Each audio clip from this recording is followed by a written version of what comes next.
Hello and welcome back to another episode of Critical Reactions with your host, Bryan.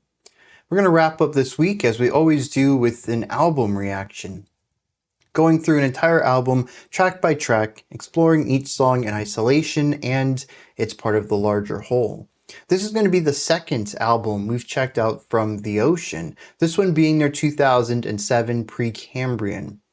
Now what's interesting about this is I've had a little bit of additional context given to me about this album. It's a double album, and disc 1 is wildly different from disc 2. Wildly might be the wrong word, but at least it's the impression I've got.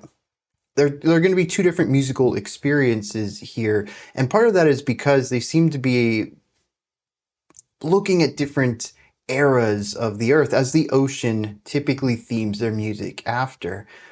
Disc 1 is a collection of Hadean and Eoarchaean, probably mispronouncing those. And Disc 2 is Proterozoic, which captures Palaeoproterozoic, Mesoproterozoic, and Neoproterozoic. So all in all, we have 14 tracks across 2 albums across 5 movements. I'm not sure how I'm going to approach this yet. We may stop after every track, which is pretty typical for an album reaction, or I may stop at the end of each movement, given that each movement is, well, okay, some of these go over 20 minutes, but our first movement is only 4 minutes, our second movement is like 16. I mean, that's just a standard prog length right there. Our fifth movement is 10. Assuming that the songs move into each other, flow rather fluidly, we may just look at each movement as an isolated idea. Regardless, let's kick this off with the first movement and the first track, Hadean, or the alternate title, The Long March of the Yes Men.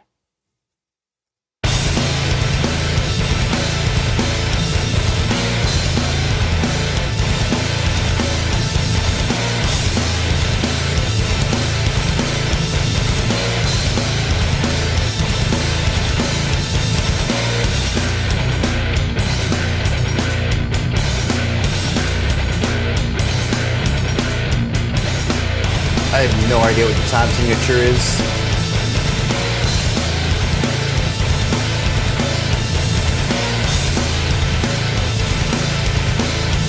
I mean, some parts it's fast, maybe a 13/8, maybe a 7/4 or 14/8.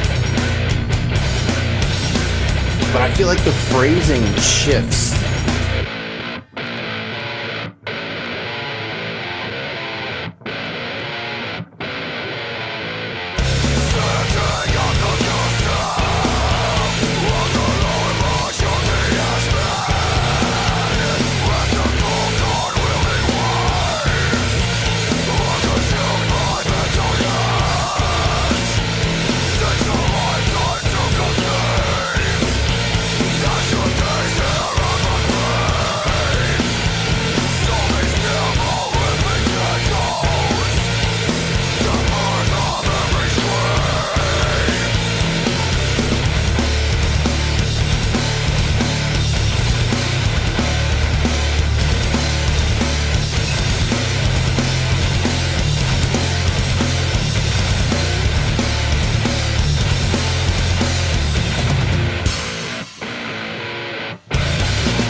It starts and ends on a beat.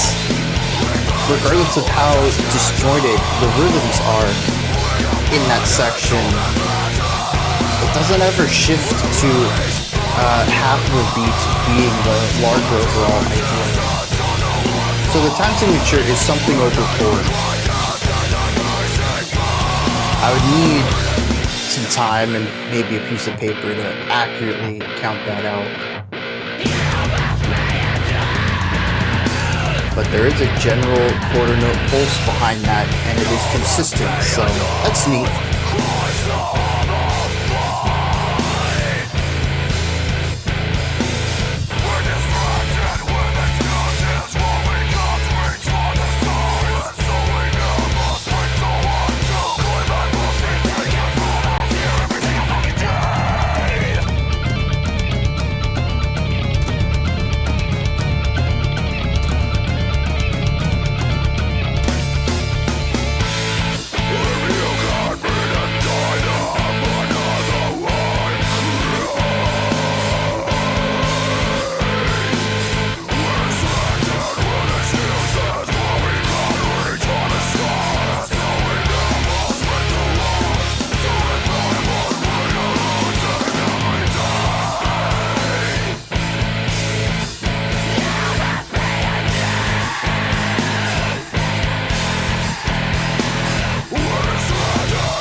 See, this section's 5/4.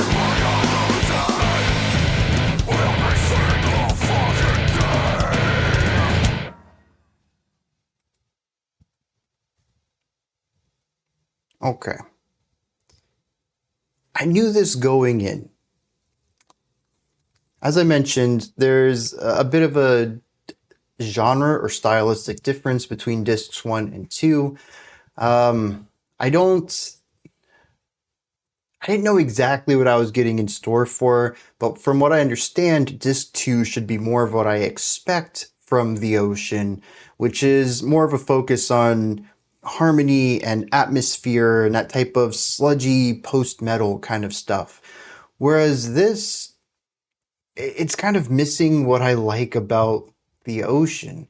Now, granted, the Ocean still is very post-metal.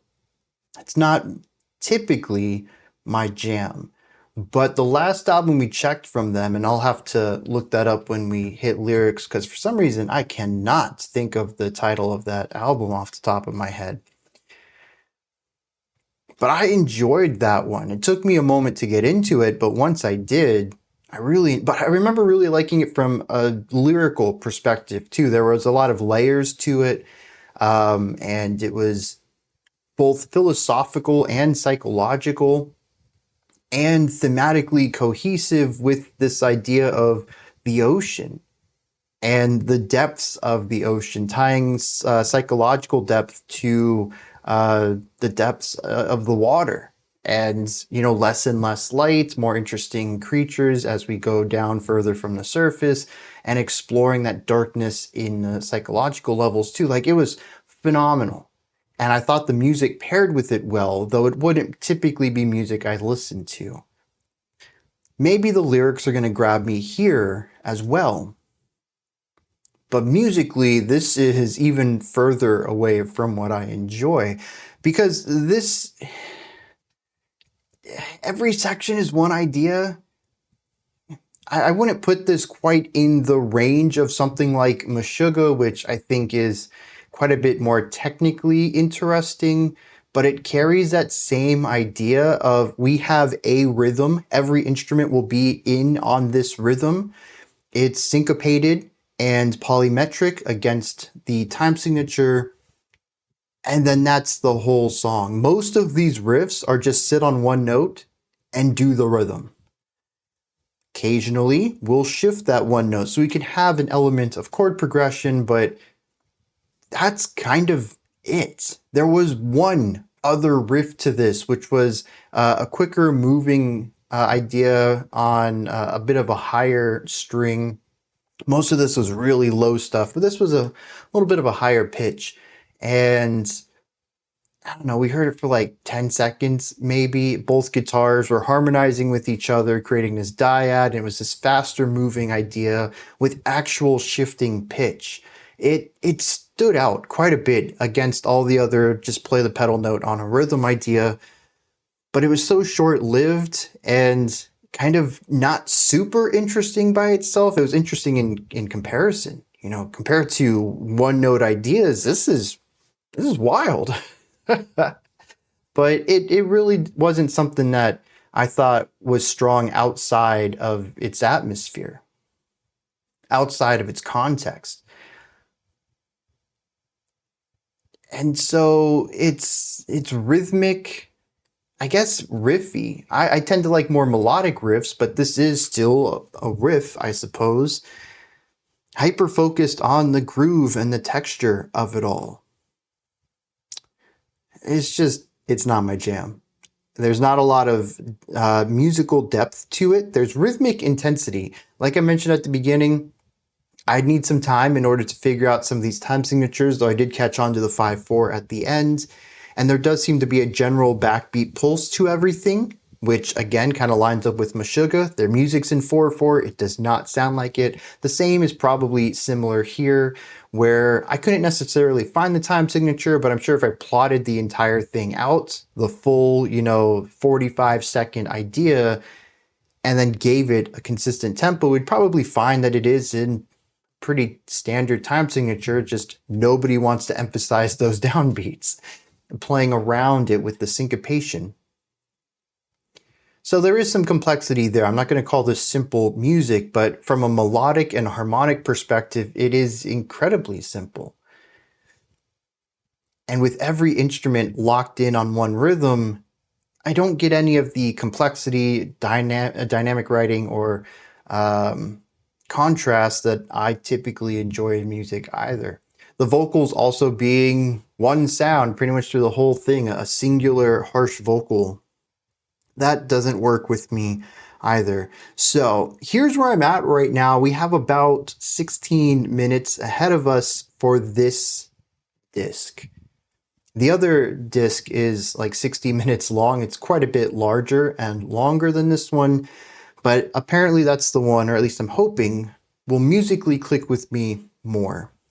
I'm expecting the next 16 minutes though to be like this. Very chugging, rhythmic texture stuff. Not a lot of melody, not a lot of harmony. But it does create something that is heavy and aggressive and sludgy. So I guess if they're going for that, they've nailed it. I'm just not the audience for this.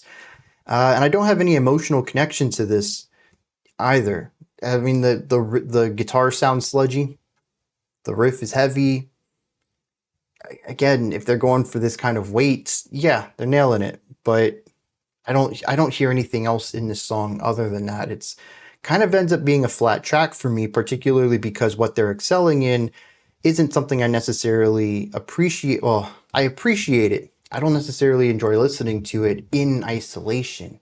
You want to give me this chugging stuff underneath some sick melodies and some dual vocals and, contrast and dynamics and stuff, 100%. It will elevate that music, but it's kind of Djenty, focusing on rhythm and texture. And as I've mentioned before, Djenty is a spice. It's something that should be paired with other things. It's just, for me personally, it's not very strong on its own.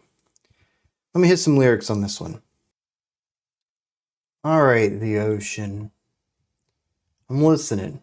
Let's see where you go from here. This is not quite the level of depth and metaphorical string tying between ideas that we saw on Palaeoarchaean, which was the album we had checked out previously. This is very direct, surface level. You can't miss what's being stated here because it's entirely stated literally. It talks about the people at the top. Says that they're at the top of the human trash pile, calls them sociopaths, says that they refer to us as cattle. We're branded, sold, and fatted. We're raised for a purpose, a drear existence on the work farm, and then a quiet death in the nursing barn. Talking about people being used as a workforce, being viewed entirely as a workforce, alive just long enough to keep the machinery of capitalism running, and as soon as they can't, allowed to die. From here, though, we have a repetition of the chorus, and the chorus talks about being distracted by excuses that tell us why we can't reach for the stars. One person says you must pay your dues, while another says if you can't beat 'em, join 'em. It says that we need to reclaim what has been taken from us and what we are losing every single day. It's about fighting back against the status quo of life. Today, give or take, this came out in 2007, still seems rather relevant today, though it's also been relevant for who knows how long. As far as I can remember back in history, there has been the exploitation of the working class. So, on one hand, wow, this feels pretty relevant today. On the other hand, yeah, dude, even people hundreds, thousands of years ago could relate to this. So it just seems rather timeless, I suppose, in its message. Its very blunt message being delivered, though, feels on par with the very blunt music that it's paired with, and the aggression of the lyrics, the words specifically chosen, matches well with the aggressive, heavy, sludgy metal stuff, too. I'll say this. Not necessarily my cup of tea, but the ocean consistently, even when their music bounces off of me, can keep their themes quite synergistic. All right. Now, as I had mentioned, we're moving into the next period here, this one being Archaean. This is 4 tracks long. We'll see how I feel about it. We may stop track by track, may take 2 tracks at a time, may just get through the entire 16 minutes of it if I'm feeling that it needs to be heard in one sitting. Also, if the music is very much like track 1, I don't know that I'll have a lot to say on it anyways, so might just be worthwhile getting through it all and talking about it as a whole. Let's dive into part 1. Can't pronounce this part of the planet's history, but the subtitle is The Great Void.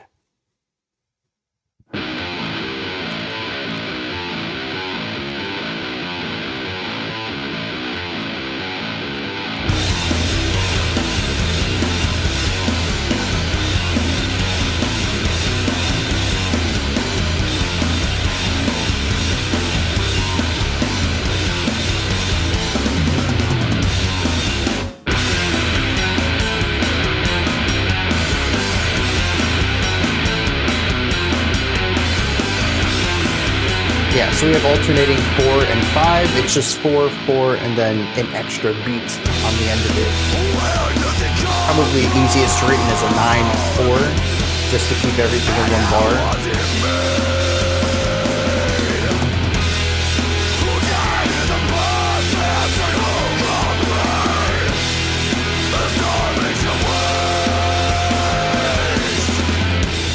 That's alternating 5 and 7.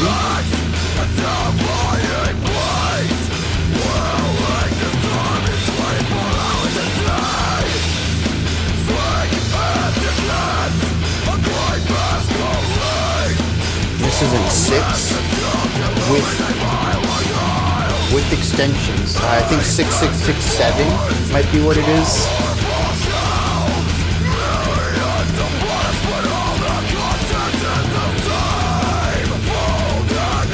We do have a little bit more in the realm of melodic riffage though, which I'm enjoying a bit.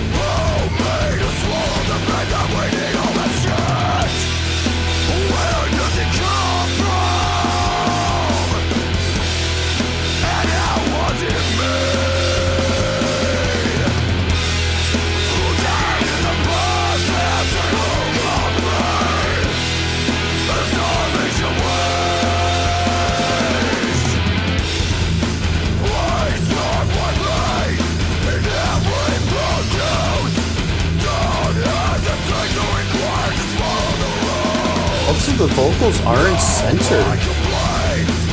Interesting choice.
This is a fun little section here.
does this remind me of?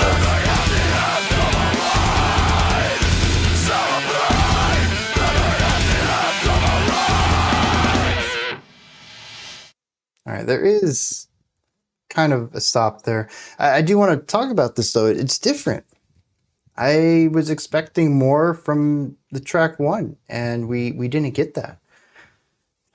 This is still a riff heavy piece. There's a few places where we do get harmonies between the two guitars, but generally they're playing the exact same thing. The bass is usually playing what they're playing or a simplified version of it rhythmically. And the drummer, we'll talk about the drummer later. But the vocals also tend to sit somewhere within the same accent points as the guitars. The vocalist doesn't usually sit along with the riff. They're not in line with that. But there are specific notes that have accents, just a little bit of a punch within the general riff. And the vocalist likes to help emphasize those. So we get really nice, what would we call that? I don't think I have a nice term for that. Cooperative emphasis. I gotta create a phrase for that one. Or see if there is one. There probably is a musical term for that.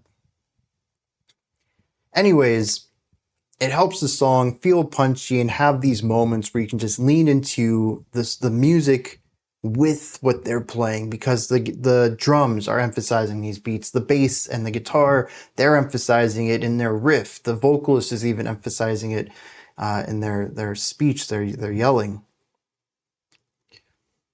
So it's still a rather groovy track that does have a focus on rhythm and texture. It feels very much like the first one as far as production, timbres, guitar tones, all that stuff goes. And there is the rhythmic stuff to this. There's wild time signatures. There's, we're in 4. And then it's going to be 4 plus 1. We're going to put an extension on that. Then we'll have 5. Then we'll have 5 plus 2. We'll do, alternating 5 and 7 because we have this 2-beat extension at the end. This extending idea is something that we saw on track 1. And it's what makes all of this so difficult to parse out on a first-time listen as far as time signature and temporal pacing are concerned. So I'm curious if this is going to be something consistent on the entire album or just this first disc of it.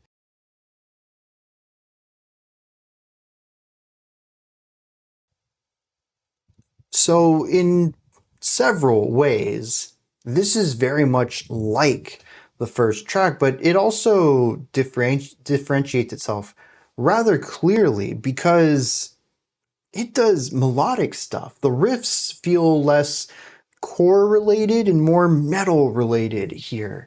There's movement, there's rising and falling patterns in there. There's dexterity required from the left hand. I mean, track 1 was just hold a note.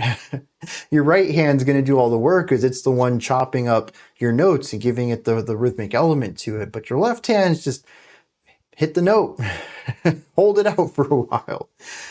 This one actually requires a bit more work coming from the left hand. And there's some really cool lines in here too. Not to mention we have an entire solo/duet that goes on in the middle of this track that I thought was pretty cool. And it introduced a new chordal idea that was actually used in the section after it when we brought the vocals back in. So I thought that was a pretty nice bit of pacing and growth through this track to allow evolution to happen instrumentally before it influences the rest of the song. Very nice way of gently guiding the listener from one idea to the next. I thought that was pretty smooth getting through there. And overall, I'm digging this one more. There's more things for me to listen to. There, I mean, again, the harmonies, the guitar riffs actually being more dynamic than just focusing on rhythm. It's still not something I would reach to listen to on my own. It's very heavy, it's very metallic, but I am enjoying it quite a bit more than the first track. That might have been a nice way to introduce the album. It certainly introduces the sound. It introduces the rhythmic component, but it isn't quite fully evolved yet, which also might have something to do with the names of these two movements as well. After all, they're named after eras of the earth, and maybe there was something very simple about the Hadean era that isn't present in whatever era we're in now. Archaean era. Probably should listen to a pronunciation on these words because I feel like I'm going to have to say them a lot today. But they've been, in the past that I've listened to them, pretty consistent about looking, not just naming their songs or their albums after specific eras of Earth's history, but also saying, well, what happened here? How can we represent that musically? And that might actually be, and probably is based on what I know about them, the reason why track 1 and 2 are similar, but fairly different in very major ways.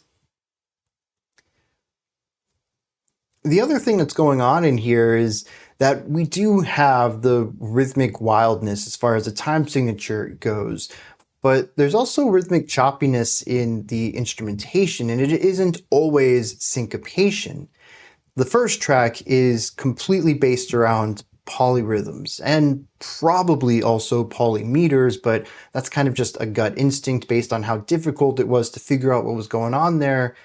Polymeter is usually the culprit behind that feeling.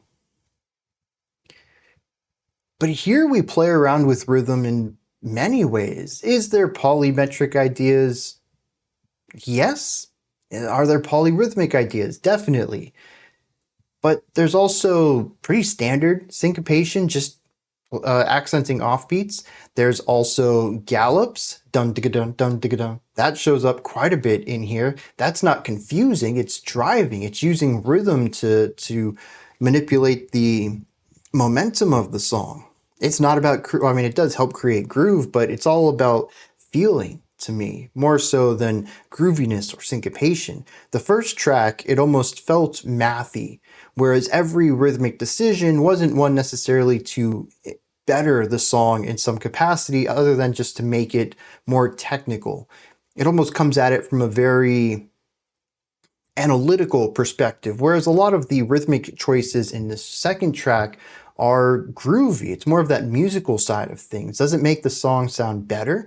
Does it make it groove better? Does it make this section rhythmically feel different than another? Does it feel disjointed at all? And I think that's a question that's the end result and the intention is very different on track 1 and 2, where track 1 is very jagged, very difficult to get a groove on, very difficult to follow along on a first time listen, whereas track 2, a lot of the rhythmic choices, while still being a bit more technical, don't really chop the song up in any way. It keeps it rather groovy and interesting and easy to follow.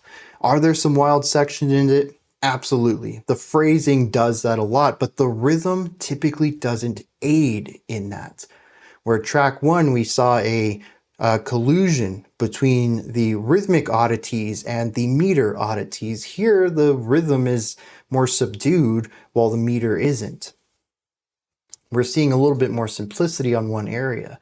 And that alone changes up a lot of my relationship to the rhythmic element of this track.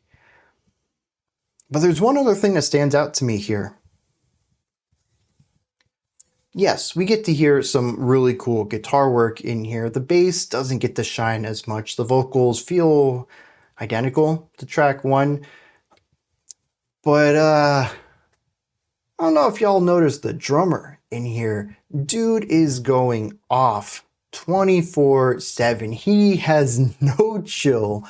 the wildest ideas, constantly moving all over the place, and yet still somehow locks in a backbeat, the syncopated element that comes from the guitar riff, and what's the other? Oh, and the accent patterns. And yet on top of that is still doing this wild, almost melodic playing at times. And I think the last minute of the song, minute and a half, felt like one massive drum fill. The dude is just on another level. And while the rest of the song, it's excellent. This is some solid, sludgy metal stuff right here. I was really gravitating towards the drummer because it's spectacle right there. Why isn't he stopping? What is he going to do next? How is he keeping all of these rhythmic devices in play simultaneously while filling over them? The dude only has 4 arms. And I found it to be incredible. It could certainly become quite fatiguing if it's consistent throughout the album, but I am, at least right now, enjoying a bit of its over-the-topness while still being tasteful in a lot of ways and being technically amazing. Just, again, how does he do this? Let me hit some lyrics. All right, lyrically, we have a song about retail therapy, fear of missing out, and trying to fill a void in our lives that just because we feel unfulfilled, presumably based off of the last track, because we don't do anything that feels completionist. There's nothing that completes us in our jobs. It's slave labor as per the lyrics of track 1. And so we try to find something to make us feel better. Track 2 implies that we try to buy happiness. The very end of the track says that we stand in line and smile. We'd pay any price to buy everything as we celebrate the great emptiness of our lives. The rest of the track primarily focuses not on this idea of retail therapy, of trying to feel better by buying things, but actually looking at the negative elements of all of that. We have a repeated stanza here. Where does it come from? How is it made? Who died in the process? And who got paid a starvation wage? It's looking at the circumstances around the creation of whatever you are buying, and the unethical ways that this product was created from start to finish. That much like we looked in track 1, you're getting your money by, you're getting your slave wages, is what track 1 mentions, by working for stuff that doesn't complete you. Track 2 says when you go to spend that money, you're going to be buying things that the workers who built them were exploited, just like yourself, creating this cycle of people being exploited to buy things that were made by people who were exploited. That's what these first 2 tracks are talking about here. The rest of the song then points to a general dissatisfaction and boring, sterile elements of shopping centers and walls of infinite forms of products that are all pretty much the same way but packaged just a little bit different on colorful shelves to make you feel like you're going to be happy purchasing this thing. It's the marketing, it's the presentation, it's the choices. It talks at one point about being overwhelmed by the immense selection. But it says, despite all of this, we just do it. We don't hesitate or inquire. We just follow the rules. No one complains. Why would you bother? Just enter your PIN. Just buy the thing. It'll make you feel better. Said, what made us all fall for this myth that we would be better off with everything at our fingertips? We have all surrendered to the great void in our lives. Pretty straightforward. Once again, not much depth to this. This one doesn't, I think, line up as well with the music, but it does thematically line up with track 1, and I think is a really great follow-up. lyrically to what they were exploring in that song. We'll move on to the next one. I did look up the pronunciations of these. So we have Hadean or Hadean. You can emphasize either syllable, and then Archaean. So we're going to be moving into the middle of Archaean here. This next track is only 2.5 minutes long, so I'm probably going to combine that with the track after that. And then there's only 5 minutes left in this movement, so unless I have something really profound to say, we may just wrap up this whole movement with these final 12 minutes. Let's dive in.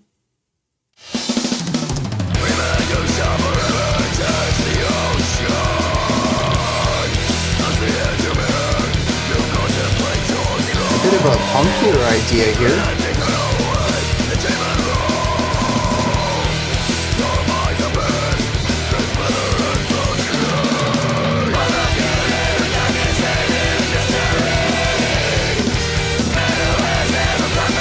Interesting layering there with a couple different harsh styles. A very funky guitar riff.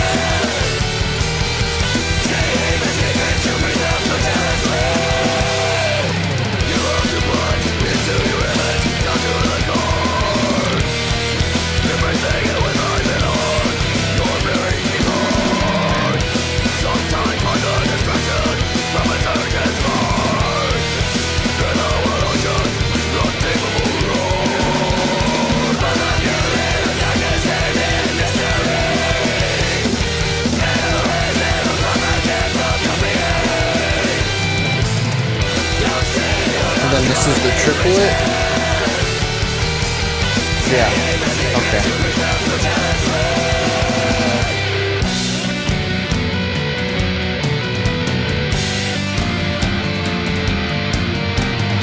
Very interesting, because following along with that punk section,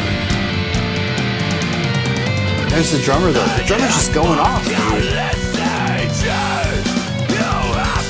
It almost sounds kind of emo. Not sonically. Wrong guitar textures, wrong vocals. But something about the notes themselves.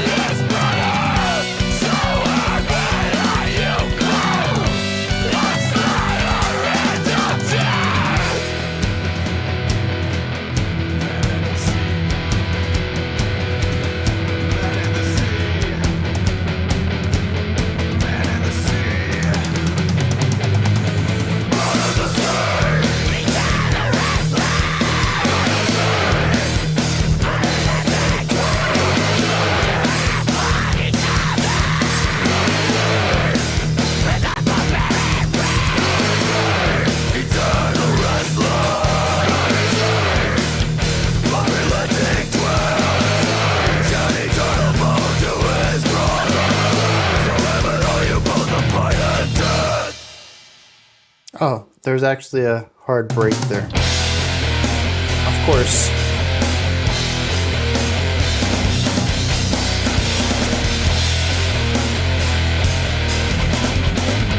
Okay.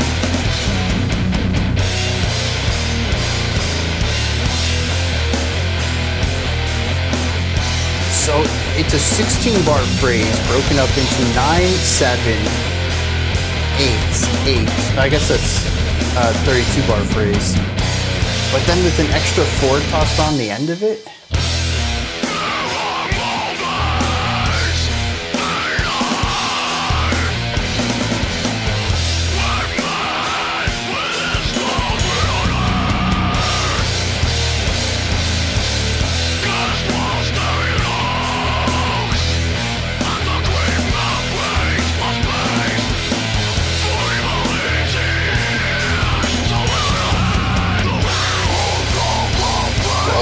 Really interesting vocal dexterity there. And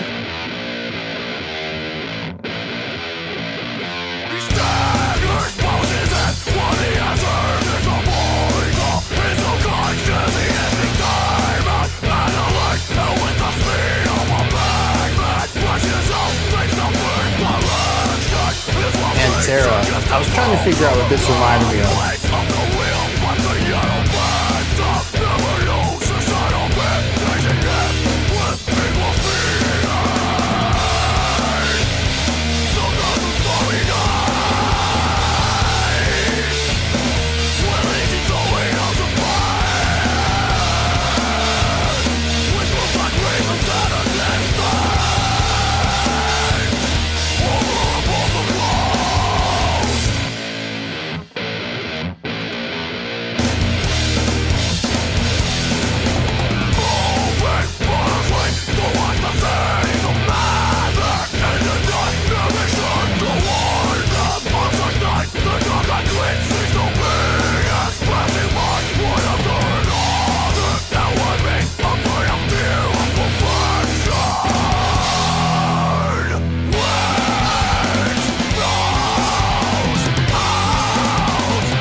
Okay.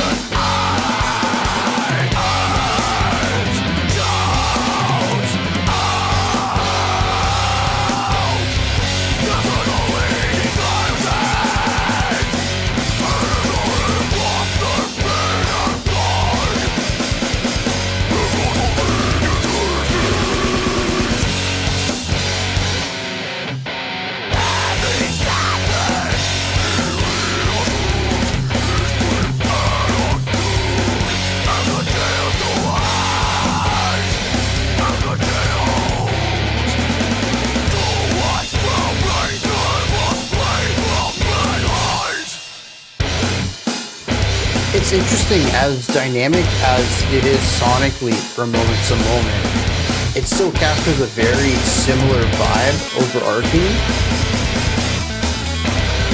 It's all rather aggressive and intense.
What is the drummer doing?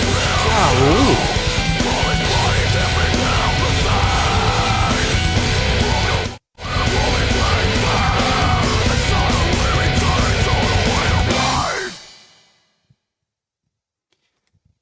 All right.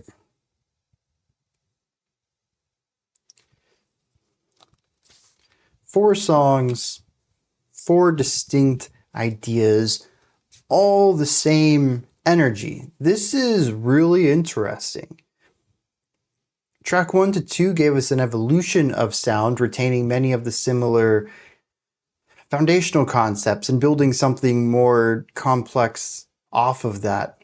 Whereas track 1 was really single-minded, very focused in its one concept. Track 3 then takes that idea and pushes it to not necessarily a rhythmic extreme, but an intensity extreme, pushing towards something a bit more punkier, focusing on a much higher tempo in that track, while still retaining a lot of the heaviness of the prior two songs.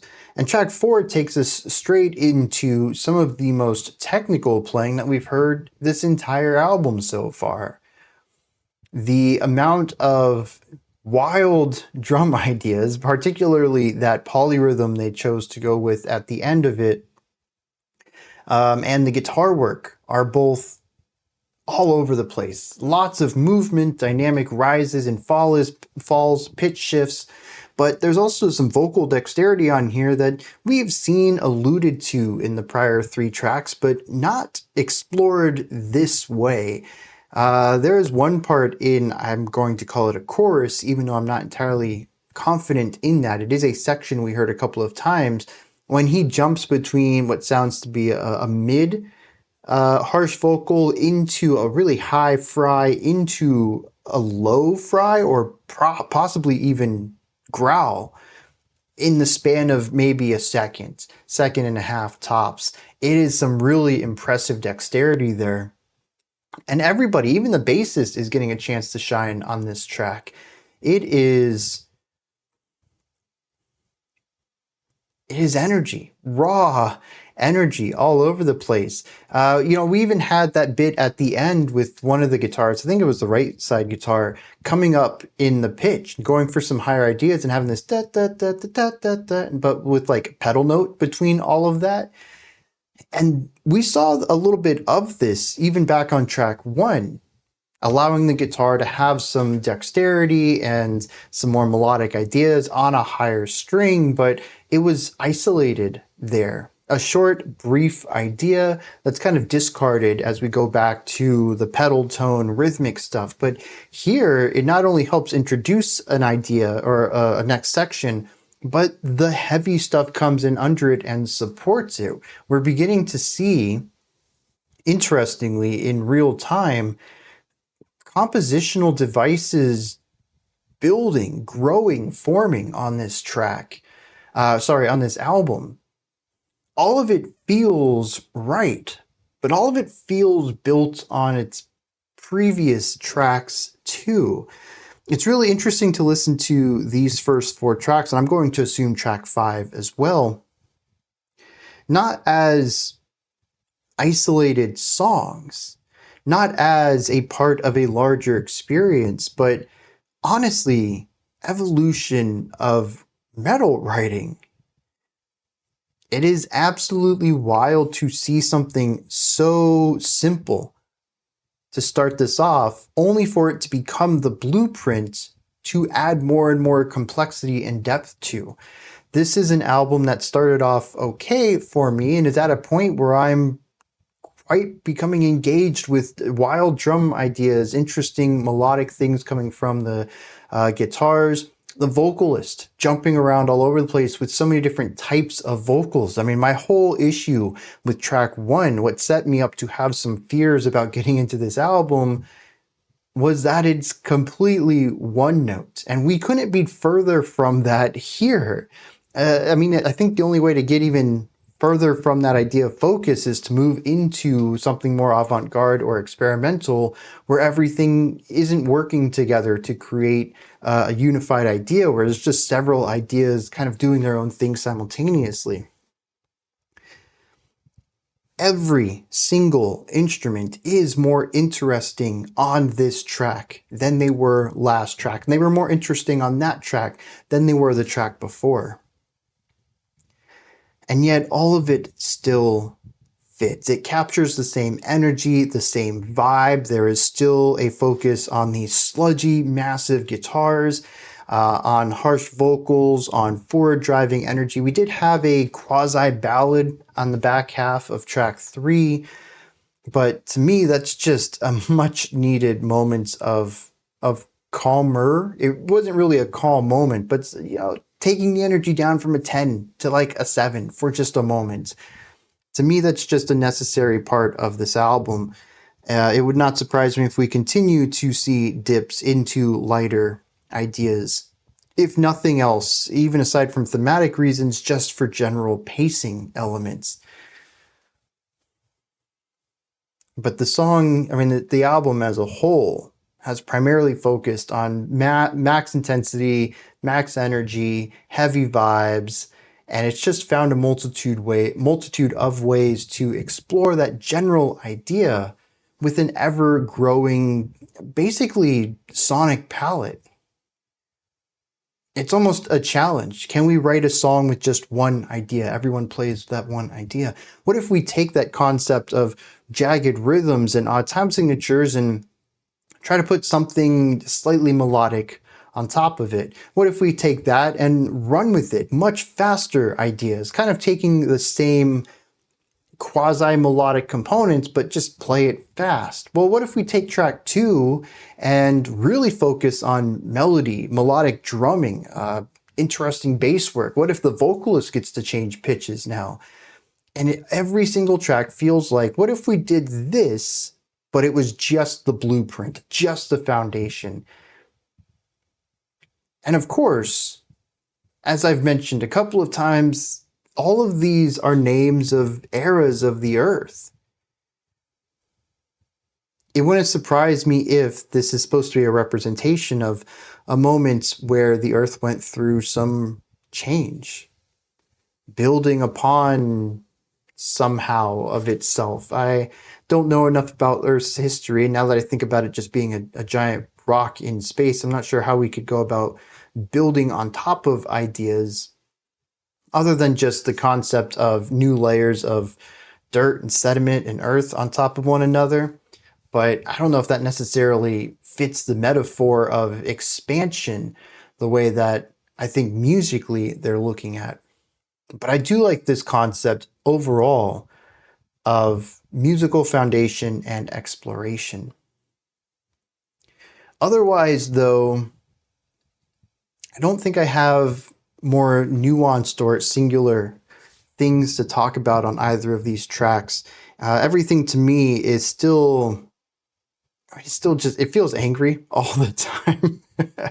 I'm not getting a lot of emotional nuance out of this, but I'm enjoying the general theming going on with this concept of growth and change, but also a retention of the old underneath what's modified.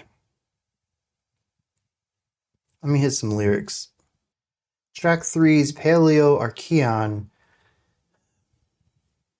It dares to draw a parallel between the ocean and mankind, saying that both have an unknown depth to them. Both are about darkness and mystery. Both have their secrets, and at one point even mentioning both are avid of slaughter and death. Going on to say that man in the sea, eternal wrestlers, unrelenting twins, you have fought each other with unforbearing breath.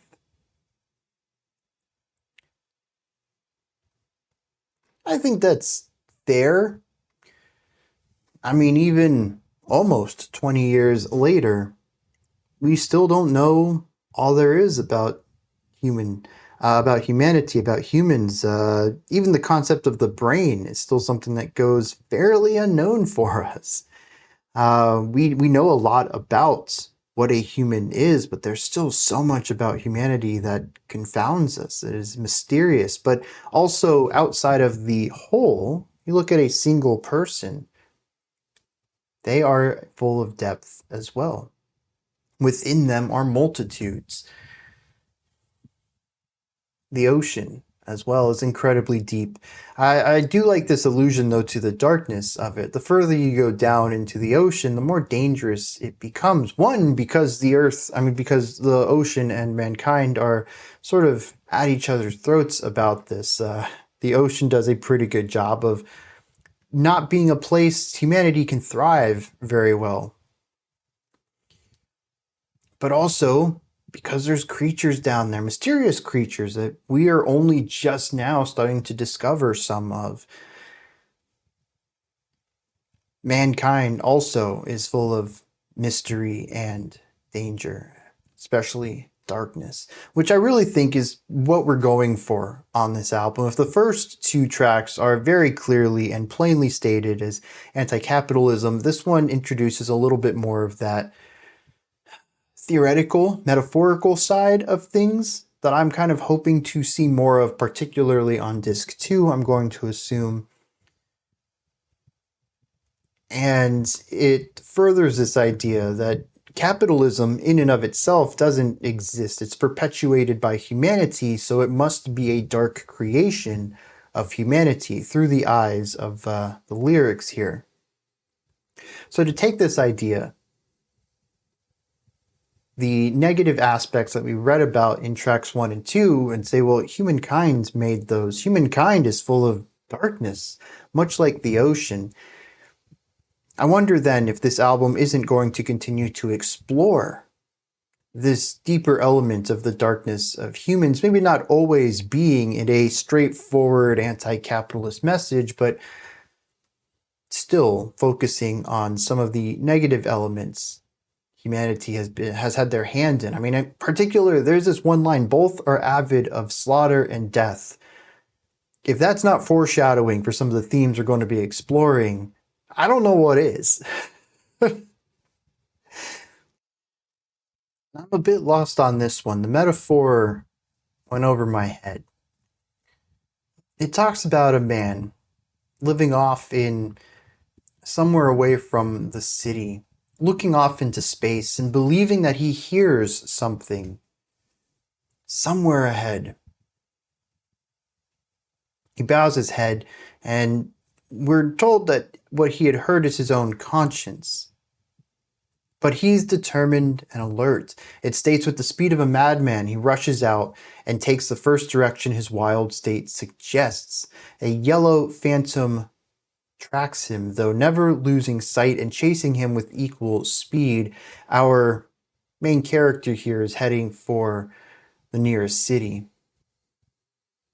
It states then, and brings in the title of the track, sometimes on stormy nights when legions of winged octopi, which look like ravens at a distance, hover above the clouds. What is the winged octopus that looks like a raven that appears sometimes on stormy nights hovering above the clouds?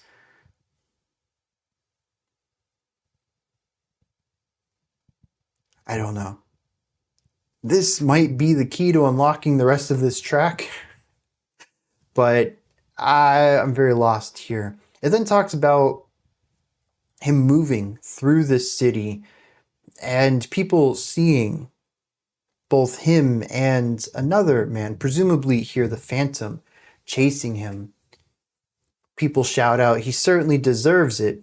It is, after all, only justice being done. The narrator says, despite it being injustice. Once again, people saying one thing that defends a not great idea by using the rhetoric of the oppressors. We saw this in track 2 as well.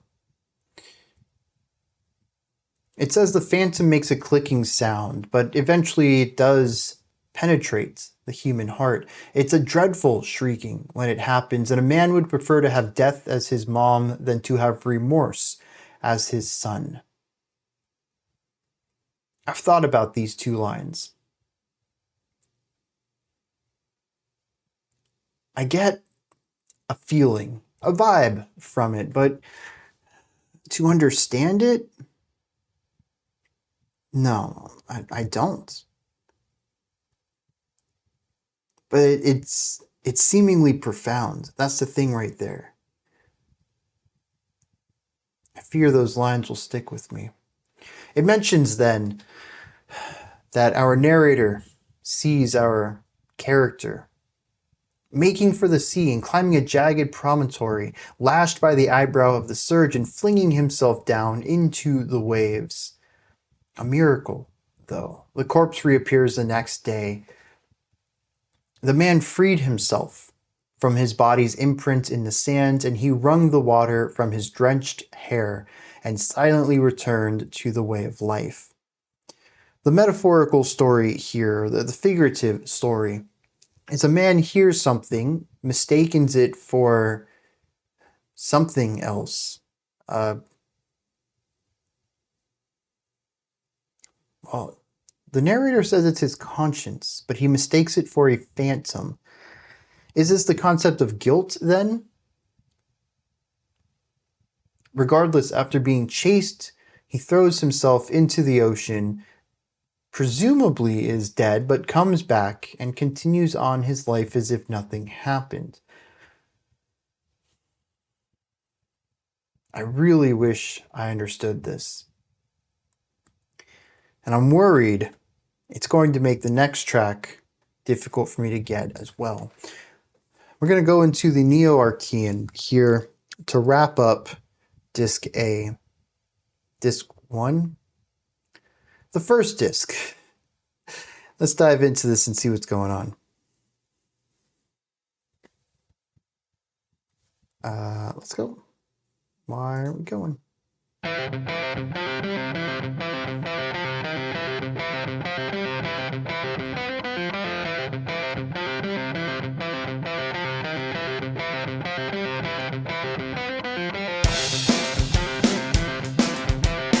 It's still a pretty big guitar tone, but it's quite as heavy, thinner.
Back to the funky ideas of track 3.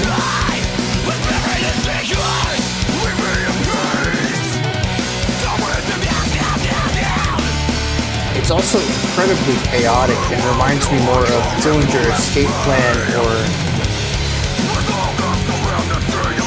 well, not nearly as intense as Car Bomb.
Well, the end of track 1 is certainly impactful. You have a big clashing, a big explosion there at the end, and then the sounds of things simultaneously breaking apart and building back up.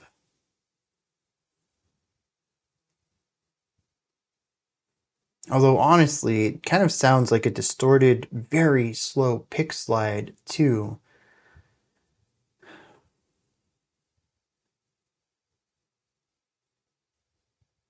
I don't know. Yeah, dude, Mathcore. That's what I get out of this one. It is crazy, energetic, driving all over the place. It jumps between a very straightforward dun dun dun dun, very straightforward idea right there.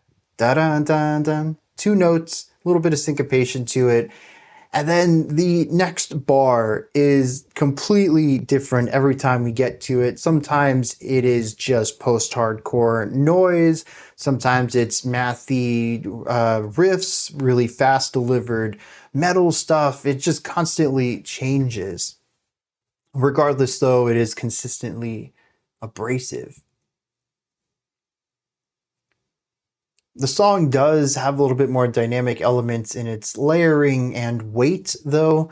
Some of the sections pull back the tempo a little bit. We saw this a lot at the end as we really slowed things down, but even in the middle of the track, we had a little bit of this as almost felt like a rubber band, stretching it until we snapped back to the original time signature, or sorry, the original tempo. The intro was also interesting too because it presented something a bit emotionally different. The instruments were a bit thinner and more focused on melody and harmony than anything else. About a minute and a half of that, though, that's when the punk stuff kicks in and completely overrides that entire feeling for this motorcycle ride down a highway at intense speeds, constantly shifting direction and styles. And then that wraps up a couple of minutes later with a crash and impact. Not high pitched like glass, though, lower frequencies, like two giant bodies smashing together.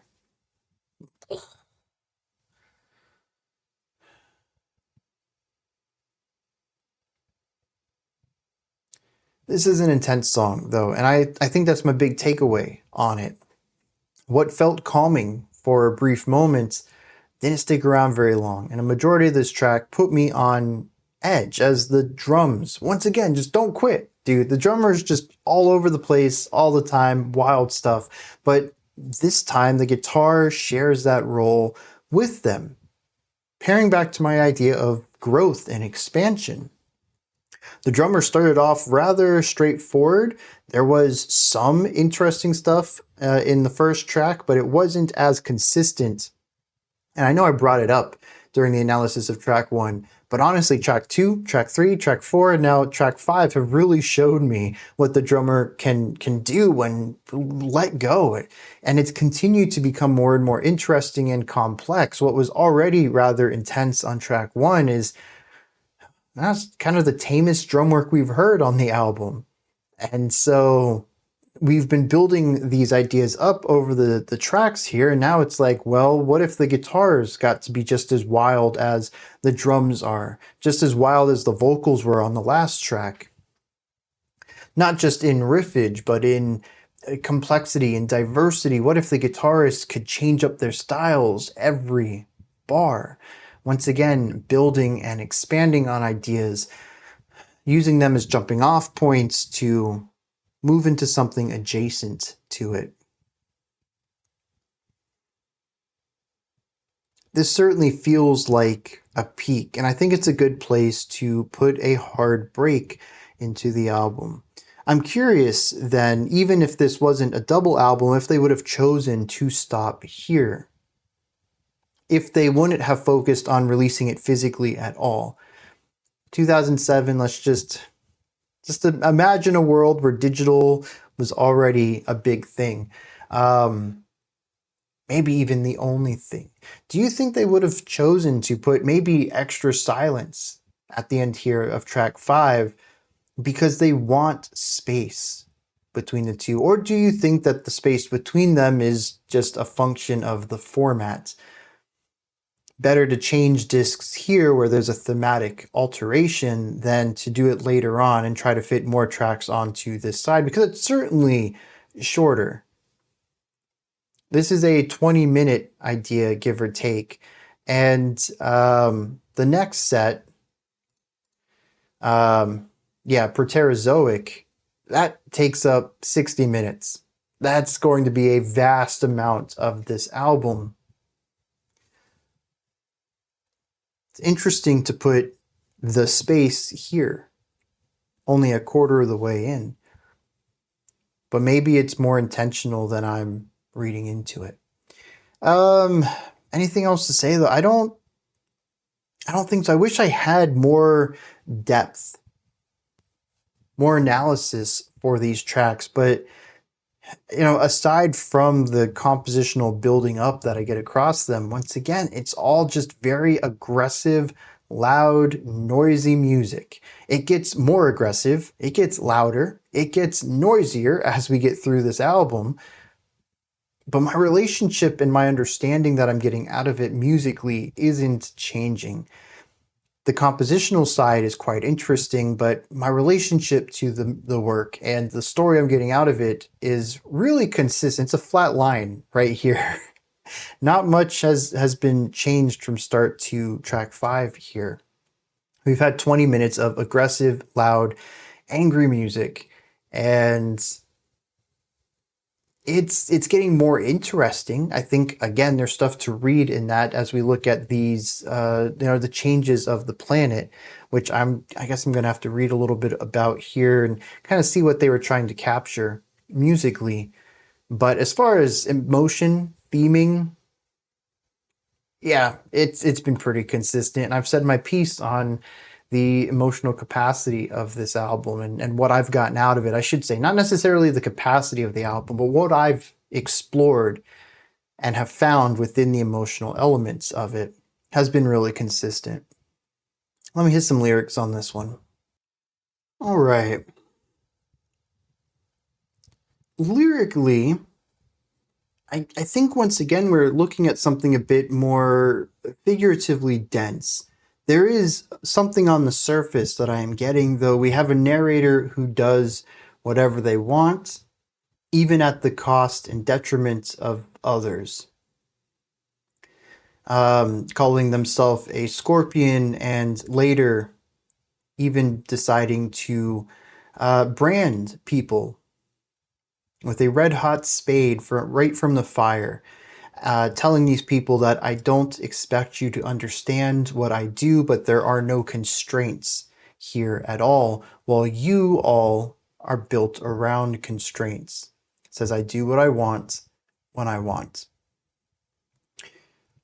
This to me reads a bit like someone who sits above laws, rules, morality, any of that.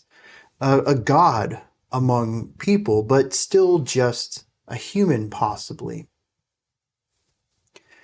There is some more philosophical waxing going on the beginning of this track, though. It says, true sorrow doesn't flirt with hope, no matter how great it may be. Hope rises twice as high, but spare me these seekers. Leave me in peace down with them, for they will no longer impress me with all their solemnity, and with the voice of my great days I call to you my hearth, glorious hope wrapped in the cloak of illusions. And I wonder if this isn't supposed to be about selling the concept of hope to others, knowing that hope doesn't exist yourself. And this might align itself with track 2, was it? About the capitalists who who have others build and create devices and products and things to buy under the guise and marketing that it will complete you, it will make you feel better. The people who are at the top of these companies don't buy the products they make. They know they're worthless garbage. But they sell that. They don't sell the product, though. They sell a hope. They sell contentment, temporary, sure. This narrator seems to purport that They are above all of this. They know hope is temporary, and the more hopeful you get, the harder the crash is when you land. He says, just let me stay down here then, and I will guide everyone else through these illusions, not in order to help them, but in order to take advantage of them by using hope as a carrot on a stick. He says, I call to you, glorious hope wrapped in the cloak of illusions. Now, how all of this transfers into I'm going to do whatever I want and I'm going to brand you and it's going to hurt and you're just going to have to deal with it. And I don't expect you to understand my motivations because we are very different. But it doesn't feel like as large of a leap as it should when I just talk about the two endpoints in isolation.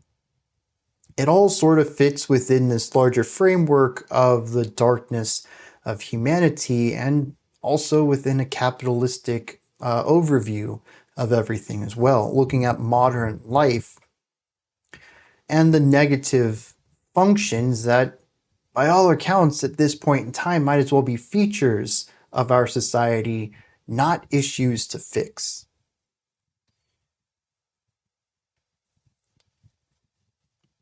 Now, I've talked about at the beginning of this track how there's been a synergy between lyrics and musical themes. That was really clear on the first two tracks, but it's becoming less clear as we progress on. I will say, though, that they are moving in linear fashion. As the music becomes more complex, more dense, more chaotic, more intricate, so too do the lyrics. The first two tracks are incredibly on the nose, as bluntly stated as possible, and since then we've begun pushing more towards figurative language, a density of lyrics. These stanzas are more poetry than lyrics at times. There is, as far as I can see, just reading them, no set meter, no rhyme scheme, no rhythmic cadence to it all. Now, part of that is probably because musically, the accent points in these songs are rather disjointed and eclectic and sometimes difficult to follow.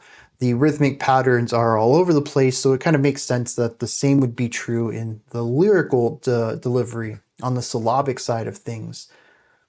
But I do think it's interesting just looking at these lyrics. If you wrote them down for me, I'd probably read them like free poetry, trying to find where I think emphasis should be placed based on importance of words in the stanzas themselves, more so than something that has a clear set of rules to it. Like iambic pentameter. There's a clear cadence and rhyme scheme and a general flow to that type of poetic writing. There just isn't here. And that makes it look more like traditional poetry than lyrics to me. I find it interesting then that it does seem to fit so well with the music. The lyrics never really feel out of place with what's going on, or I should say less the lyrics and more the vocal work. But beyond that, as these lyrics continue to push more and more into these figurative directions, I see them sort of separating a bit from the musical themes, and where I felt they were pretty tight at the first couple of tracks, I don't really see too much of the emotions I'm feeling in the songs being represented too heavily in the lyrics anymore. Now, I did see over in Discord just now while I was looking up the lyrics, a notification. Pretty big comment came in from Vale. So I went and checked it out, and it is some context revolving around all of this.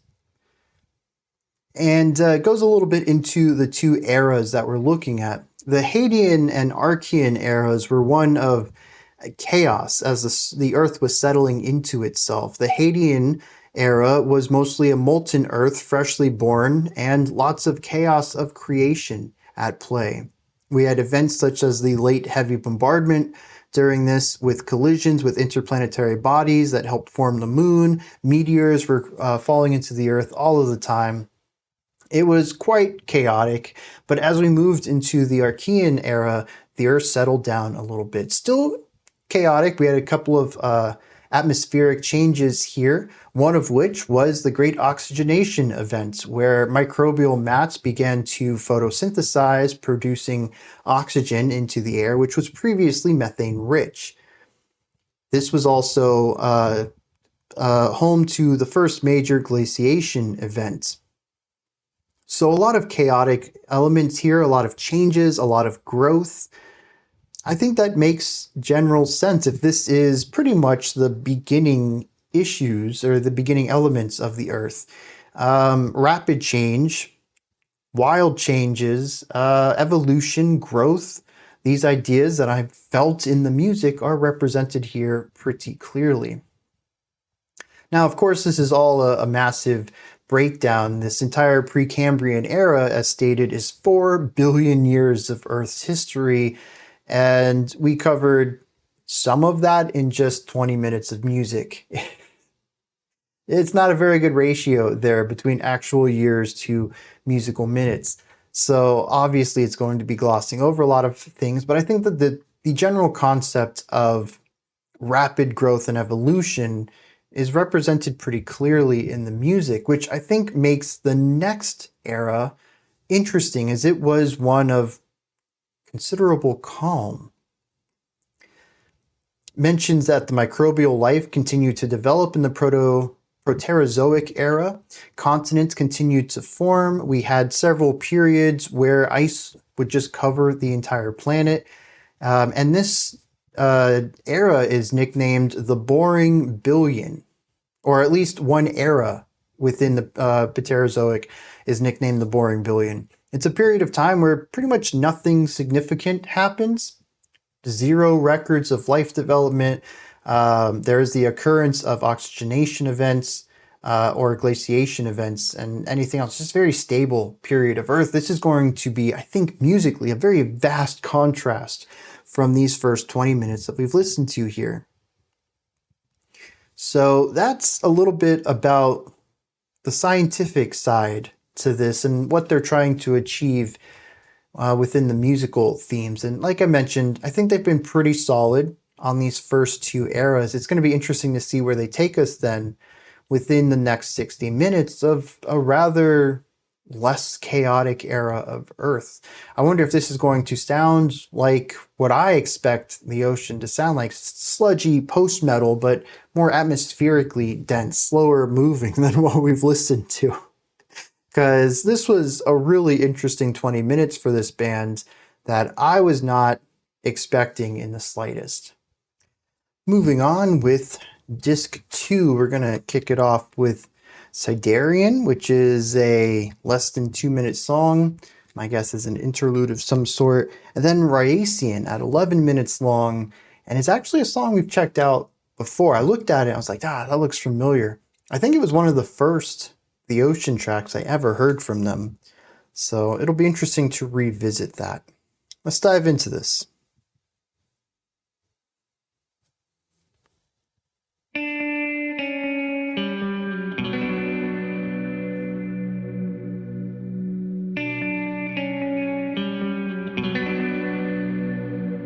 We have some microtonality as we bend those notes.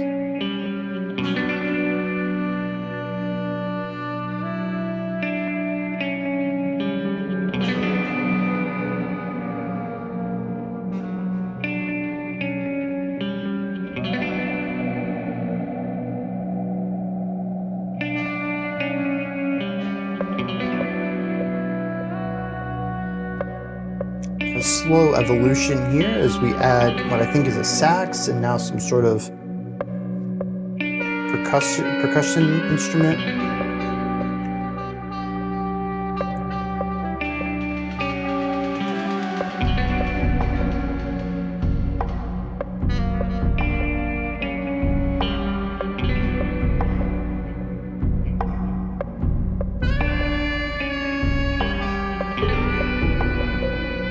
Ooh. Okay.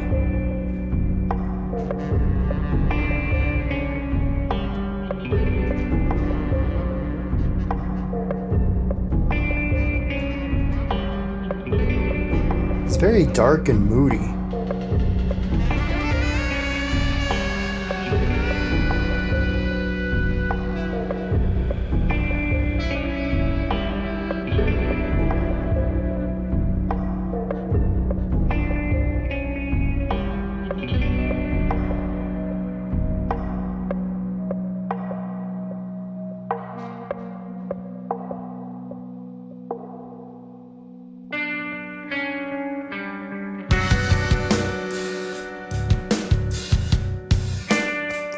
Alright, just right off the bat, we have clean guitar. We have not had that at all.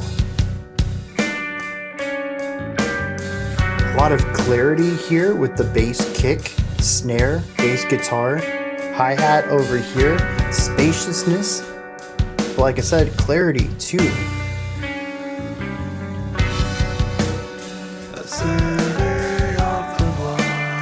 Clean vocals.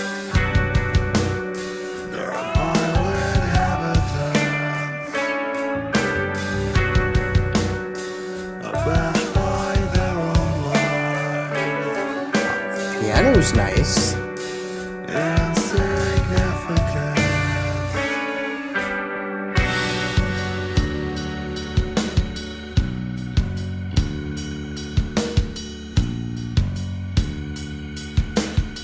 Fairly clear 4/4 here with 16-beat phrases. Yeah.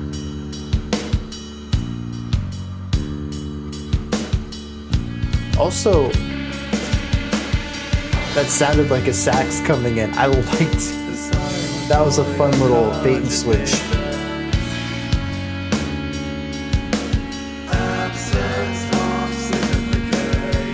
But the syncopation in this percussion pattern stems from the auxiliary percussion on the previous track.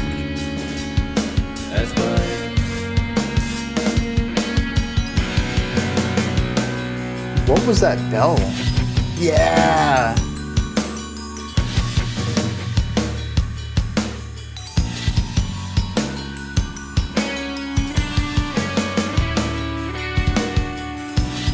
The melodic drumming here is fantastic. It just continues to get more expressive and expanded.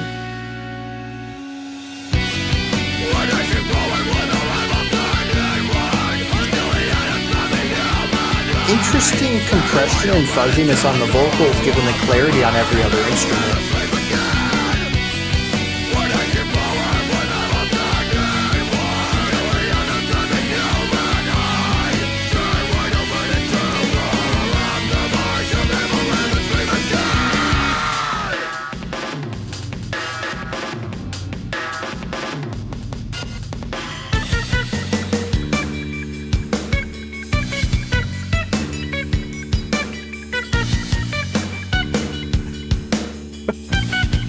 What is this?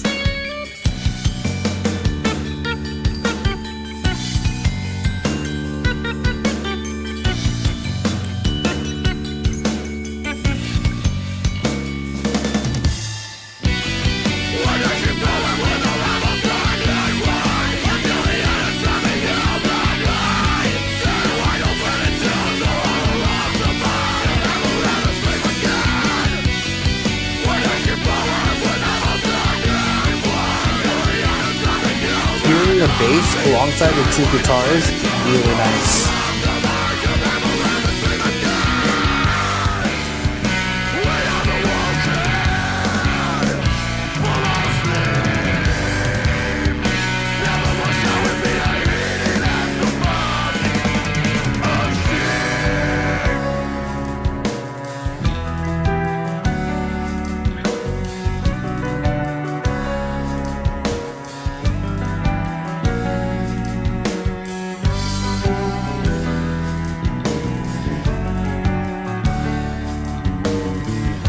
It's interesting, different instruments are playing around with the harmonic bass line, like the harmonic foundation differently.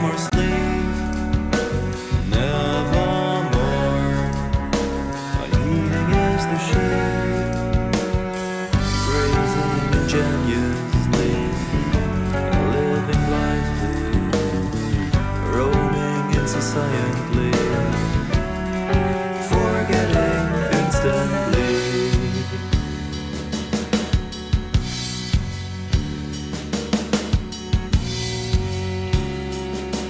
Yeah, dude. Because our harmonic foundation is like 3 or 4 notes of the chords, or of the scale anyways, and so the different instruments are adding their own notes to fill out the scale. Some of them are turning it into a bit more melancholic, some are filled with awe and wonder.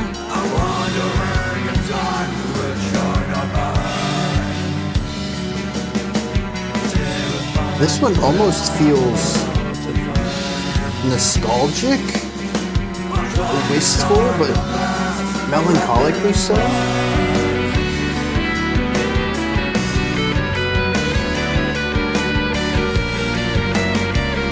A little bit of danger here.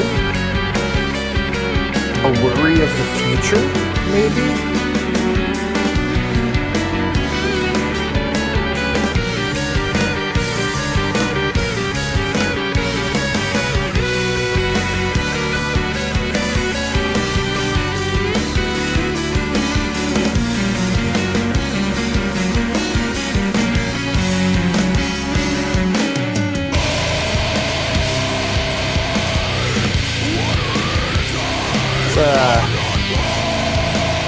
A very sharp transition there.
Fun little beat there.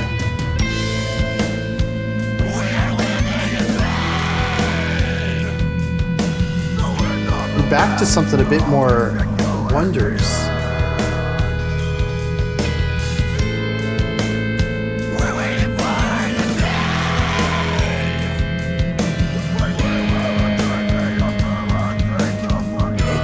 It's really interesting, the spaciousness versus, oh, I thought we were going to get big, versus the compression and size growth, which seems in opposition, but the sounds get more compressed while the whole ends up getting much larger.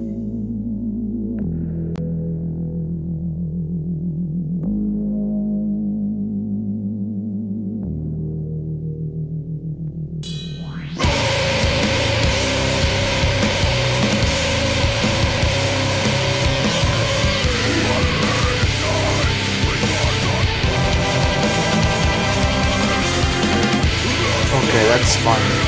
I really like the timbre of that.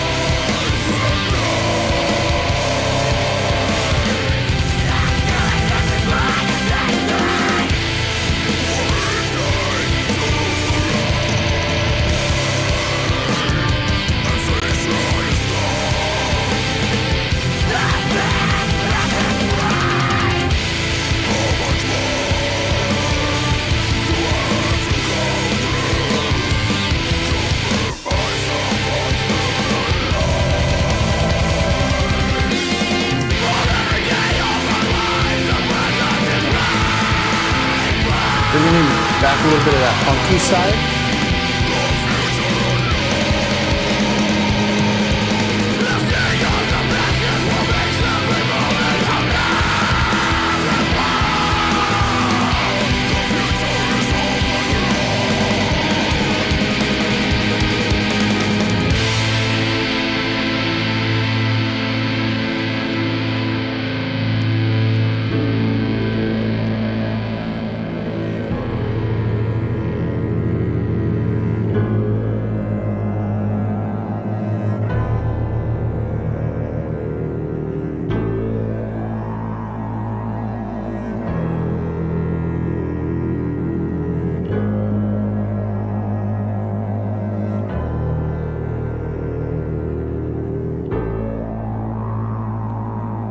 Okay. I'm going to assume this is going to take us into the next track here then.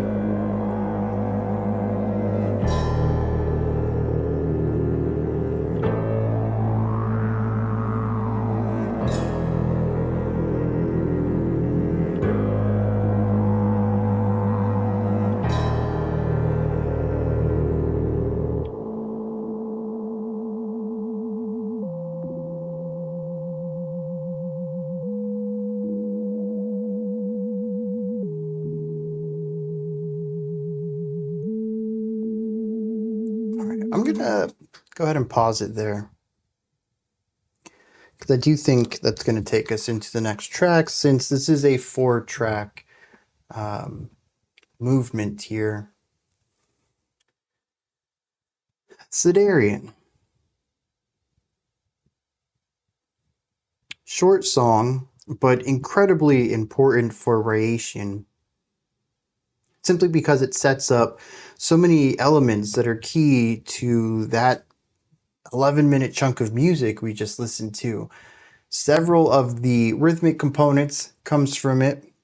The first guitar riff is an extension of that. It borrows even timbral ideas from the first one. But it also introduces this lighter, more complex, varied, and intricate style of writing that we saw a little bit of towards the end of disc 1, where there's a lot of layers on top of each other, but this one doesn't do it in a metal fashion of trying to create this wall of sound. There is nuance to these two songs that we've heard so far, and Siderian introducing this nuance, this spaciousness, the clarity of instrumentation. It gives us our atmosphere, our timbres, our production style, rhythms and melodies that we're about to hear in a slow build-up out of the silence from having shifted to the other side of this disc.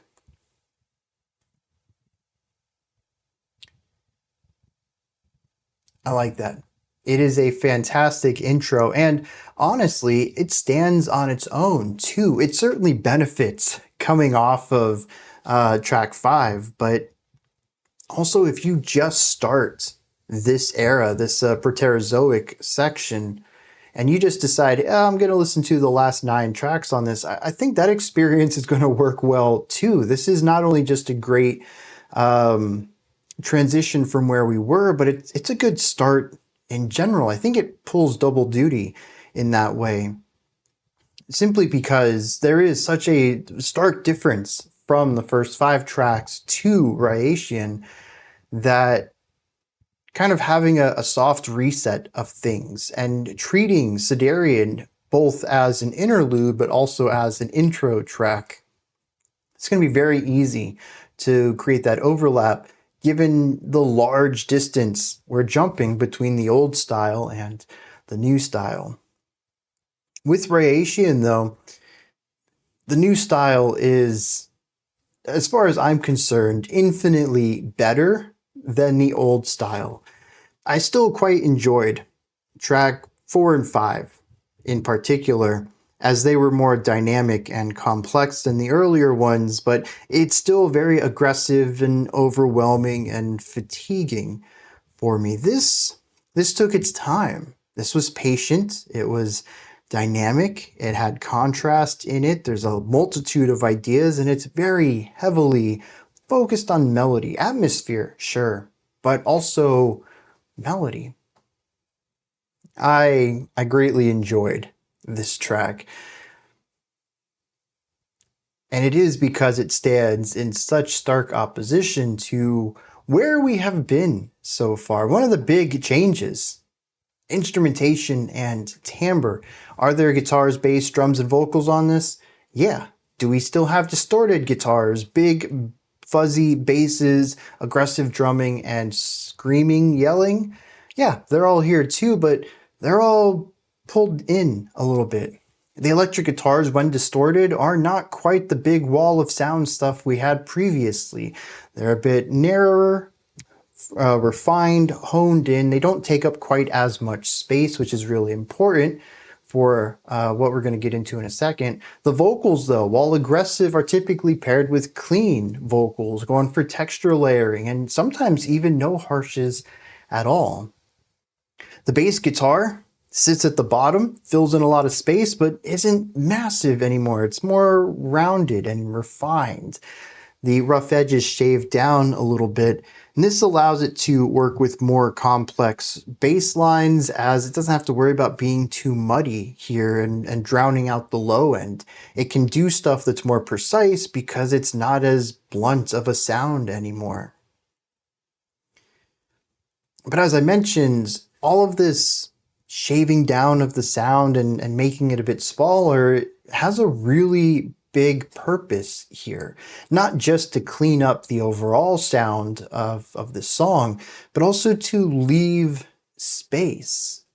Both Siderian and Rhyhacian love to use space. There's so much emptiness in these tracks. It just kind of sits above and around the instruments. But it's not just emptiness. I mean, it does start that way, and it is a stark difference from track 5's wall of sounds. So just on the simple concept of dynamics, this is a huge contrast. I'm down for it on that part alone. But it's also a signifier for where growth can occur. I'm honestly not entirely sure how the first 5 tracks grew and evolved the way they did, given just how much space every single song takes up. It's wild to think that this feels very full, and yet the next song is going to add more things into that. They pulled it off, seemingly with ease. But here it's very clear there is room for more. Room for more instruments that aren't part of the band. Bells, little auxiliary percussion sounds, not even sure what instruments they are, saxophones, electric guitars, clean electric guitars. There's pianos in here. I don't remember if I mentioned violins, but they're here too.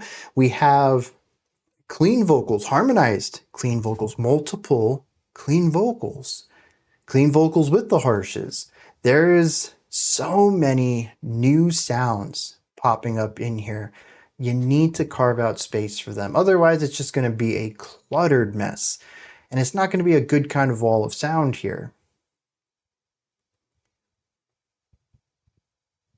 All of these elements also require a more deft hand in the composition.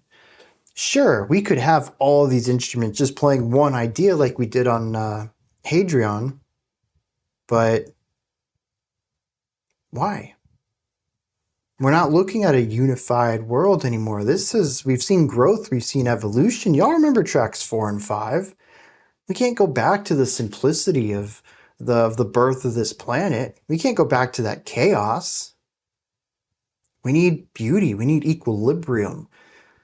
We need things working together to help build something brighter.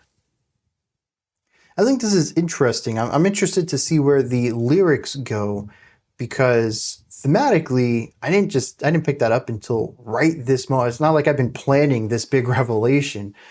I just landed in this moment. A lot of this song this album lyrically has been about the antagonization between people, how people can take advantage of others, the darkness of humanity. I think that's reflective in the destruction. As I, read the context a little bit ago, celestial bodies slamming into the earth to form the moon, meteors crashing into this planet constantly. There's a lot of aggressiveness, this destruction, combat in a sense, between all of these elements just floating in space.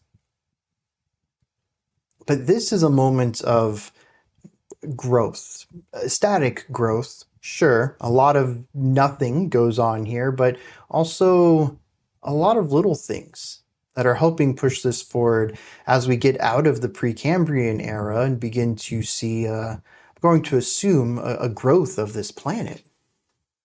A lot of little things have to happen in that. And I think that's what we start to see here. Ecosystems, things locking in together, harmonious ecosystems, I think more importantly. I think that's why we have so many different sounds working together, leaving space, interlocking into each other's parts, and creating stuff that is harmonically and not mechanically harmonic. What's the other one? Melodically dense. We don't quite see the rhythmic intricacies that we did on the first 5 tracks. This has some syncopation, but it's in a solid 4/4 the entire time. There's no phrase extensions to this. Pretty much everything in here that I felt was 16 beat phrases.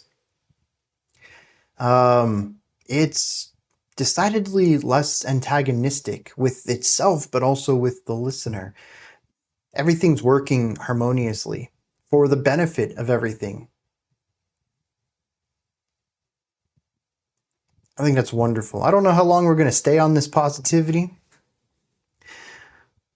but there's also the emotive side, I suppose, too. And that I get some negative emotions off of this.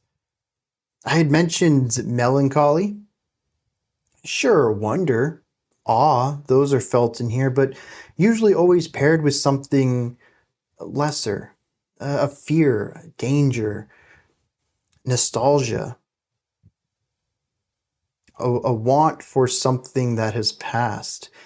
A fear for the future. There's always something negative in here, a darkness that sits beneath anything that decides to get even slightly positive.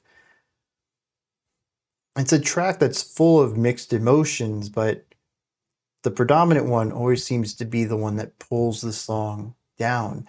Whether it is eerie, antagonistic, unsettling, sad, that's always the more powerful emotion in all of these moments. So if the song is working harmoniously, but emotionally we're looking towards negative feelings, I wonder how that's all going to play into the lyrical themes, and also how that's going to explore this album moving forward. If this entire section here, this Proterozoic era, is about not necessarily stagnation, but just insignificant events, how much of this music is going to be what we listen to, slow burn ideas that sort of just find new ways to continue to say what they're doing originally by layering things up, rather than drastic sharp left turns into wildly different ideas. That Mathcore stuff we saw in track 5, that might be behind us. Maybe we're looking at something a bit softer and pensive from here on out. This track does have highs and lows, and we do have some pretty aggressive moments, but comparatively, they're just heavy. They're not the heaviest. They're not really aggressive even. They're just louder, just bigger. And I find that to be interesting. It's another thing that I think makes this work really well in the context of the first part, but would be lost a little bit if you took this by itself. It's still an absolutely solid idea pacing-wise, but thematically it loses some of its impact when not paired with the first 5 tracks. Let me hit some lyrics on this. Well, I didn't expect to be so right about this, and honestly, kind of depressed that I am. I don't... The final stanza. Every day of our lives, the present is painful, the future unknown, and the sting of the past is what makes every moment unbearable.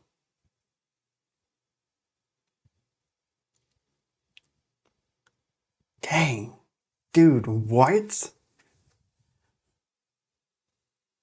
I had mentioned I felt a nostalgia in there, and I don't know if that's completely accurate compared to the lyrics. There is definitely a looking to the past, but not positively, it seems. Or maybe that's it.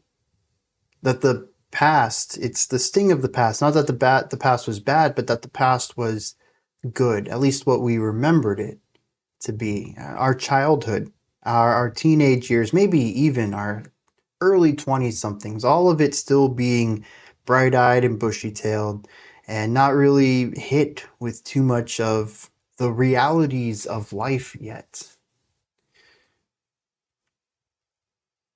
A want to go back to those more positive, joyous moments, and the sting knowing that you can't. It makes every current moment unbearable, as he states that the present is painful and the future unknown. Certainly nothing like the past. The future was bright. We knew what we were going to do. It was going to change the world. We were going to be rock stars or scientists, or I don't know, maybe the kids these days want to be YouTubers, TikTokers, influencers, that's the word. To have your dreams and to at least be told and believe that they're achievable. As track 1 tells us, though, most of us don't have our dream job. We don't even have comfortable lives, as stated in track 2.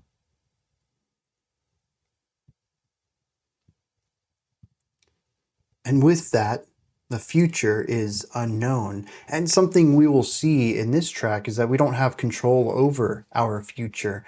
The main stanza that comes in so many times here is, I'm wandering in times that are not mine, lost between the shit and the shine.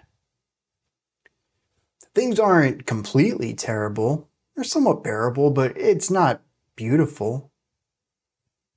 But it's also not mine. I don't have control of my destiny. I think a lot of people are feeling that, especially right now. It says that we are living in pain. The wind of the past will always shake you in the end, and we are waiting for the day when we will attain the ability to forget. I don't know if this is a general concept of forgetting, maybe a forgetting of everything, but I'm kind of hoping possibly the ability to forget the pain. To have some hopeful future ahead of us where we completely forget that this era of our lives even happened. It's only when someone mentions even something about, the 2007s, the late 2010s, or sorry, that'd be the late 2000s, or, the early 2020s. Y'all remember that? And you're like, dang, I forgot how bad life was then. I'm glad I, kind of put that out of my memory. I think that's what he's aiming for there. It says we're waiting for the day that we can forget. But it is, overall, I think, a song that is a call to arms.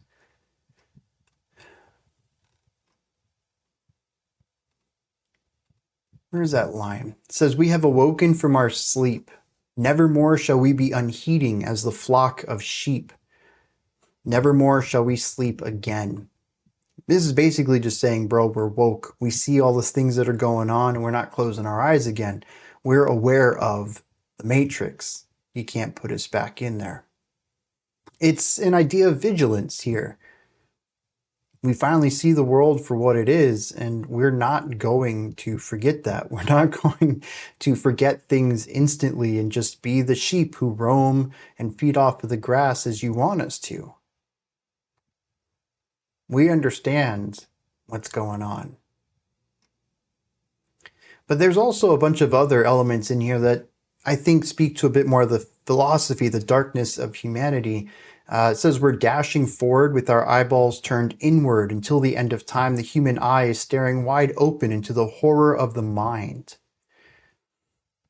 The best I get out of that is just a general understanding of the darkness of humanity, but maybe it also means something else. There's also a constant use of animals in here. Says every night I'm swooping with the vast span of my wings.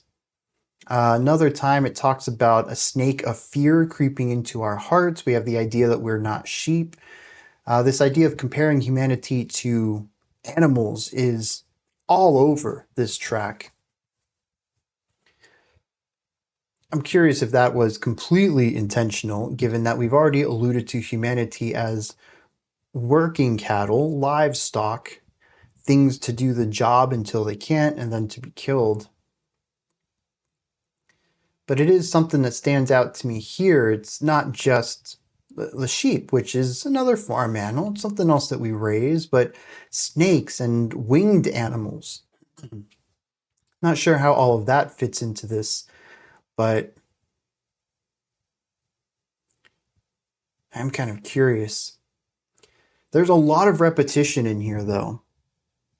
I'm curious if that's supposed to be something that helps just like solidify an idea and allow some of these to be more mantra-like. Maybe it's just to reinforce through repetition.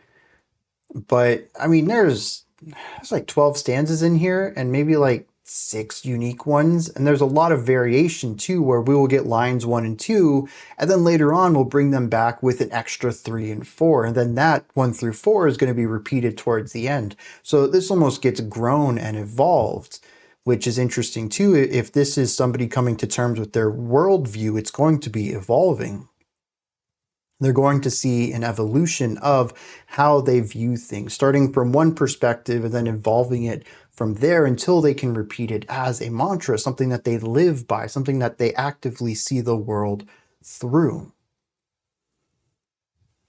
Not sure how all of this ties back into the music, though, as it did have some more brighter parts to it, but I think that the general melancholy and distrust and fear throughout the track is pretty well reflected in the lyrics here, particularly with their relationship to other humans. At the top anyways, there is an element of we will never go back to sleep. So solidarity and working together as a group is certainly themes that are being alluded to here while not being expressly stated yet.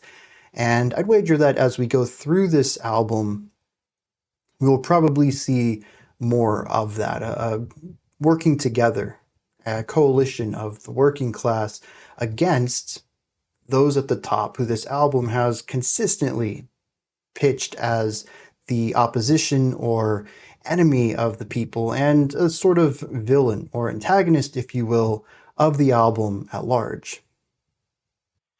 All right. We do have a few seconds left in Rhyacian, and believe that's going to pull us into the next track, Orosirian, I believe is where the emphasis needs to be on that. The subtitle for this one is The Great Blue Cold Now Reigns. Let's dive in.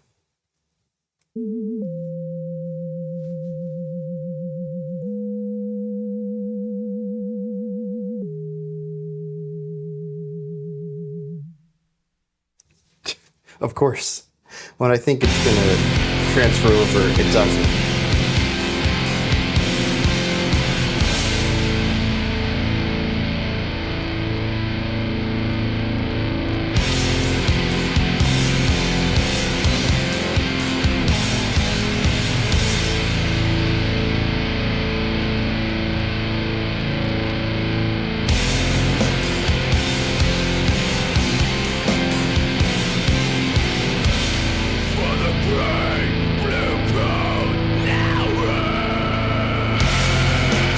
So we're working with 24 beat phrases.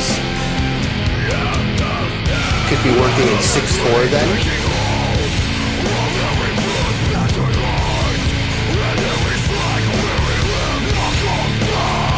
Which actually feels right.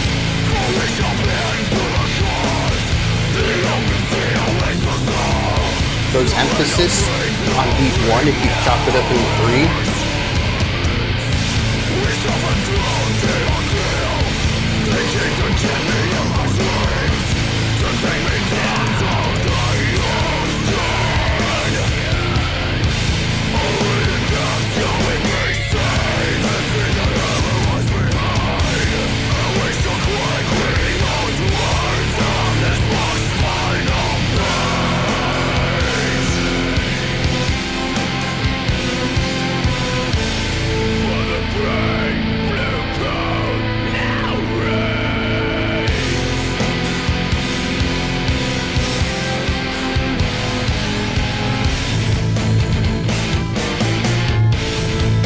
Okay.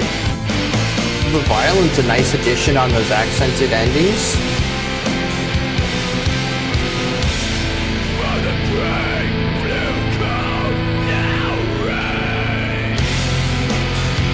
It's very push and pull. I mean, even based off of this core riff that has...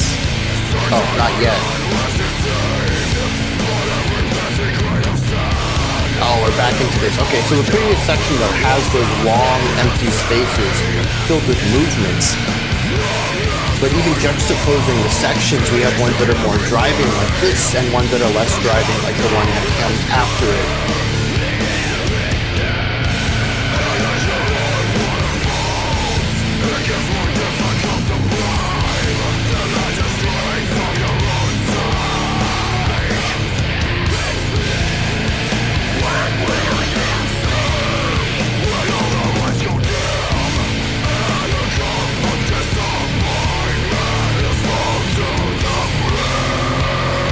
This one a bit, it still has the same tempo to it, but it just feels a little lighter.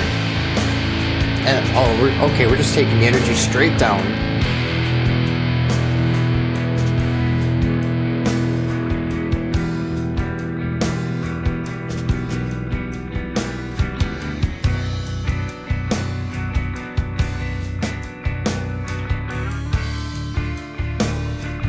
I love how much more presence the bass has when the guitars aren't also filling out the low ends.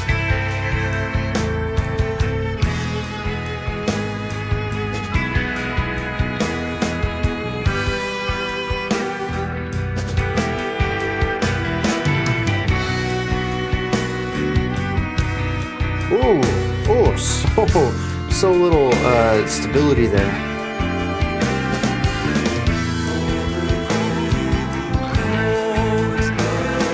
Very cool layered vocal work. Also, the drummer is still killing it.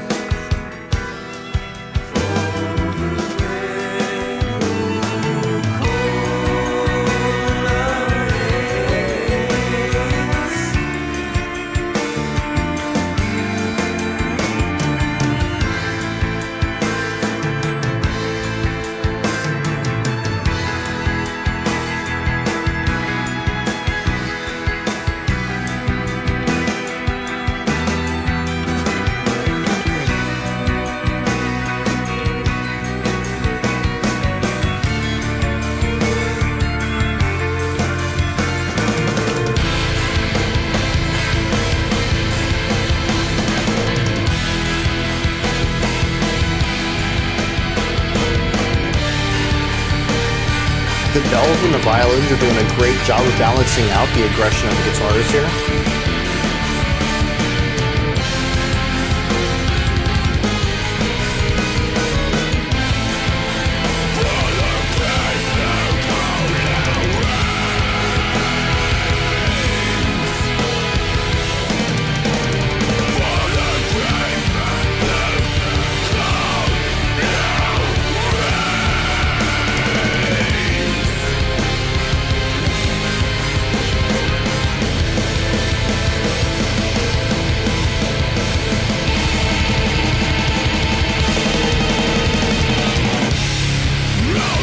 Yeah, I felt that coming in.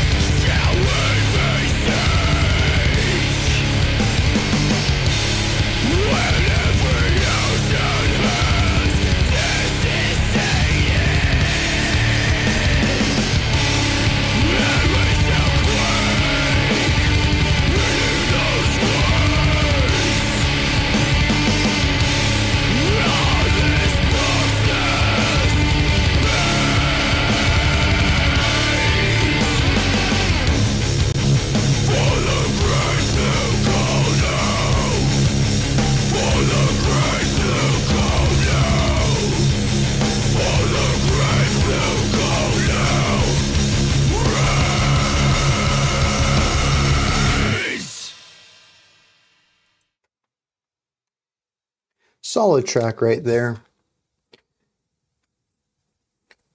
An interesting juxtaposition too. Rhyacian brings in a wildly more nuanced approach to their writing, kicking off this this disc with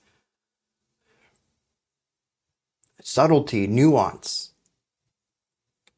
There's more textures, more space. It's less metallic. This says, well, can we make that metallic? And I think they do an all right job with that. We still have a mostly metal song here, aggressive guitars, shouting, harsh vocals, whatever they are. I'm a bit upset that we don't have more of the cleans, but fingers crossed, the rest of this album, we will hear more of them. But we got a little bit of them. When we brought the energy down and we went to, I don't remember if it was clean electric or acoustic guitar, but we certainly got rid of the distortion. There was a little bit of clean vocals in there, but nowhere near as dominant as Rhyacian had. And it does, like I mentioned, bring back the violin and the bells, and it incorporates them into the metal. There is still nuance to this. Harmonic and melodic nuance, particularly with layers. There's vocals too. There's so many vocal layers on this track, sometimes doing counterpoint and sometimes doing texture layering. But it is, at its heart, something a bit closer to the first disc. It is aggressive throughout. It is constantly changing its sounds, but it's more stable. And I think this is really interesting to continue to describe the evolution of the writing across this album, and something that, in my very loose understanding of these eras, kind of fits. I think they do a fantastic job of that, and I'm sure this won't be the last time I'm saying it in this reaction, but it still kind of blows my mind that that they come at this in this perspective. Okay, how? I think that's my big question. What is the process of this? Do they start out thinking, okay, this is the geological era we're going to be looking at? Do they go and research it, or maybe they already have prior knowledge? I don't know. And then build music around that? I mean, they would have to, right? The alternative is to write music and then try to retrofit that into specific eras of Earth's past. That could work. And as far as I know, their releases, as far as albums are concerned, aren't completely linear anyways. I think that approach would be much more difficult to do if you were trying to linearly chronicle the Earth's history. But it's just, it continues to blow my mind. And I would love to get a little explanation to this. I'd love to be a fly on the wall during some of their, not recording process or even composition process, but the pre-planning. Figuring out what to do next. How do they go about planning the concepts to these albums? I mean, I'd love to see them composing it too. I think that would be pretty cool. But it's the pre-planning that really gets me. How do they get to this point? Where does the knowledge come from? Both musical and geological. It's just incredibly impressive. And it's not even just the geological element either. When we checked out Pelagial, I mean, that wasn't about an era of Earth, but I do think that musically they did a fantastic job of creating a sonic palette and sound and composition for the different depth levels of the ocean. Part of that is simple. Just make it darker and heavier as, pressure increases and light doesn't travel as far down anymore. But I think they do a little bit more than that as well. They give each song personality beyond heaviness and darkness. And the same thing's happening here too, where sure, we are looking at songs starting out pretty simple, getting more complex, and then rounding off the sharp edges and finding stuff that's a bit more palatable to them. All evolving and growing off of the ideas that came prior.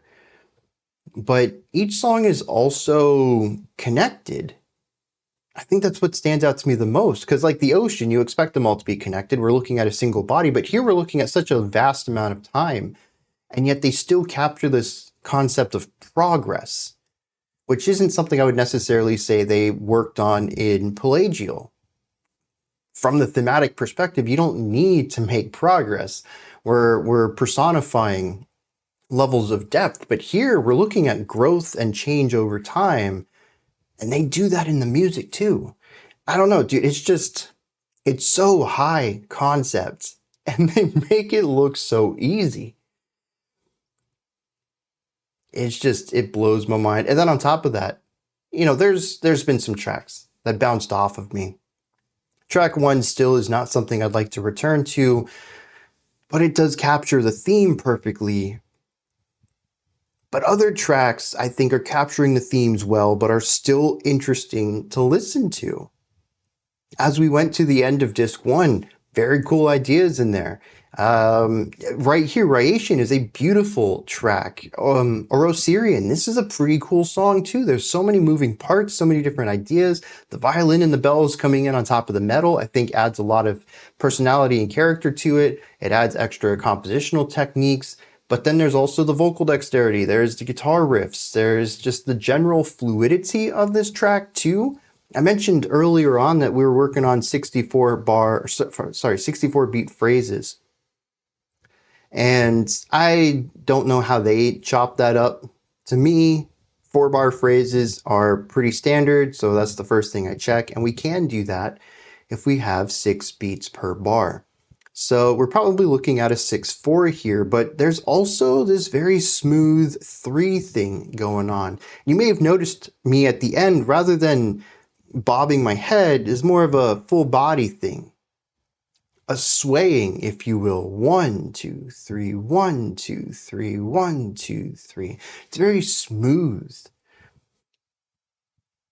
I really like that, and something happened in the music to support that too. I don't know if we stuck with the 24 beat phrase idea for the entirety of the track, but the 3 pulse was super consistent on this one. But there at the end was different because the emphasis, as far as I remember, was only on 1. A majority of this track emphasizes 3 and 1. You may have seen me do this a couple of times where we have 1, 2, 3, 1, 2, 3, 1, because the emphasis is on 3 and then 1, usually some sort of heavy attack followed by a snare strike on 1. Maybe the guitars will emphasize 3 and the drums will emphasize 1, something along those lines. Occasionally the drum will emphasize 3 and 1. But regardless, the track really had this dum, dum, dum, dum, dum. It's this heartbeat almost. 2 hits and then a break, and then 2 hits and then a break. It's a pulse throughout the song that feels driving. There's more emphasized beats than non-emphasized beats. That's one of the fun things about odd time signatures, is that if you're not going to play around with offbeat accents, you're usually going to have to choose, are you going to have more momentum, more pulse, more engagement, or more air, more space, less accents? Here we choose more.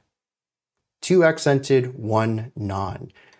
Majority of this track feels like it's pushing towards something, and I think that's what makes the ending really interesting when we get rid of that 3rd beat accent and we shift to just the 1s, and it becomes a bit more flowy. We now have less accented notes than non-accented ones. There's more space and more being than progression here. It's slowed down our momentum. I don't know what all that's supposed to represent, but we are reaching the conclusion of this micro era. We're still in the Proterozoic, but this movement is Paleoproterozoic. We only have 6 minutes left in it before we move on to Mesoproterozoic.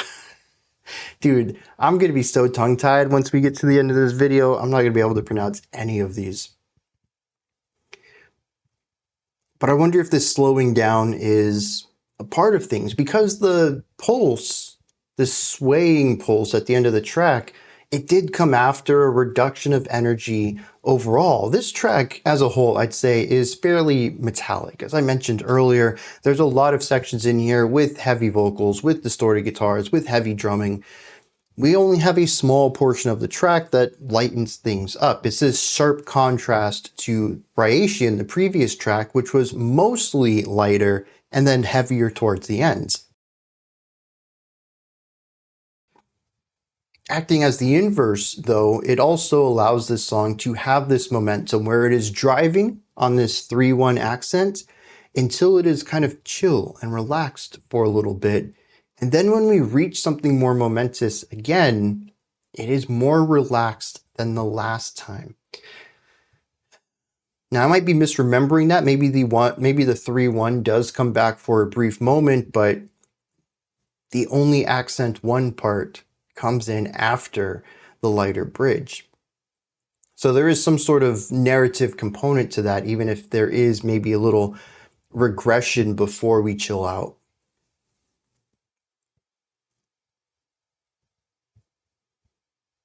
A lot of vocal dexterity on this one too. I don't have much to add to it, but I did enjoy hearing the vocals kind of bounce around from left, right, and center channels with different types of harshes, some a bit higher fries, some a bit more of that middle of the line, kind of sounds like a yell maybe.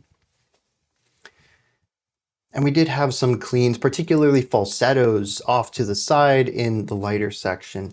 It does create a vocal line that is a bit more dexterous and dynamic, which is something that I appreciate, because one thing I love about clean vocals is the pitch dynamic, the volume dynamic, the texture dynamic, because there's falsetto, there's chest, there's mixed head and chest, there's all sorts of ways to manipulate the tone. And harsh vocals can do that, sure, but a lot of vocalists don't. You have your tone, you just sit on it, much like track 1 here, a very monotonous, single textured vocal style.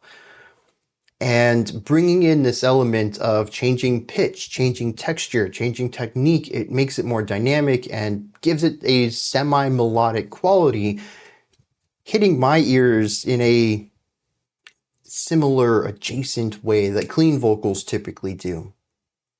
I'm really appreciating that. Let's hit some lyrics on this. A lot of this album has been about fighting back, about creating a clear and present danger to the majority of people's lives and pointing them out as an enemy, to be defeated, to be overtaken, power in numbers versus the few at the top. This one doesn't, though. Now, granted, not every track has been that way. We have seen songs that are from the perspective, I assumed, of someone at the top who controlled and enjoyed controlling people he deemed inferior, who have less power than him. Here, though, to me, it seems about giving up. It says, adamantly taking hold of every bruised and battered heart and every slack, weary limb knuckles down. Slack limbs are just down to the side. It calls them weary, so they're tired. It says that their knuckles down. There's no fight left in them. They're not up. It's not in a defensive position. The use of knuckles, I think, is really important here. It's not fingers down. It's knuckles down. They're still in the shape of fists, but they're slack. There's no energy left. The muscles are tired. Talks about the hearts being bruised and battered. It says, we shall bend to the cause, and the open sea awaits us all.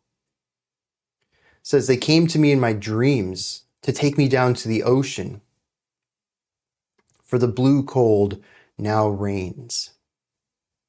So the great blue cold, it's the water, it's the ocean. It reigns, though. It is in control. Is it just the ocean? Is this a personification of the planet?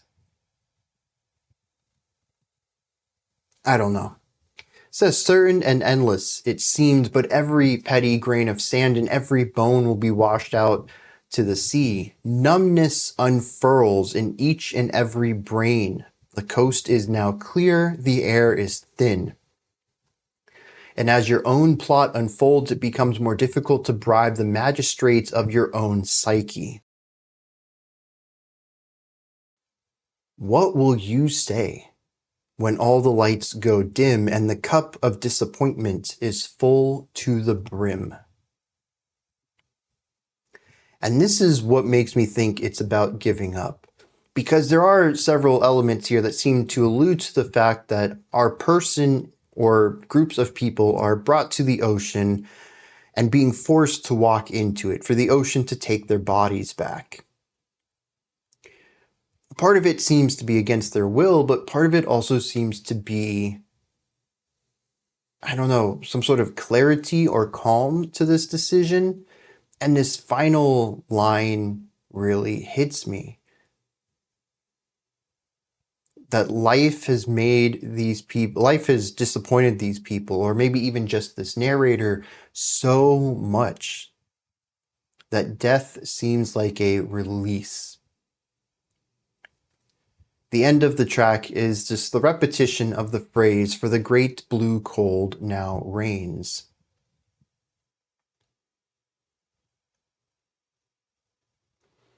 Even at the beginning, I skipped this line, but it says, "The open sea awaits us all. Surrendering to it breeds no remorse." This is, again, that element of acceptance. Maybe even finding relief in it.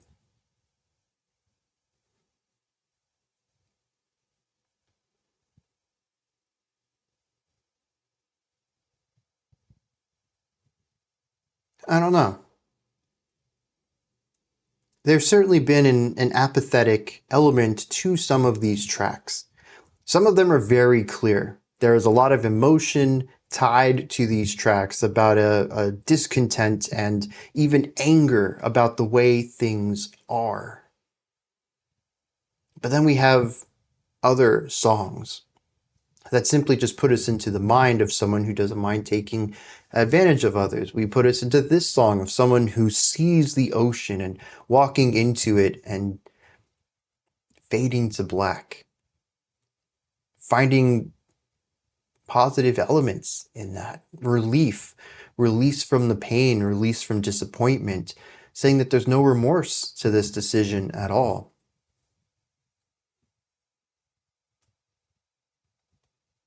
I think if nothing else, this album is clear in its surrounding intentions. That the state of living isn't really great for a lot of people right now. That it's very much stressful, paycheck to paycheck, just barely scraping by, not really living at all, and it's very much a systemic problem. But beyond that framework, the album seems to want to take a lot of looks at different perspectives throughout and sort of approach it from a multifaceted angle rather than a singular vision of every song being, "This is bad, we should fight back." And assuming that's accurate, I mean, we still have 7 tracks to go. I find that to be a really nuanced take on this. I think it's very easy to say, this is where I align on this topic. Let me write from this perspective. It is infinitely more difficult to say, this is where I align. This is my perspective. Let me write across the spectrum. And that's going to create an album that, like I mentioned, feels a bit apathetic at times. It's not really presenting anything in an emotive way. It's simply stating a bunch of perspectives, opinions, and facts without commenting on them. But I do think that there is, through the frameworking of this, a very clear commentary about where the band, or at least the lyricist, sits on this topic.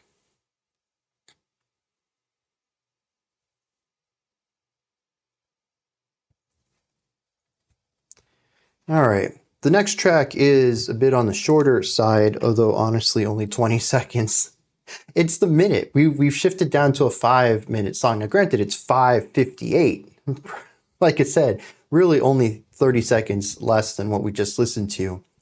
But it is still in the 5-minute range. We don't have too many of those on here. This is going to wrap up this proto-Proterozoic, what is this word?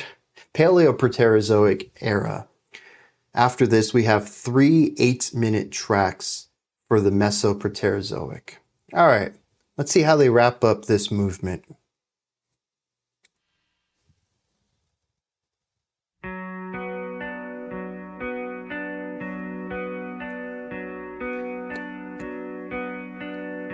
Those 3 notes, why can't I play? This is What it means to be fully human is to strive to live by ideas and ideals, and not to measure your life by what you've attained in terms of your desires, but those small moments of integrity, compassion, rationality. Because in the end, the only way that we can measure the significance of our own lives is by valuing the lives of others.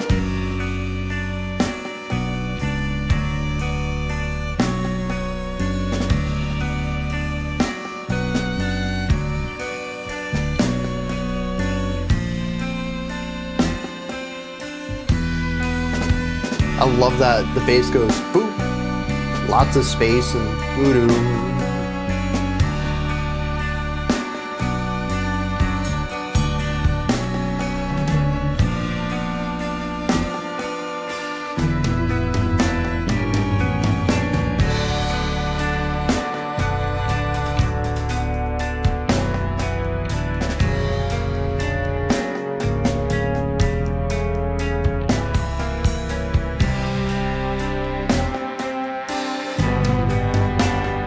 Alright, assuming the song stays in this is going to be my favorite movement of the album so far.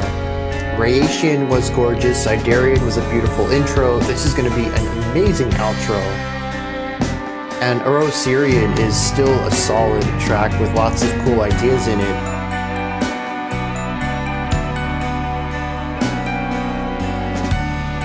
Oh, this is so good.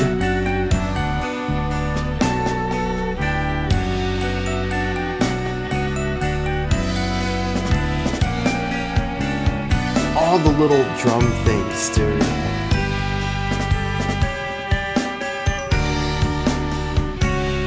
The way the bells and the violin just lined up there.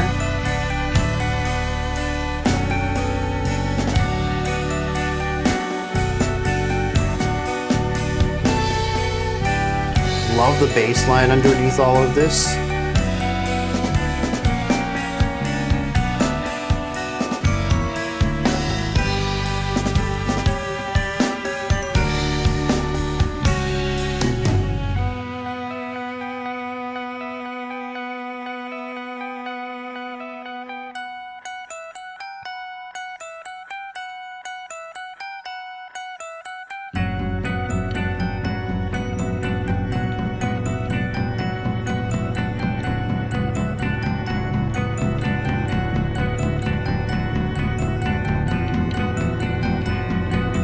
Yeah, tempo increase, subtle, but certainly there.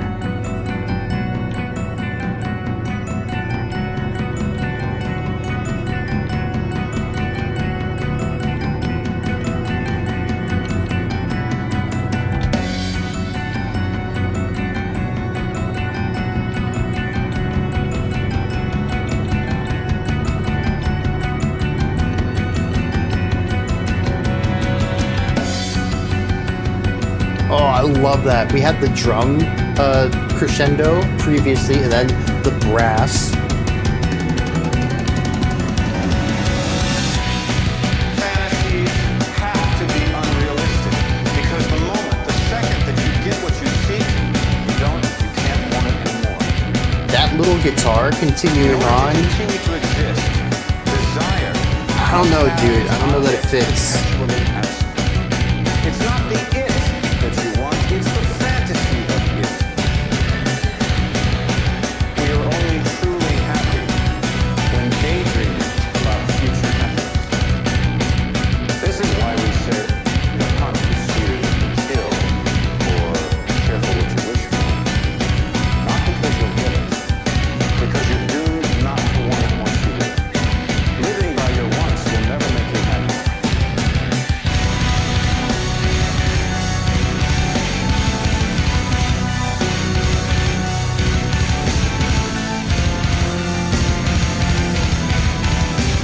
another song in 3. Did Rhyacian use 3 this much? If so, why is 3 so important to this movement?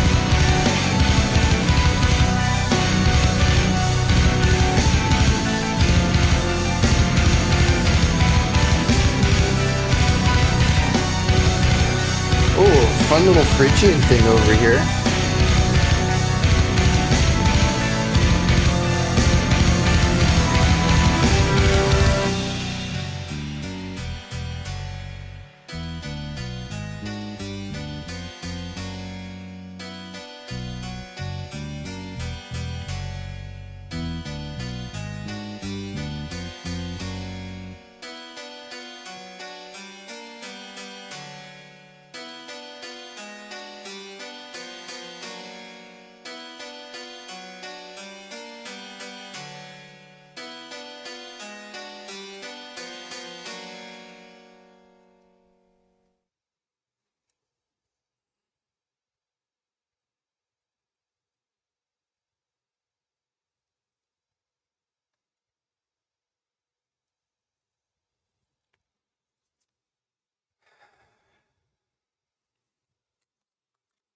Yeah.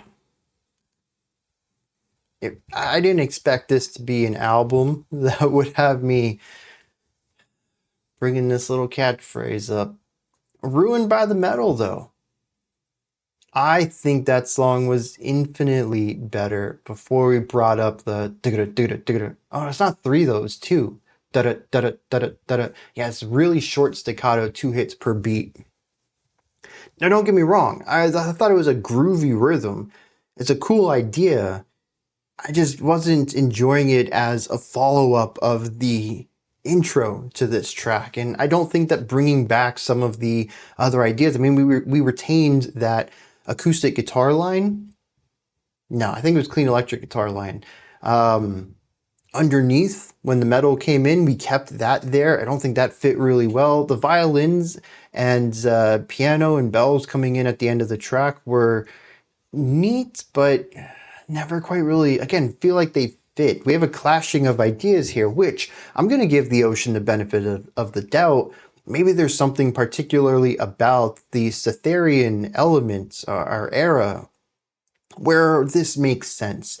Things clashing and coming together to form a combination of 2 things.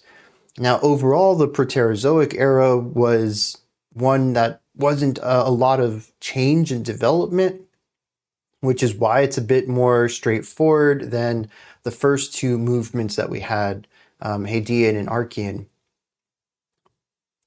But there's still developments in this era of Earth's history, and maybe that's what they're trying to capture here, a musical representation of this moment.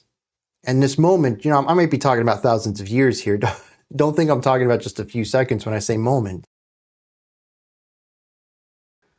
But I don't know enough. I mean, this is the problem with getting a very quick crash course on these larger ideas, you know, the Proterozoic as a whole, despite it being millions of years long and obviously covering a lot of smaller groupings of that. Not only was this the Paleoproterozoic movement, but this song specifically, Statherian. I mean, we're really honing down on a specific moment in time.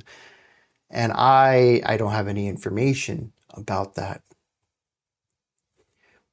This definitely seems like an album that's, I mean, I'm getting a lot out of it, even not knowing much about these geological moments, but I think you're going to get a lot more out of this album, particularly from the musical side, if you're more informed about this stuff. Which again, I have so much admiration for the ocean, and not just their ability to do this, but to do it consistently across not just one album, but like 4, 5, if you want to count Pelagial. Maybe there's more that exist within this geological series of albums.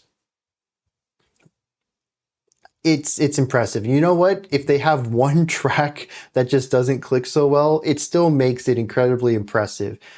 But like I said, I'm going to give them the benefit of the doubt and assume that this is pretty thematically accurate, even though I found it to be musically a bit disappointing. But getting away from that, I loved the beginning of this, right up until the accelerando, which I thought the accelerando itself was neat. This was the gradual increase in tempo as the song got faster, faster, and faster. But it quickly wore me down. It had some neat bursts in it. I loved the drums ramping up intensity, doing I think it was a snare fill, a snare roll actually, with increasing volume and intensity, and then nothing, it backs down. And then you hear some brass over here and they get louder and then it backs down. You can just feel this energy building, almost as if we're accelerating forward in time and seeing these micro bursts of change as the movement of time continues. And in fact, from that perspective, maybe the transition into something heavier at the end is a way of saying we were here. Now we're here, and it's similar, but very, very different. And this is going to help us thematically move into the Mesoproterozoic era. Okay, I like that. I don't know if that's accurate, but if so, that's a very cool decision to do in here. I kind of hope that is what their intentions were. Anyways, though, the beginning of this song is just gorgeous. There's a darkness, almost a gloominess to it, a tension throughout, but absolutely beautiful. The drum part, I mean, the drummer just this whole album is killing it, but right here, absolutely top of their game for lighter melodic drumming that pushes the track forward without ever really feeling intense. It has momentum without ever being overbearing. It drives the song forward without feeling driven. It works really well, and the drummer just has all of the nuance in the world and creates these wonderful ideas. I cannot talk good enough about, words fail me here. I can't talk up the drummer enough on this album. As dexterous, as incredible, as great as the bass and guitar and vocal work has been on here, and I have done my fair share of praising of those musicians as well, the drummer is just a consistent highlight of every single track. Whether it is an intense moment, a heavy moment, a light moment, a serene moment, I think we've only had one of those. The drummer finds a way not just to capture the mood, but to do it with finesse. And I'm so enamored with the drum work on this album. It's so good. But then beyond that, we also have just these beautiful lines. I mean, we start off with some piano and violin and bass. Great counterpoint here. We have two lead lines here. We have a more driven melodic bass line here. It's got cool linearity to it. There's some neat little rhythmic ideas. I love the bass and it sounds great here. And it's just nice to hear the bass active. Not to say that it's not active in other tracks. It's just, like I mentioned on Orosirian, the bass gets drowned out because the guitars are so large and so low end anyways. The bass doesn't really have a lot of chance to shine in the mix. Occasionally I can pick it up, but more often than not, I kind of lose it. I don't want to put too much weight on the production here. My ear isn't super great for bass anyways. But any time that the guitars lighten up or there's just no guitars, the bass absolutely shines. And I just have to assume the bass is always shining in their part. I just can't necessarily hear it. But I love the way that these three instruments work together, and then we begin to add more instruments. We get a second violin, we get that guitar in there, and it's just so beautifully intricate.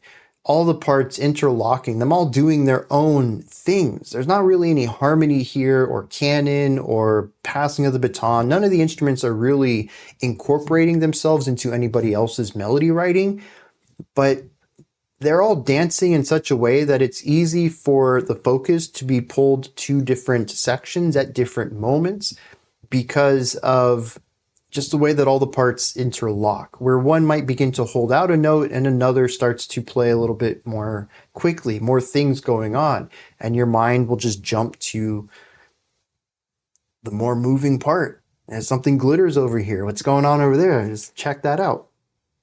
And the track just continues to evolve in a way where all of these sections are kind of doing their own thing, but working harmoniously. Isn't that, I mean, granted, again, I got a very, very basic overview of this era, but wasn't the Proterozoic one that is mostly boring, but still some interesting things happening? And it was about the Earth kind of settling in. This is where the oxygenation event happened, where microbials, I don't remember what they were, small things, very small creatures, started to photosynthesize and release oxygen, was it, into the air, kind of putting oxygen into a typically methane atmosphere. And so there is a little bit of the environment beginning to form into something that is, or would be, suitable for more types of life. This is about a lot of small things happening together to create an ecosystem, a new ecosystem anyways, one where new organisms can flourish. That's the word I wanted earlier, organisms. Small organisms is what I meant to call them. What did I call them? Small creatures? I wonder if that's technically accurate. Is there like a limit to size of things that you can call a creature? Anyways, I'm a bit off topic there. I think this does a great job of kind of setting this idea up. And we kind of see how all these interlocking parts work together. Then there's the fast forward moment. We speed up until we get to where all of that ends up, which does feature many ideas from the intro, but in a heavier, more aggressive atmosphere. Again, I don't know what specifically happened in this era, but I'm kind of curious now. I kind of want to get a geological book and read through each of these eras as I'm listening to the music and kind of seeing how all of that matches up. Let me hit some lyrics on this one. And of course, there weren't lyrics to this. It was just two samples, spoken word. They come from the movie The Life of David Gale, which I have never seen, but I really enjoy these two excerpts here. The first says, what it means to be fully human is to strive to live by ideas and ideals, and not to measure life by what you've obtained in terms of your desires, but those small moments of integrity, compassion, rationality, because in the end, the only way that we can measure the significance of our own lives is by valuing the lives of others. I love that. That is beautiful. It goes on and begins to talk about, interestingly, a throwback to track 2. Track 2 was about capitalism and retail therapy and fear of missing out, and basically the great void, trying to buy happiness and contentment, and of course, the fact that that won't happen. It says fantasies have to be unrealistic because the moment that you get what you seek, you can't want it anymore. In order to exist, desire must have its objects perpetually absent. It's not the it that you want, it's the fantasy of it. We are only truly happy when daydreaming about future happiness. This is why we say the hunt is sweeter than the kill, or be careful what you wish for. Not because you'll get it, but because you're doomed not to want it once you do, and living by your wants will never make you happy.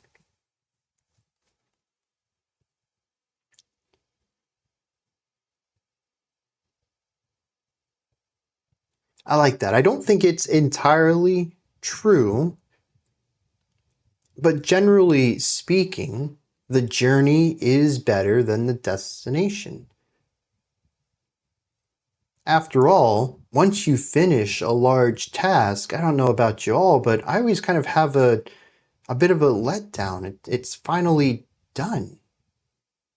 I've carved out hours of every day to complete this task, this project, dedicated so much time to it, and now I don't have that anymore. I am happy that it's complete, but there's now also a void there. I don't have that filling my life anymore. What do I do now? And I do understand this idea that once you finish something large, once you get what you've been wanting for a while, you kind of need to fill that want, that desire with something else. It becomes an ever-changing path, a decision. When you're done desiring one thing, you desire another. I do kind of agree with the idea that the desire itself is the driving motivation, that getting it removes the motivation, it removes the happiness, the feeling of desire, which brings a type of positivity. I don't know if the statement "we are only truly happy when daydreaming about future happiness" is true, but I can understand the perspective of someone who would say that, particularly someone who, well, the type of person we've been exploring in this album, one who has not much joy in their moment-to-moment life.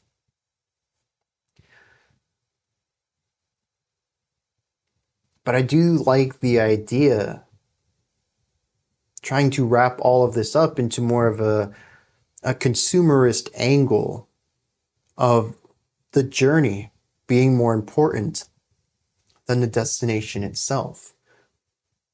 It's an interesting perspective to take, and not one that I've ever attributed to desire at all, but not entirely untrue either. There are certainly things I have in a wish list I'd love to have one day, but like everything else that's ever been in a wish list, and maybe it went on that big sale and I finally picked it up, something else ends up being put in its place on the wish list. There's always something else I want. That part of this, at least for me, that does tend to ring true. But I really love how this is an extension of, or at least brought into parallel with, the first stanza, or the first paragraph, about measuring your life by integrity and compassion, that our lives are only significant when they value and help others. Basically saying that lives that are selfish have no value, or at least in a greater sense, no value to society. And I think I can agree with that. Our lives have meaning by uplifting those around us. And by virtue, hopefully, they uplift the ones around them. In a sense, as long as you help someone who helps someone else, who helps someone else, even after you've passed, your life, your existence still influences and impacts people. It gives your life meaning.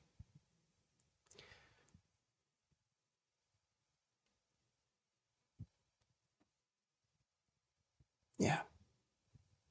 That's beautiful. I love that. All right.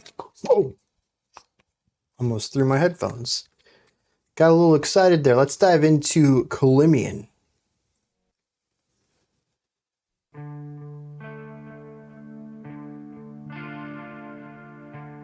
Promising start, reminds me more of Rhyacian than Orosirian.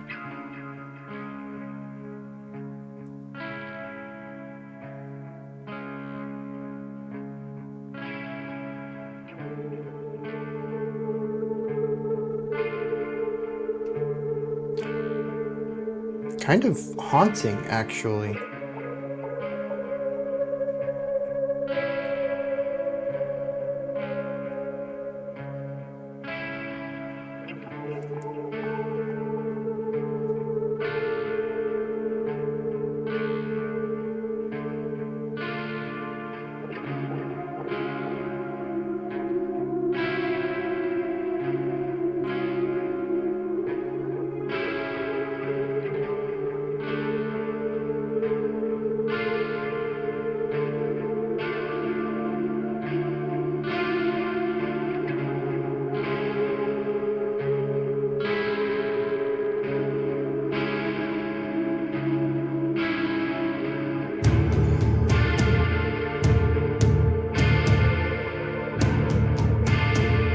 We have an accent on 1 and the end of 2. 1, 2, and 1, 2, and.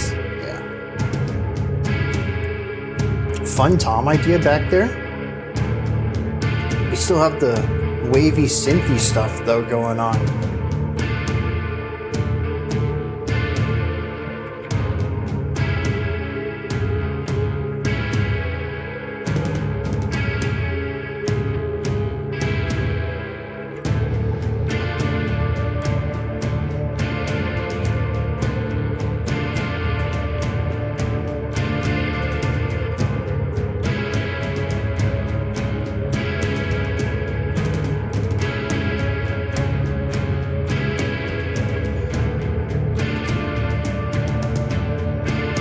Tambourine.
Oh, yes.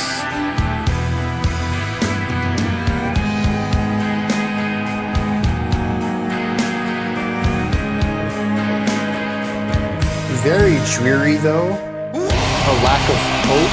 Well, now we have anger, though.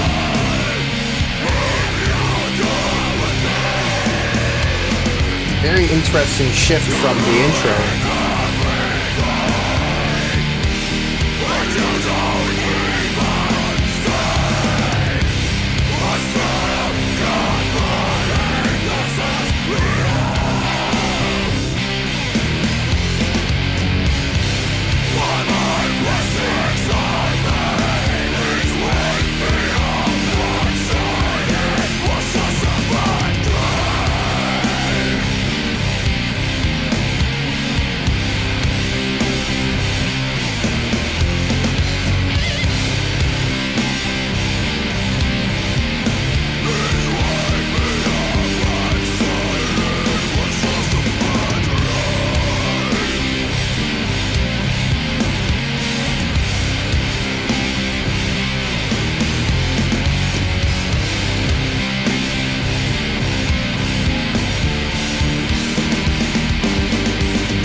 It's interesting too because the bass started to lead a little bit there at the end of the heavy section. I like how it's the driving force in this one.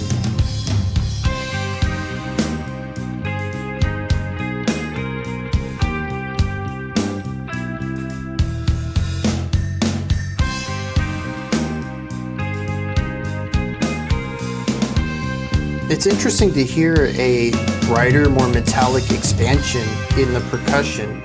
We got the bells back too, but we've had tambourine. We've had some sort of warped cymbal, I think, at one time earlier in the track.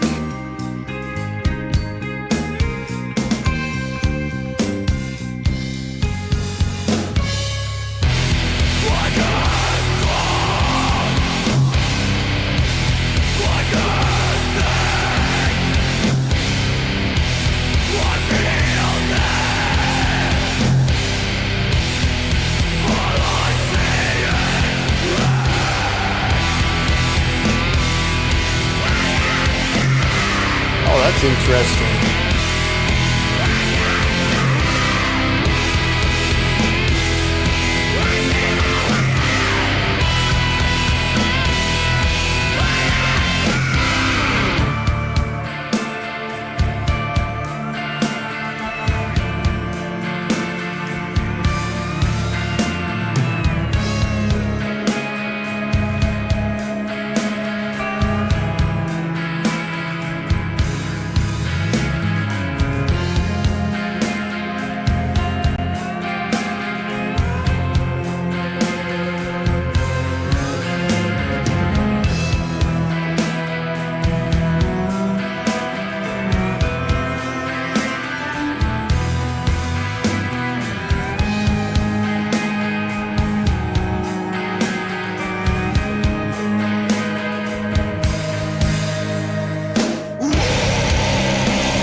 Different vocal style here too, right?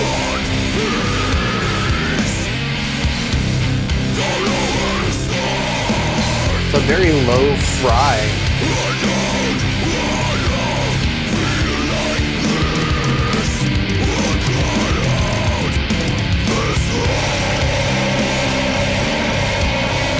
The tremolo bringing in that tension underneath this long held out note.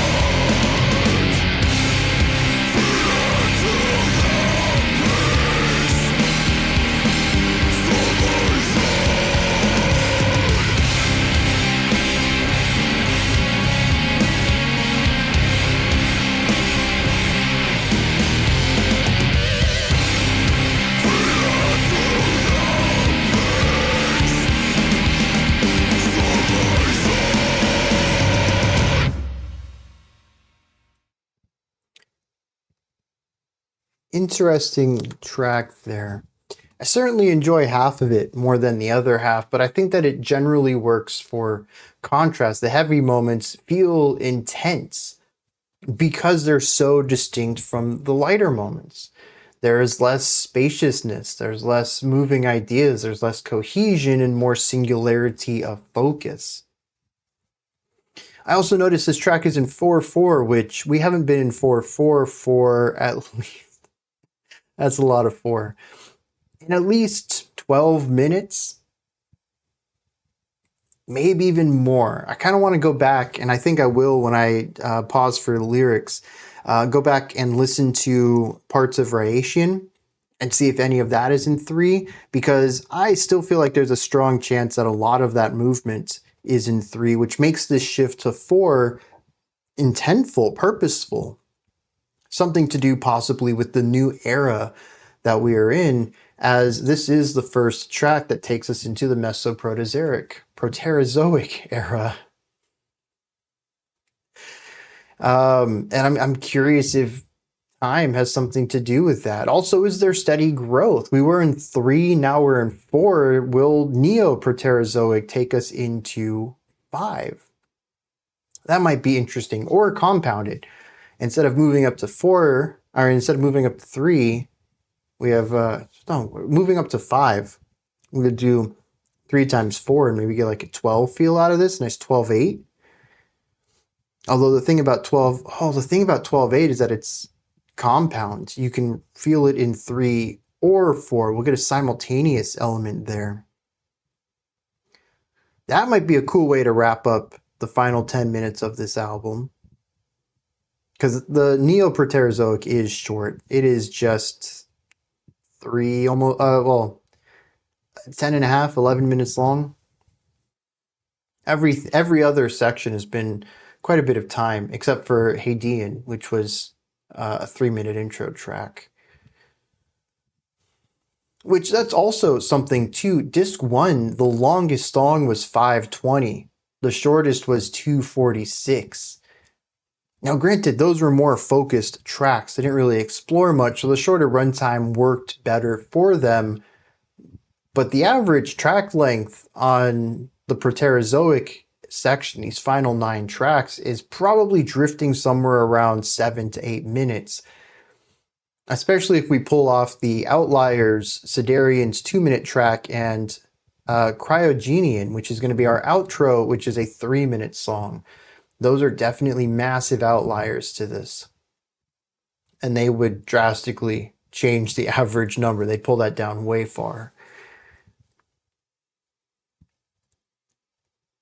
Anyways, though, that's more speculation than analysis, but it is something that I continue to be aware of.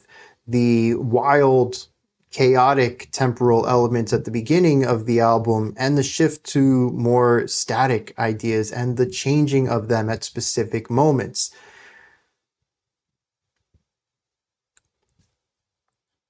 This song, though, is interesting because there's been some expanded percussion on this album, but I don't think we've really seen too much in the realm of cymbals or metal instrumentation. Granted, we do have the glockenspiel, we have the bells in here. That is certainly a pitched percussion instrument. But as far as other percussion we've heard, a lot of it comes down to earthier tones, toms and snares, and I think we had hand drums somewhere in here as well. Lower end stuff, not really the bright shimmery stuff. And here we have the tambourine, and we have some sort of, the best I could think of is a warped cymbal. I don't know what it was, and honestly I think we only heard it 3 times. It was within the intro to the track, and it was distant too, a bit often in the off to the side. But it is neat that we're beginning to explore new instrumentation still in this album. And I don't think that it's a coincidence. It comes at a new era in the album too. I feel like I'm a broken record here. I really appreciate their attention to detail based on the concept of writing music around geological eras. It's just insanely cool. And again, they make it look easy. Now, this song is about highs and lows. I really like the build-up at the beginning. We have some cool melody lines coming in. It is a slow burn, but I think generally speaking does some really beautiful ways of crafting melancholy and despair and darkness, which I suppose makes sense. I just saw that the subtitle for this track is Lake Disappointment, which, interestingly, I think pairs well with our last track with lyrics, which was Orosirian, For the Great Blue Cold Now Rains, a song about feeling discontent and defeated and finding that giving up and going into the ocean might not be a bad thing. Here we have Lake Disappointment, once again, not feeling content, and water as a theme. We'll hit the lyrics in a bit. We'll see if any of that actually draws parallels to track 8 there. But I do think it's interesting that title-wise we're seeing some parallels. Musically, though, I don't see too much here that matches that one. That one was a bit of a, I don't know if I'd call it a disappointment for me, but it was a return to something heavier after Rhyacian's phenomenal more nuanced writing. This, though, focuses on both of those sounds, the lighter, layered, airier, and spacier writing that we saw on Rhyacian with the more heavy metallic stuff that we saw on Orosirian. And I really like the pendulum shifting on this one. It's interesting that it comes after track 9, which to me felt like the building of an ecosystem, about a bunch of ideas interlocking and working together to create a larger whole.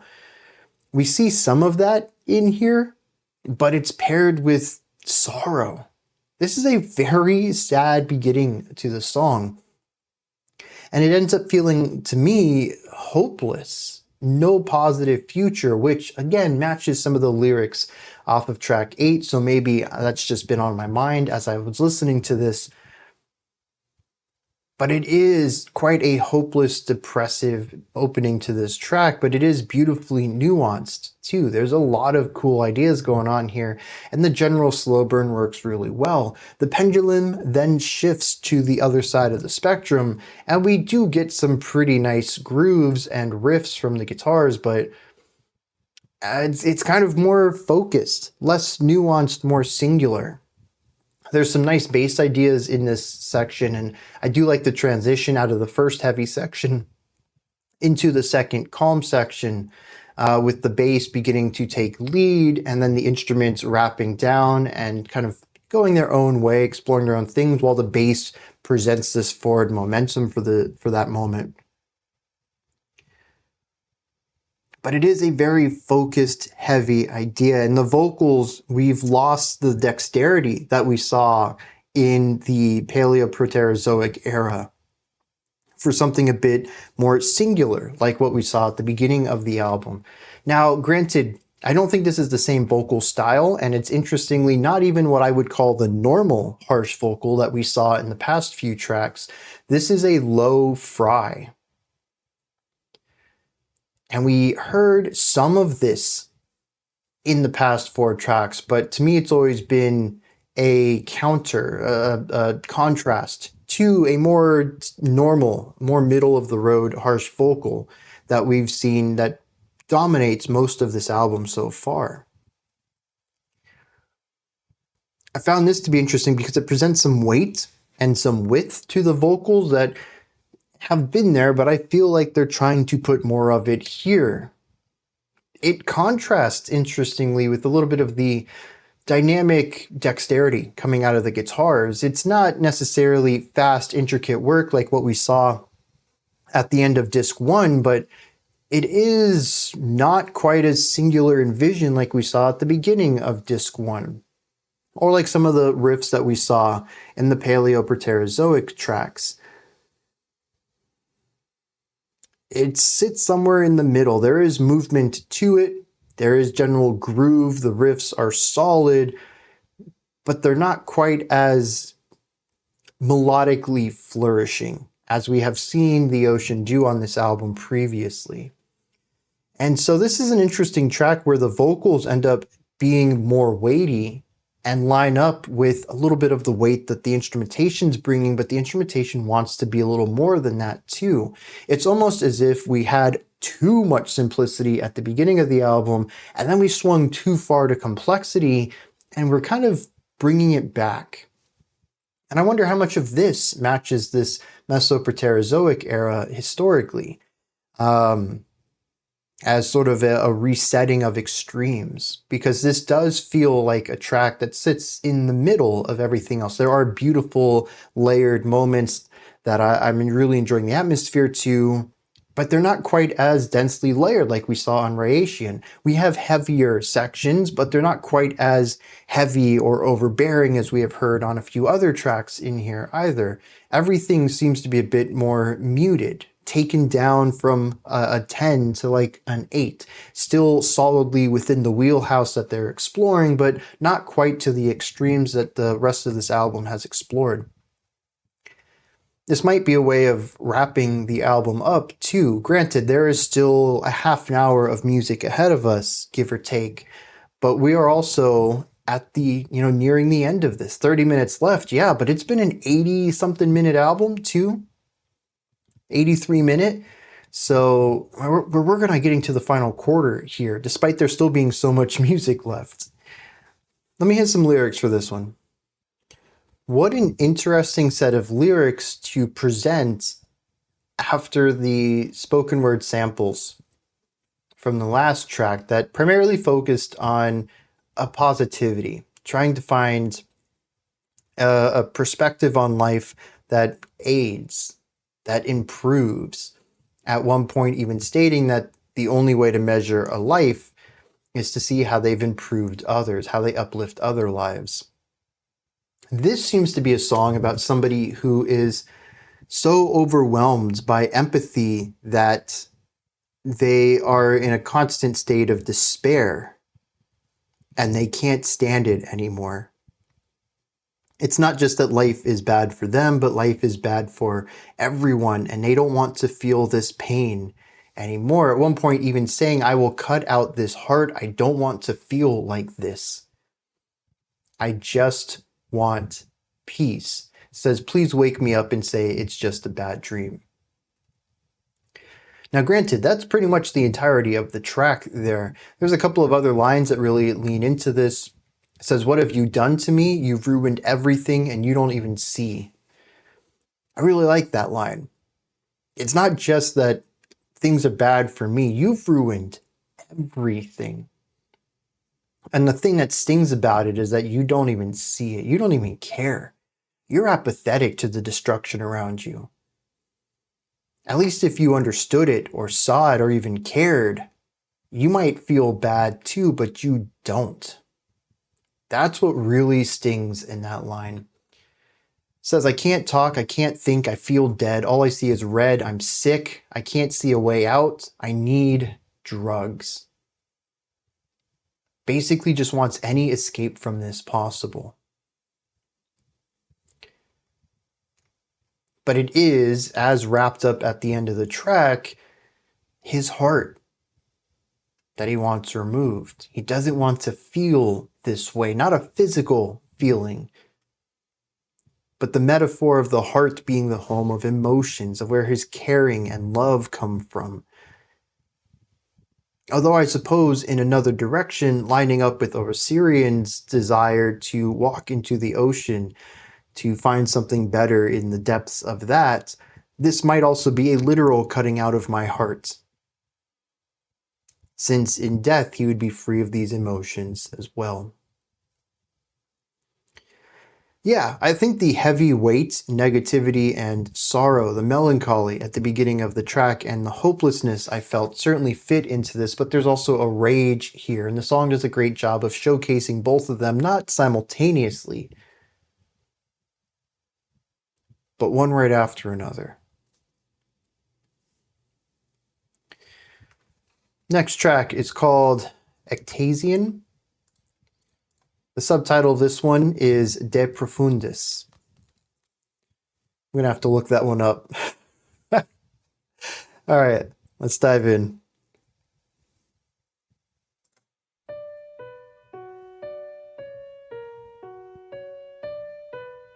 Another song, what was it? The instrumental was at track 9 that started with a simple piano loop. Yes.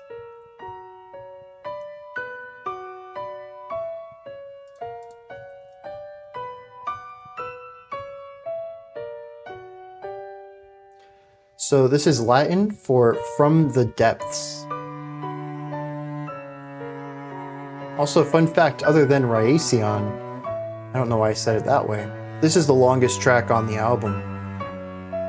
Or another way of saying this is the second longest track. Cello also. First track we've had that, I believe. Every other bowed string has been a violin. Also, this one's quite eerie.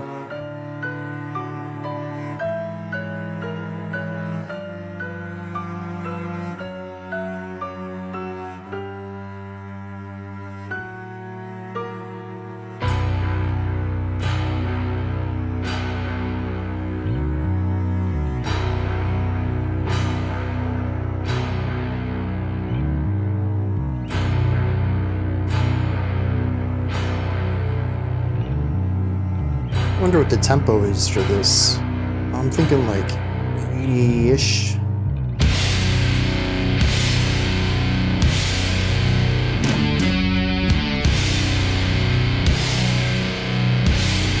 About 85, 86. Not quite well, it is kind of doomy. Not the slowest doom I've heard, but certainly slower than anything else we've heard on the album, I believe.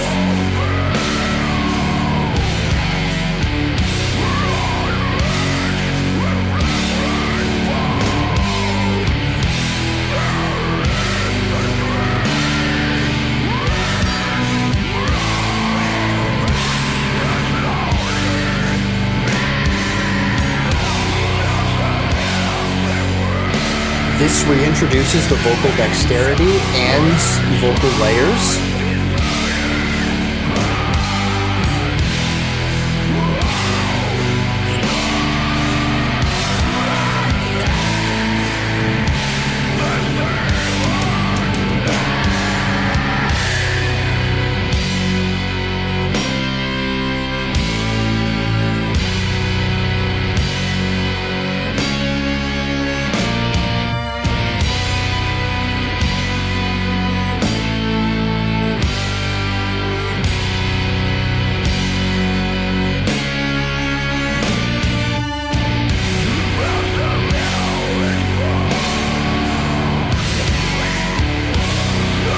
Although I suppose alternatively, if you feel each of these to be quarter notes,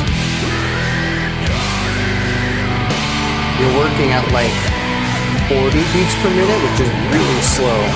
So it definitely has a slow feel to it.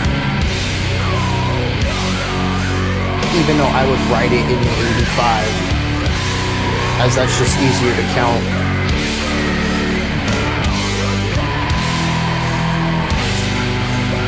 Oh, also the cymbal. The cymbal reinforces that faster tempo.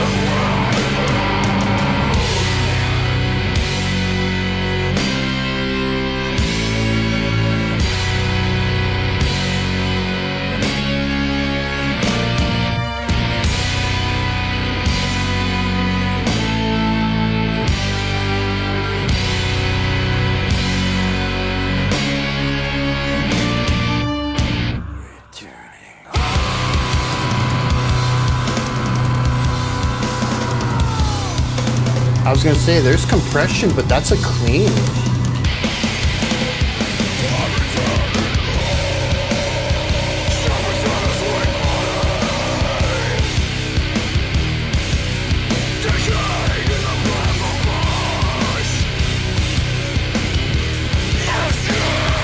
And here's a return to something closer to track 1.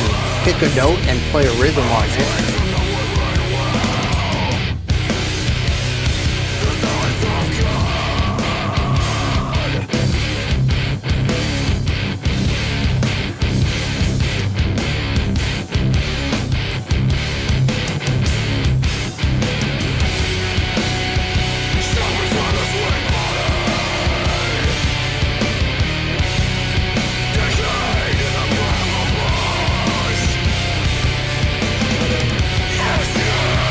Okay.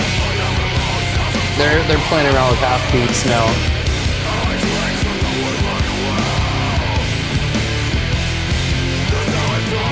Oh, maybe not.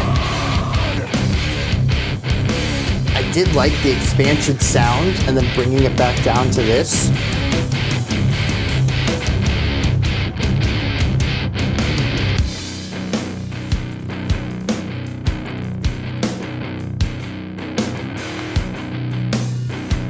Such a tool idea, especially, I thought that was a phone for a second. Especially with the panning, but the rhythmic switch-ups.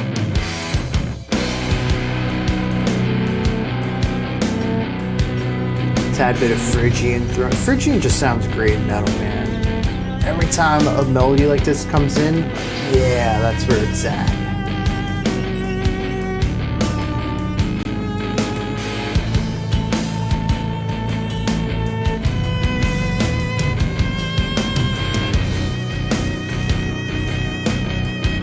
Strange phrasing aside, pretty sure all of this is in 4/4 though. Yeah, that's a really weird rhythmic element, that bar, and yet it's still 4/4.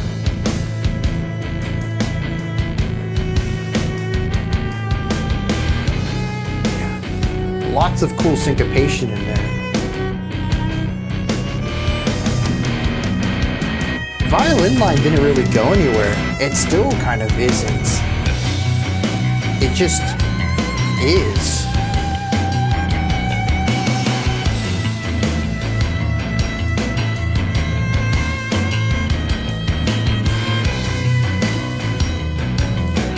Cool bass line here though.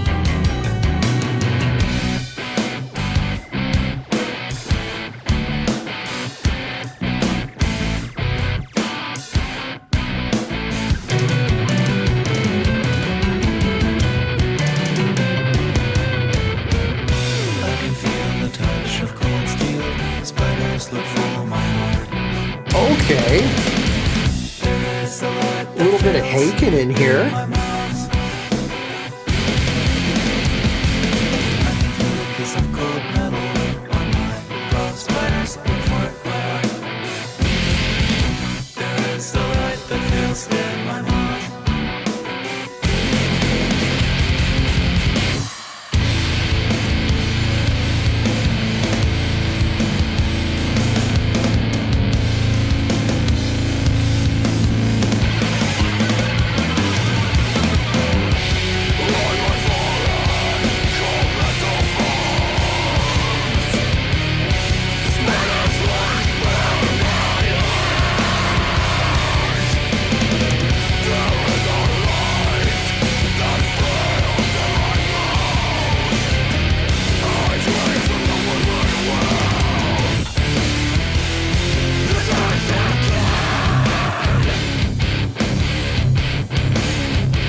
Yeah, I don't know that I have a lot to add to this one. It's neat to bring back some of the compositional techniques from track one. This is a song that says, hey, let's pick a note. I don't even really care what that note is, man. Just play a note and we're going to do some rhythmic syncopation on it. And sometimes that's even going to cross bars. So it's not just polyrhythms. We're going to be looking at polymetric ideas against the backbeat. And the 4/4 backbeat is usually showcased somewhere. The snare, cymbals those are the two places that you can usually find it at. The bass kick is usually going to follow along with whatever wild syncopation stuff the guitars are doing. The bass sometimes will lay down the backbeat, which is kind of nice too. But yeah, it's not really the focus there. The focus is on the weird syncopated stuff that feels like the song's not in 4/4 because either the syncopation is just that frictional against the 4-beat phrase the 4-beat bar, or the syncopation goes across bar lines where maybe instead of a 4-beat phrase, you're looking at a 6-beat phrase. So when we hit beat 1 of bar 2, we're still at the end, the final third of this idea. And we'll actually line back up on bar 3. That's where things are going to wrap up again, where beat 1 of a bar is the beginning beat of the phrase 2. And so it's going to be in 4/4, but we're going to be looking at 3-bar phrases, but we're not counting in 6. It's what creates the weird temporal stuff there where it never really feels quite like the beats and the riff are on the same page, and it feels disorienting and disjointed.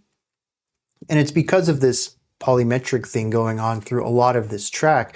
But as I tried to showcase many times with counting, a sonic showcasing, but also visual with the conducting, every single section of this track is in 4/4.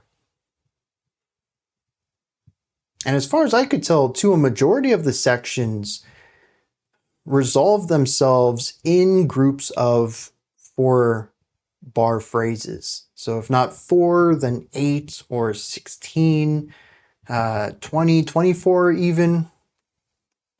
24 seemed to be rather common because that would be the doubling of 12, which there was a 12-beat idea in there at one time. So there's definitely this element of layers upon layers upon layers of ideas not lining up with the start of an expected section, whether it's a phrase that starts or a rhythmic idea or a melody, or maybe even just looking at 4-bar phrases. Things take some time. They'll be out of sync with each other for a little bit, but they will line up eventually. And that tended to fit within more standard phrasing concepts. It just never quite feels like it in the moment. And this is something that bands like this like to do on a much more insane level. We have Meshuggah, but also I think there's some good parallels to Tool in here as well.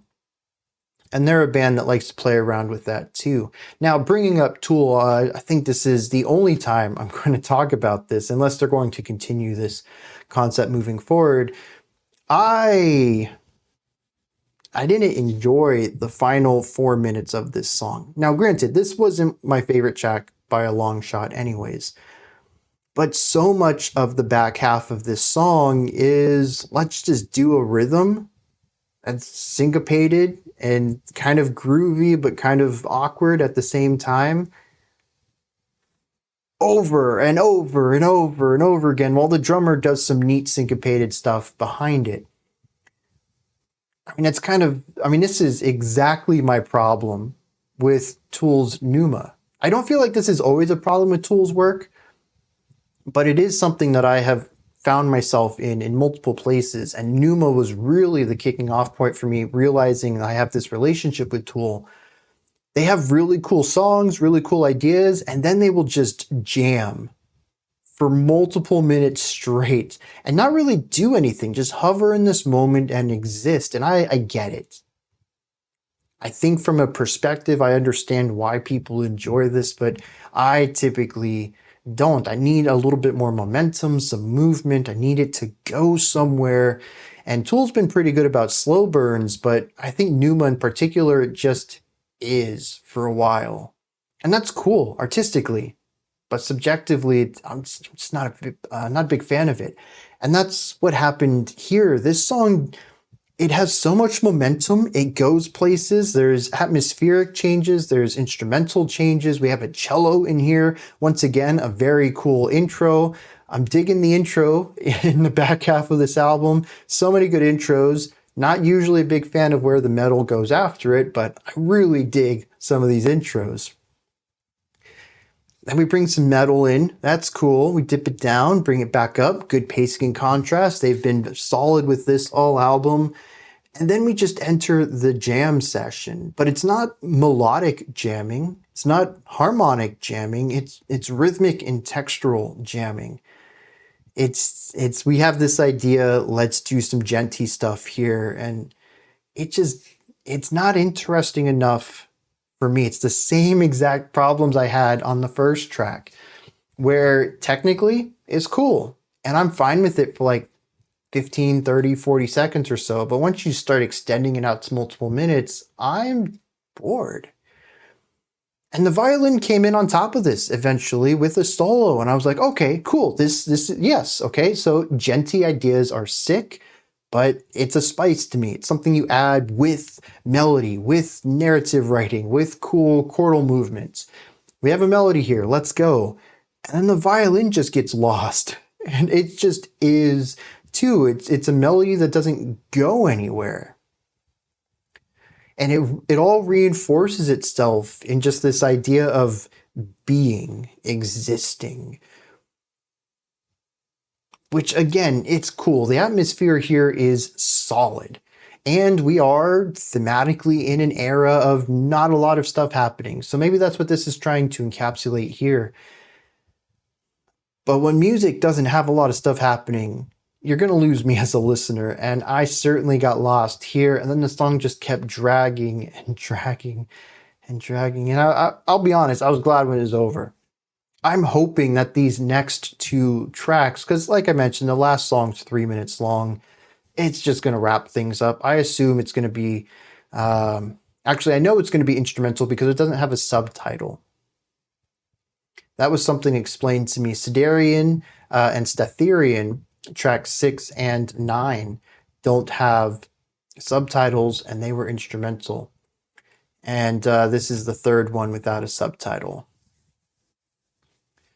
So aside from that, we only have 2 main songs left. I hope that they are not going to be more like this, but this did kick off this new era, this new movement. And I'm kind of worried the next 16 minutes is going to be more of this. And well, I guess that's it. I'm worried about it. I don't want to be bored for 60 minutes. I don't want to dislike an album that generally I've had mostly positive things to say about. A rough start, but thematically accurate, into some wildly eclectic, noisy, almost mathcore-ish ideas at times. It was noisy, yeah, not necessarily my favorite sounds, but incredibly dynamic and contrasty. And then we had the beautiful series that was Paleoproterozoic, Siderian into Rhyacian, Orosirian, and the instrumental Statherian. That was a phenomenal half hour of music right there. I guess like 23 minutes. Close. It's just excellent. And then we come to this, and it's everything I disliked about the first few tracks ramped up to 11, to 12. Again, I do want to put this out there. It may be thematically appropriate. From an artistic perspective, I still have a lot of admiration for what the ocean is doing here. But given that they're going for such wildly different tones, ideas, and compositional techniques throughout this album, I kind of find it difficult to recommend as a whole, as an artistic experience 100%. But it's kind of tough to recommend this sonically to anyone, given just how different and varying it is across this album. It wouldn't surprise me if, while I'm sure there are fans who just love all everything about this album, it wouldn't surprise me if even fans of the ocean pick and choose specific groups of songs for this album that are their favorites that they might return to whenever they come back to this album, and maybe skip some of the ones that bounce off of them, because there is such a wide variety on it. Let's hit some lyrics. Now, either I get this because it isn't super deep at all, or I'm missing something that adds to it. Maybe I'm just so used to the additional depth in some of the previous tracks, and while musically we have pushed towards something a bit more simpler, still intricate rhythms, but simple unification of sound, much like the opening tracks of this album. Maybe the lyrics here are also more on the simple, direct side, much like they were at the beginning of the album. It describes as a setting. A stubble field, black rain falls, a tree standing lonely, and a hissing wind. How sad this evening is. It says, past the village pond, the silent orphan returning home still gathers scanty ears of corn, golden and round. Her eyes are gazing in the dusk, and her throbbing lap awaits the bridegroom. I'm returning home. From here, though, it mentions shepherds finding a body decaying in the bramble bush, a shade. I am remote from somber hamlets. I drank from the woodland well, the silence of God. To me, it seems that this person was assaulted and left for dead. A body decaying in the bramble bush, now just a shade of what they were. And despite this injustice, there is a silence from God.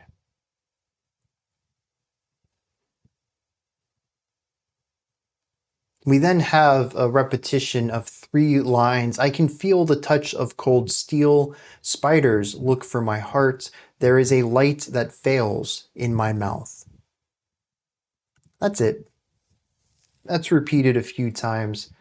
I don't understand this cryptic message at the end of the track, but its heavy repetition tells me it must mean something. Something important, not something to be glossed over, but something to be reinforced through repetition. I don't know. What I get out of here, though, is on the surface level, somebody's life was taken well before their time. And that's it. That's the story. A hardworking, presumably, I'm going to guess it's the same person described at the beginning, an orphan.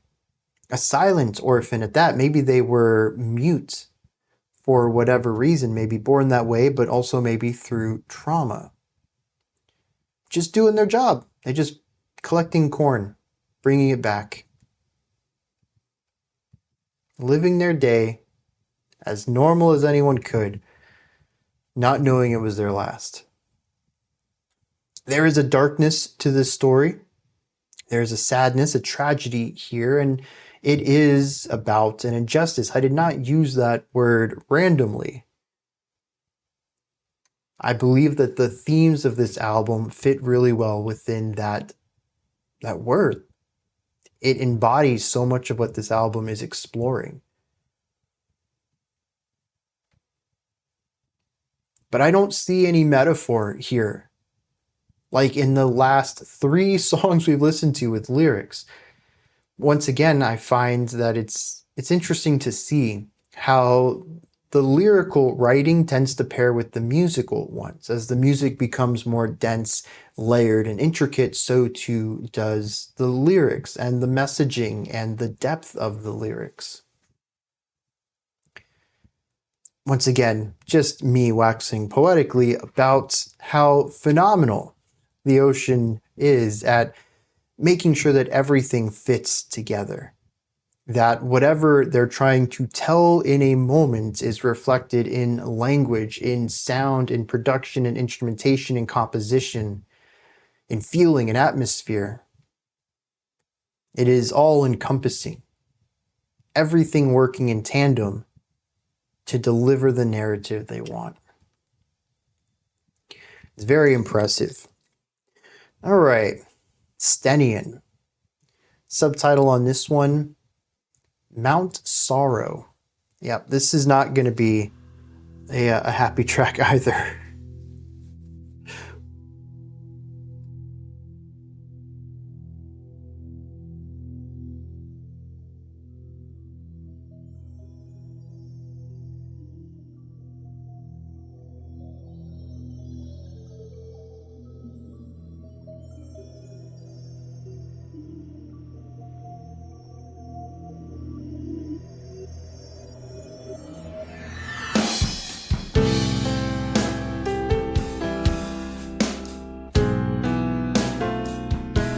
Whoa, lots of tension in those chords, but incredibly evocative.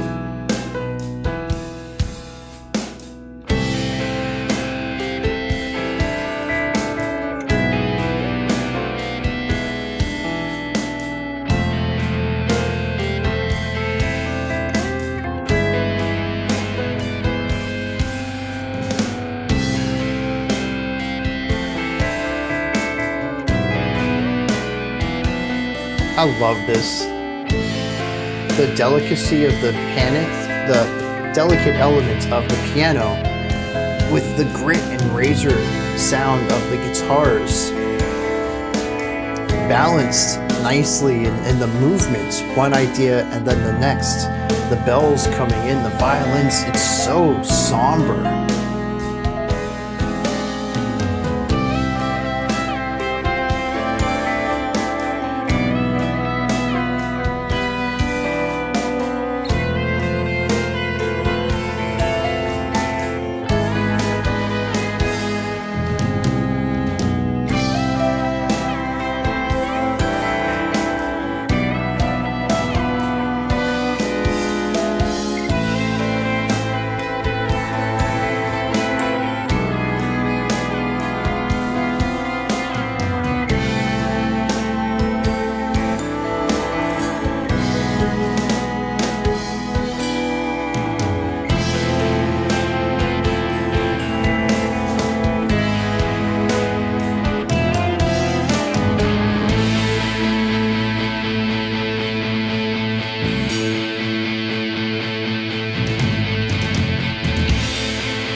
And so well, I mean, we still have a few minutes left of this, but the violin on the side is a nice touch. But all three Mesoarchaean tracks are in 4/4.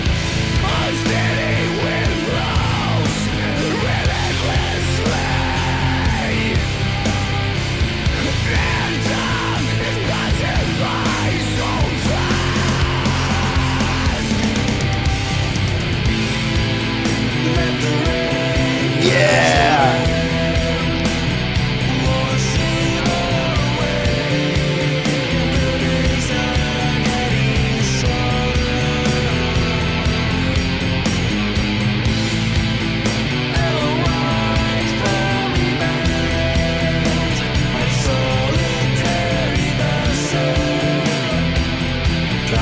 The triads between the bass and two guitars, excellent.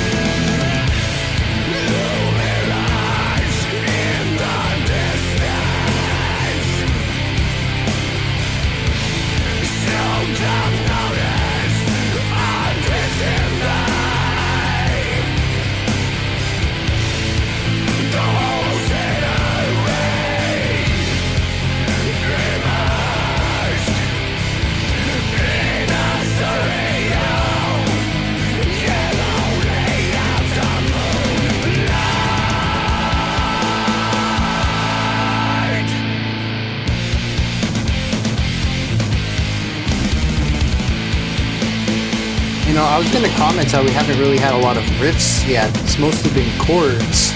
Here we go.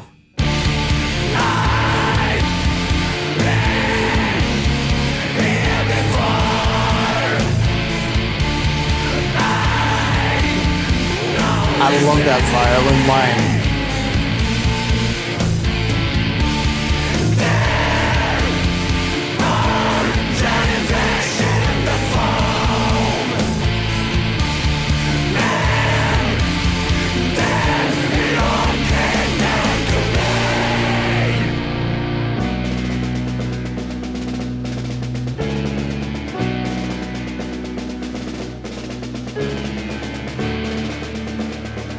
Okay. The marching snare is an interesting choice. Very clean rolls, though.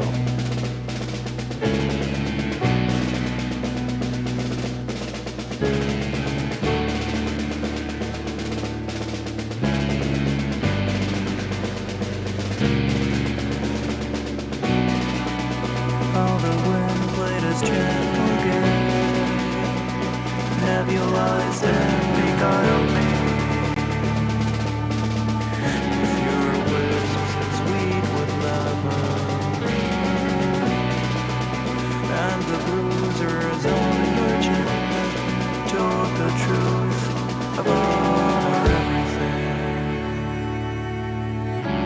It spared you a surrender.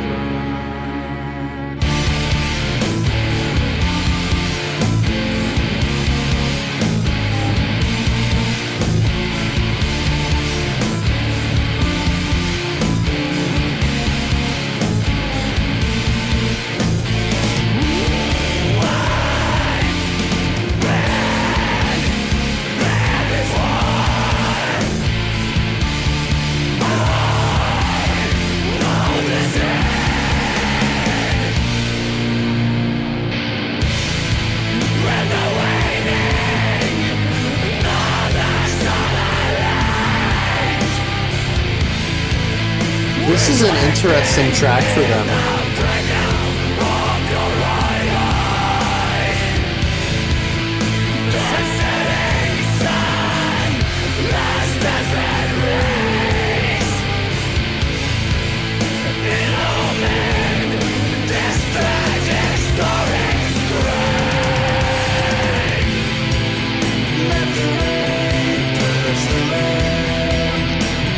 More see the way.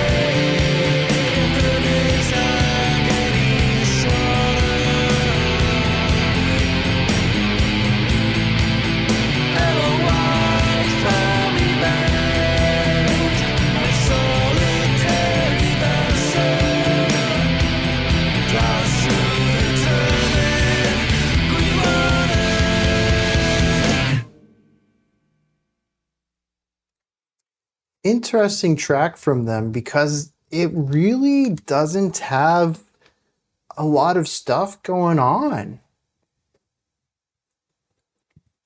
I suppose you could fit it into the post-metal realm in that it's very atmospheric, focusing on texture and emotion above all else, particularly even since the majority of this track is just chords, 3 instruments playing one note each, crafting a triad between them.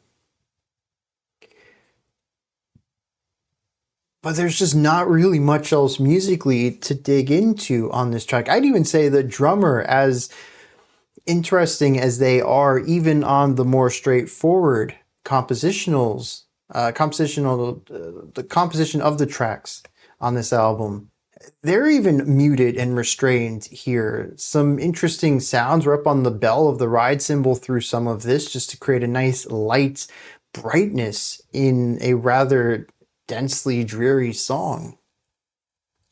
But aside from that little sonic shift and a few drum fills here and there, there's none of that melodic drumming going on here. It's very much be the metronome, keep the groove, keep everything contained, you know, be the glue that holds the song together. In place of the compositional layering in the instruments, we see a focus on vocals in a way we haven't really heard elsewhere. There's a lot of room carved out by removing some of the flourish and the technicalities in the instrumental writing in order to make room for the 2 and sometimes even 3 vocalists singing on this track. We have constant use of clean harmony throughout a lot of this. We have layered harshes and cleans. We have harmonized or texture layered harshes on here. There's just a lot of vocal work. And this all combines into something really interesting. While I said this could be described as post-metal, given the timbres of the guitar, which are far less sludgy than they've been on this album, the focus on chords above all else, and clean vocal melodies pushing the song forward, to me it has more in common with alternative metal, particularly the modern flavor of alternative metal. The one that uses poppier ideas for vocals and more so uses the texture of metal, aggressive drumming and distorted guitars, rather than anything that defines metal compositionally, such as riffs and intricate drum work. It is very straightforward, and aside from the harsh vocals and the generally aggressive-ish sound of it, it's kind of poppy when you break it all down. We have chords, straightforward beats that make sure you always know exactly where you are, and a focus on vocal melodies and harmonies. I find that to be interesting because I'd even say that part of it feels a bit post-hardcore-ish to me. In fact, there are a couple of post-hardcore bands that I listen to that kind of focus more on atmosphere than other things, and I could see them writing a ballad similar to this. I don't know if I would say I enjoyed it. 8 minutes is quite a long time to do kind of one thing. There was a moment in the middle when I thought we were really going to go for that mathcore idea again, where we introduced a little bit of noise and the drummer started to go off and the guitars were bouncing back and forth between 2 different ideas, holding out a chord and then doing something wild and then going back to a chord and doing something wild. But it was so short-lived, 20 seconds, maybe even at that, maybe it was actually only 15. Before we returned back to the chordal atmospheric stuff. I think I enjoyed moments of this, and if somehow this would have been chopped down into a solid 4.5 minute song, I think I would have really enjoyed it. But I'd be surprised if even the Ocean fans found this to be engaging for the full length of it, given that it kind of doesn't do what I think the ocean does really well, which is make slow burns interesting through dynamic and layered composition. I mean, that's something that I've enjoyed on Pelagial. It's something I've enjoyed in single song reactions. And certainly my favorite part of this album so far has been the more dynamic writing in tracks like, what was that, 6 through 9, 6 through 10, something like that.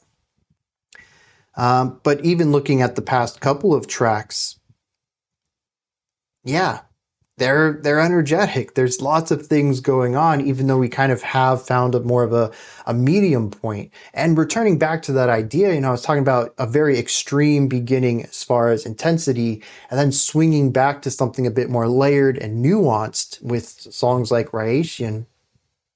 I had mentioned that starting with Calymmian and definitely into Ectasian, we've kind of reached a middle ground. It has the somber, layered, lighter sections. Also, it has the heavier metallic sections, but not quite to the extremes we've heard them. This certainly feels like almost a stopping of the pendulum, dead center. This is somber. There are additional instruments to it, and there is some dexterity and layering to the composition, but it isn't really anything like we've heard. It's a middle ground. It's heavy yet somber. It's aggressive yet soft. It is finally a mixing of these two extremes, listening to them simultaneously, getting that melancholy and the rage at the same time. And I think having the vocals being clean and aggressive simultaneously leans into this even more and really solidifies that sound. Unfortunately, much like the end of the last track where I felt like it was technically and thematically neat but didn't really click for me, I'm kind of the same way here too. I really dig this idea thematically to find this midpoint and finally bring everything together. The song just ends up being a bit too singular in vision for me. And while I enjoyed the general harmonies and the melodies are phenomenal, I loved every moment that we had some clean vocals on this. Like I said, 8 minutes is kind of a long time to do this idea.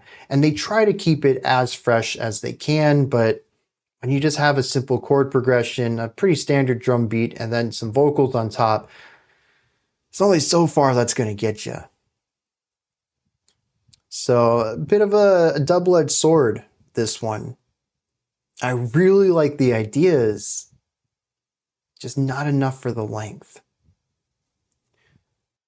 We have another song that sets a scene lyrically before diving into a specific situation that appears within it. It talks about the skies being mostly gray and overcast at this time of the year.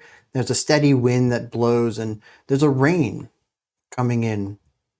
This chorus states, "Let the rain purge the land and wash it all away. The days are getting shorter." It's an interesting idea right there.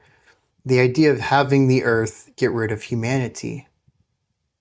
And the feeling of wanting this more and more as you age. It says the days are getting shorter. And I'll tell you what, dude, I feel that. I don't know what it is. There was a point when I felt like I had so much time ahead of me, and now I just, where does the time go? Do y'all know it's November almost? No, it is today's November 1st. When did that happen? Didn't we just start this year? That's what I'm talking about, dude. Time flies now. And I think that's what he's saying there. As he gets older, he just wants to let the rain purge the land, to get rid of everything. It says, looming large in the distance, snow-topped mountains are drifting by, and the whole scenery is immersed in a surreal yellow late afternoon light. Still setting the scene here. It says, I've been here before and I know this scene.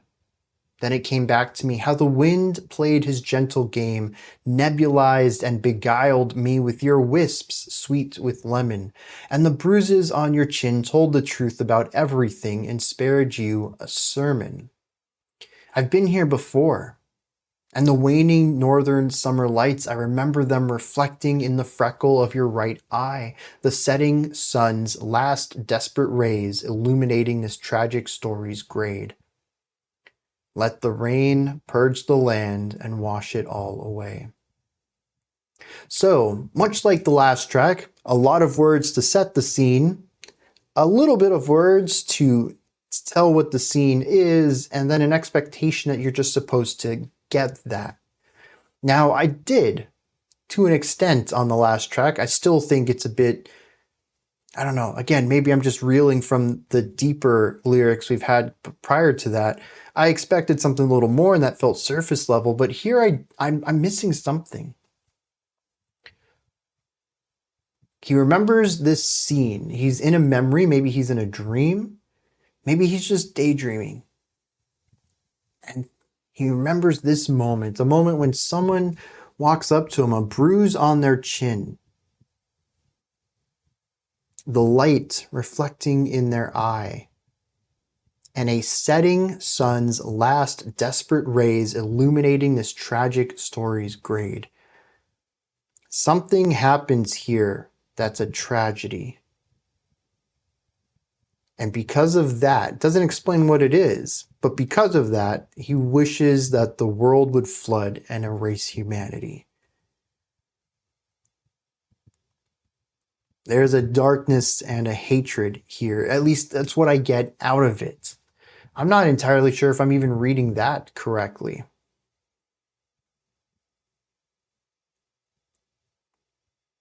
And I don't know how this pairs with the music either. Other than just the general dreariness, which most of the tracks in this era have been about,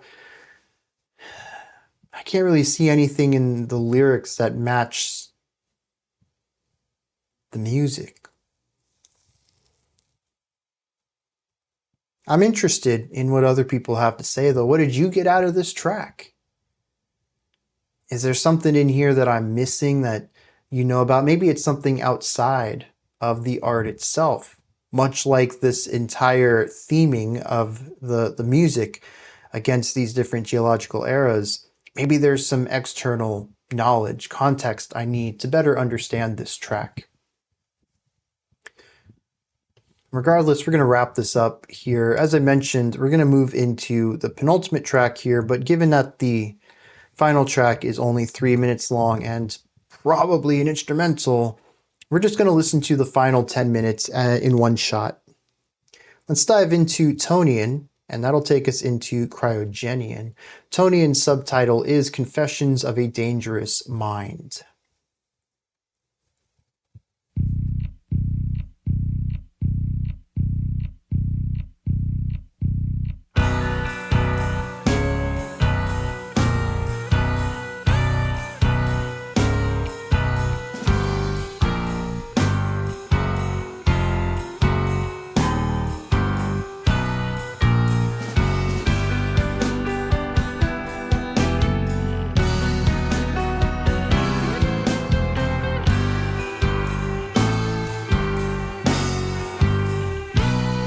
I'm so lost on the tempo here. There's a 3 pulse generally, but I feel like there's extensions at times too. Like I felt a 7 in there at one point, a 3 followed by a 4. Beautiful piano work though, but I'm so lost in this.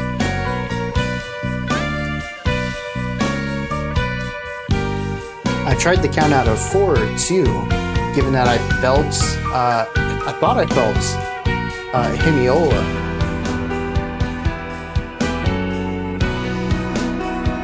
But I couldn't find that 4 either. I love the intricate writing on this though. Harmonically, this is rather dense, not really focusing on one emotion, but several simultaneously. There's also so many layers to it though, as far as moving lines go. The guitars, the bass, the piano.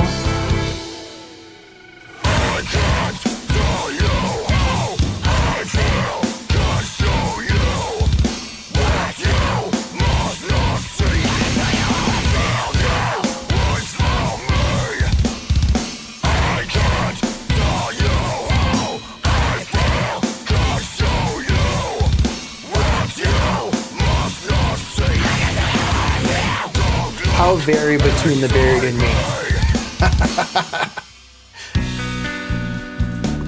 What? The transition into that was pretty sharp, but that coming out of it was almost as, you know, well, moving on. Let's get back to this. Really being bass-led here.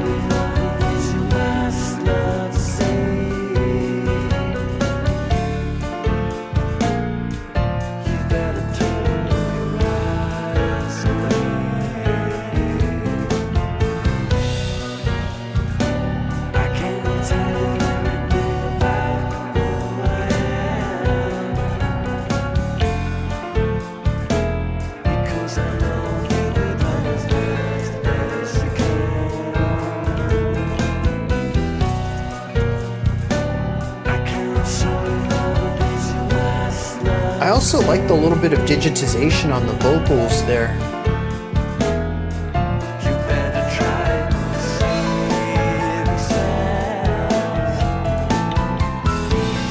Maybe it's not, maybe it's just the specific harmonies.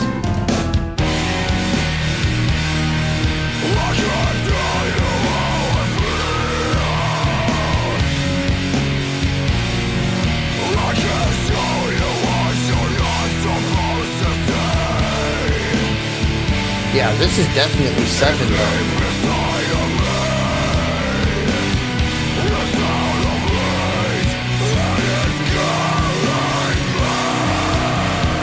Love that bass line though, dude.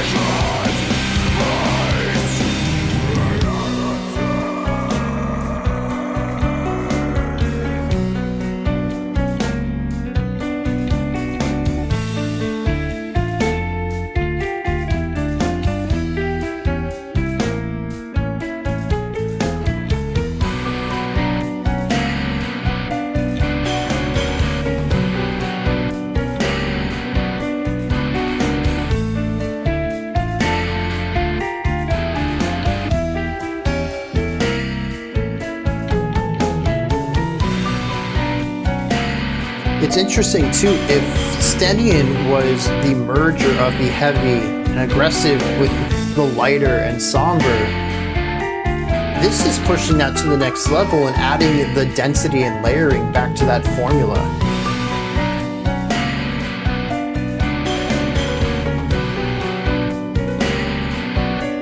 While also giving itself a unique characteristic in the harmonic area.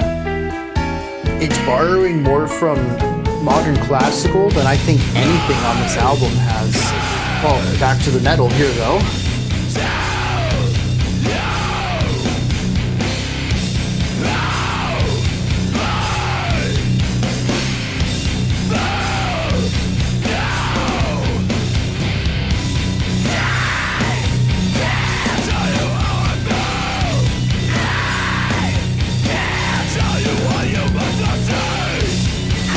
Oh, okay.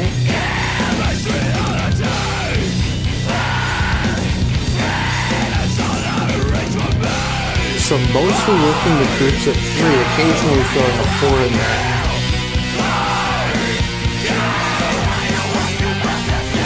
Also, we're back to the vocal dexterity. The various styles overlaid on one another.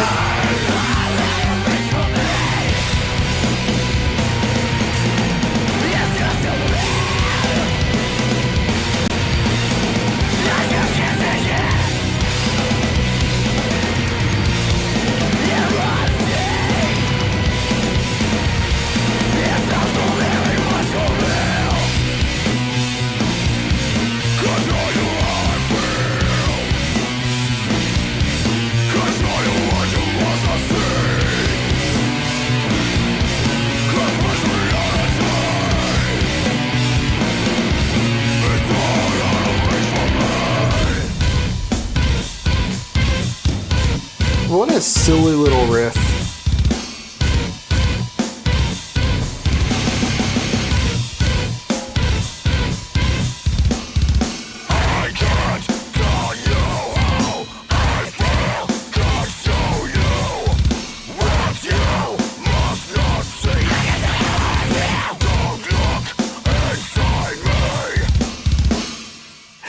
It's so ridiculous that I kind of find it endearing. It also has a chord thing to it that, I don't know, it works. I think it's the noisy part of it.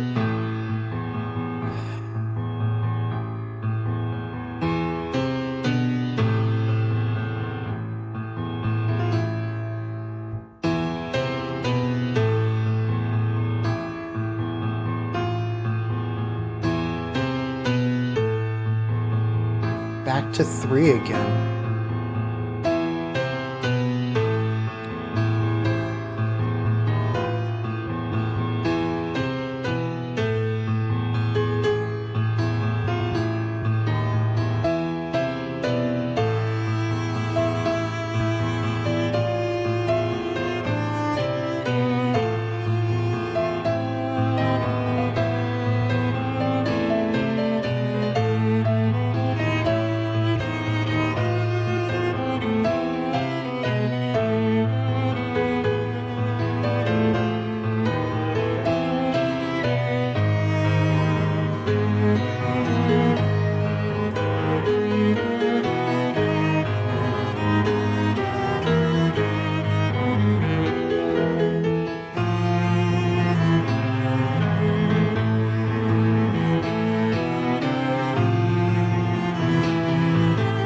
I like the flowiness of this. Always an emphasis on 1, sometimes an emphasis on 3. Makes it feel rather fluid,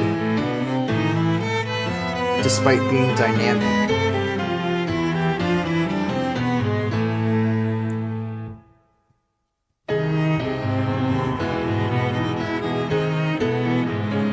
Ooh, interesting note choices there.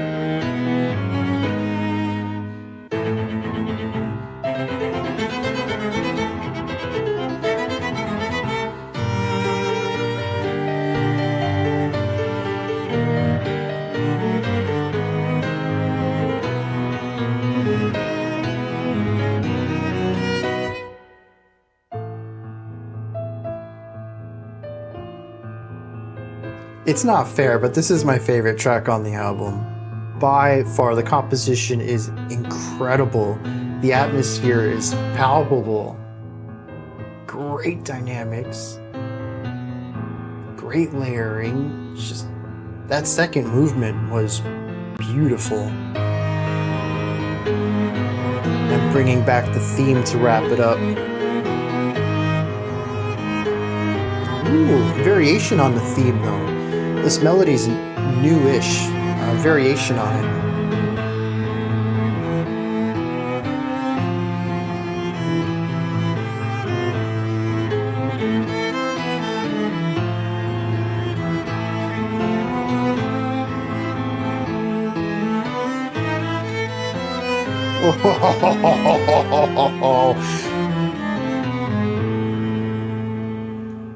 Oh, dude.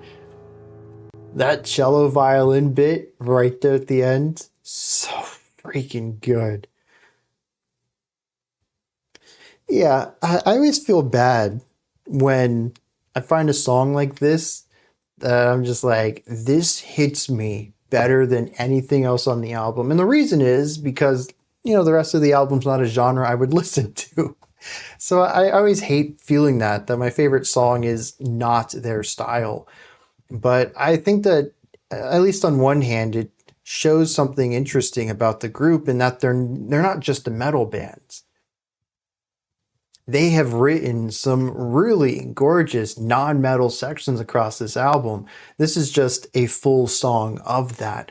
But it also, I think, elevates the band and at least a little bit praises them on the breadth of their skills. Not any band can do what the Ocean does. And particularly on this album, what they do is a smorgasbord of things, but even just looking at one of them, you pick a general post-metal band, and they might be able to do post-metal on a level like the Ocean, but could they also make classical music like the Ocean? Maybe. Maybe not. The Ocean can, though. They've proven that. And while like I said, I don't think it's necessarily fair that my favorite track of theirs is the only non-metal song on the album, there is some praise there that they can do this style of music not just good enough, but extremely well, where I can find it to be engaging as an isolated piece. It also, though, is quite fitting as a mood closer on this album. Incredibly dreary, but complex too. If this album is about the darkness of humanity, which I do think it is, this album wrapping up with sorrow, anger, and a little bit of hope and discontent, though, I think it fits. There's a lot of emotions in these final 3 minutes, but generally it's negative. There is discontent here. And this album has been that across the board, with each track kind of focusing on a different area that they feel humanity has let them down.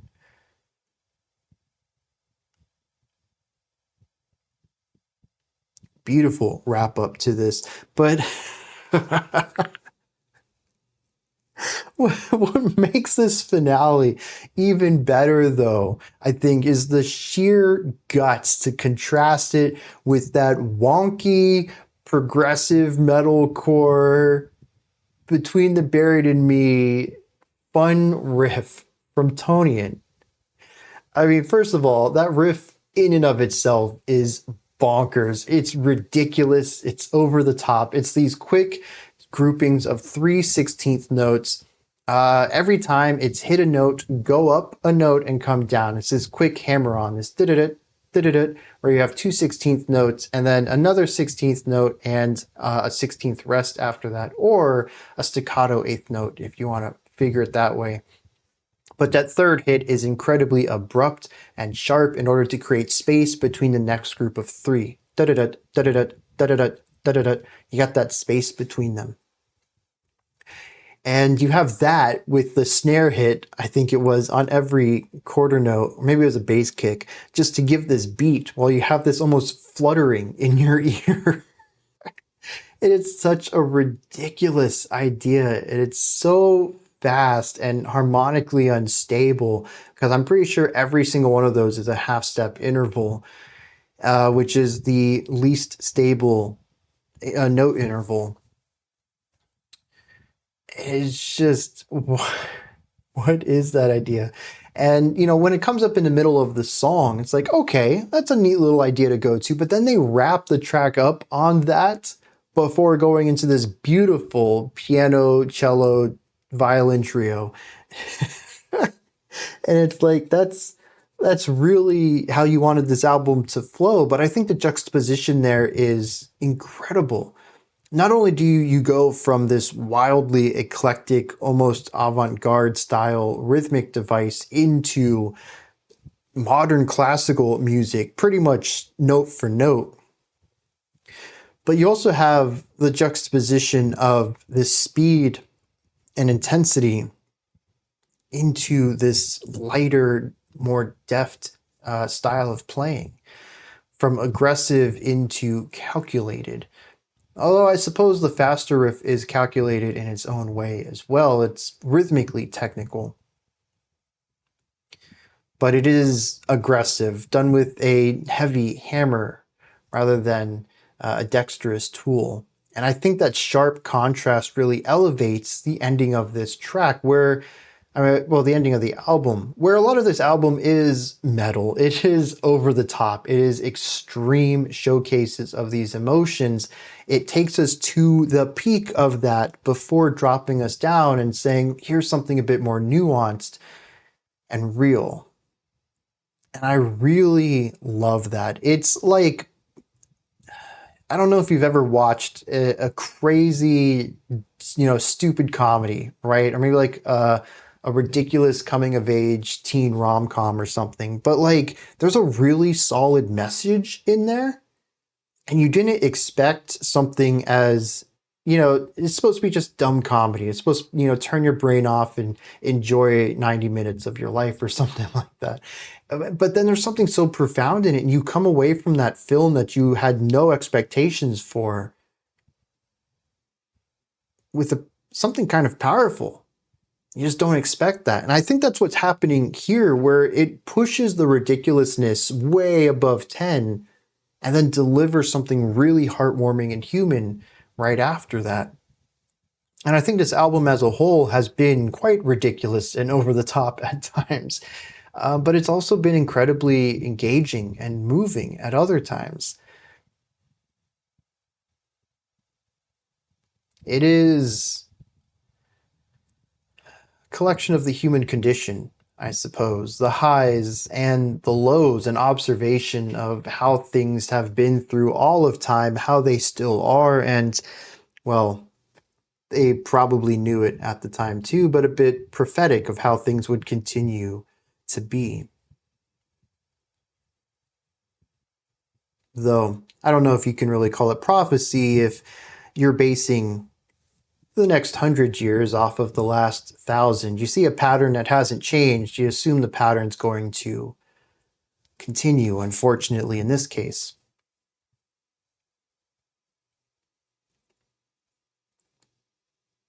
As for Tonian, I don't really have much to say on that one, other than the fact that it continues to do what Stenian was focusing on, and even the two prior to that, which is the pendulum slowly stopping. Instead of swinging back and forth, finding the midpoint between them. And I think that we saw some really cool ideas in Tonian as far as pairing a lighter, more delicate, layered approach to music with heavier, aggressive ideas. We returned back to a little bit of the chaos of the first 5 tracks too, which was kind of neat as they were quite distinct from the rest of the album. They still found ways to bring them into this finale and wrap up the entire album as a whole, while again giving us this nuanced take on everything. This is, to me, the Precambrian track. Everything else is a version of this, maybe focused on more intently, but this represents everything of this album, which is really impressive. In a sense, as geologically this is true too, every moment of this album has been leading to this point. The songs have evolved over time to become this, and that's still impressive in and of itself, and even more wild that it's tied into this larger theme of the history of this planet. But aside from a couple of really neat harmonic devices in there, which there was some cool straight up classical ideas in that track, it really is just a collection of everything, a bit of somewhere between a smorgasbord and a montage. If you could smash those together and get something that is entirely new but so full of familiar ideas, a little patterning of everything remixed, recontextualized, and retuned to be something brand new, while still based off of everything that came before it. It really is a wild idea. And the fact that they pulled it off, I don't know, dude. When I think of what I might ever be able to accomplish as a musician and composer, this is a level I don't think I'll ever reach. This album is not necessarily always for me musically, and quite often I found myself not really digging everything about it. But I can't ignore the genius to this. This is a phenomenal achievement. I hope they know that. I don't know if the Ocean watches my channel, any of the members of it, but if you watch this and you worked on this, dude, wow. That's all I have to say. I think I've been more verbose in this last 4.5 hours.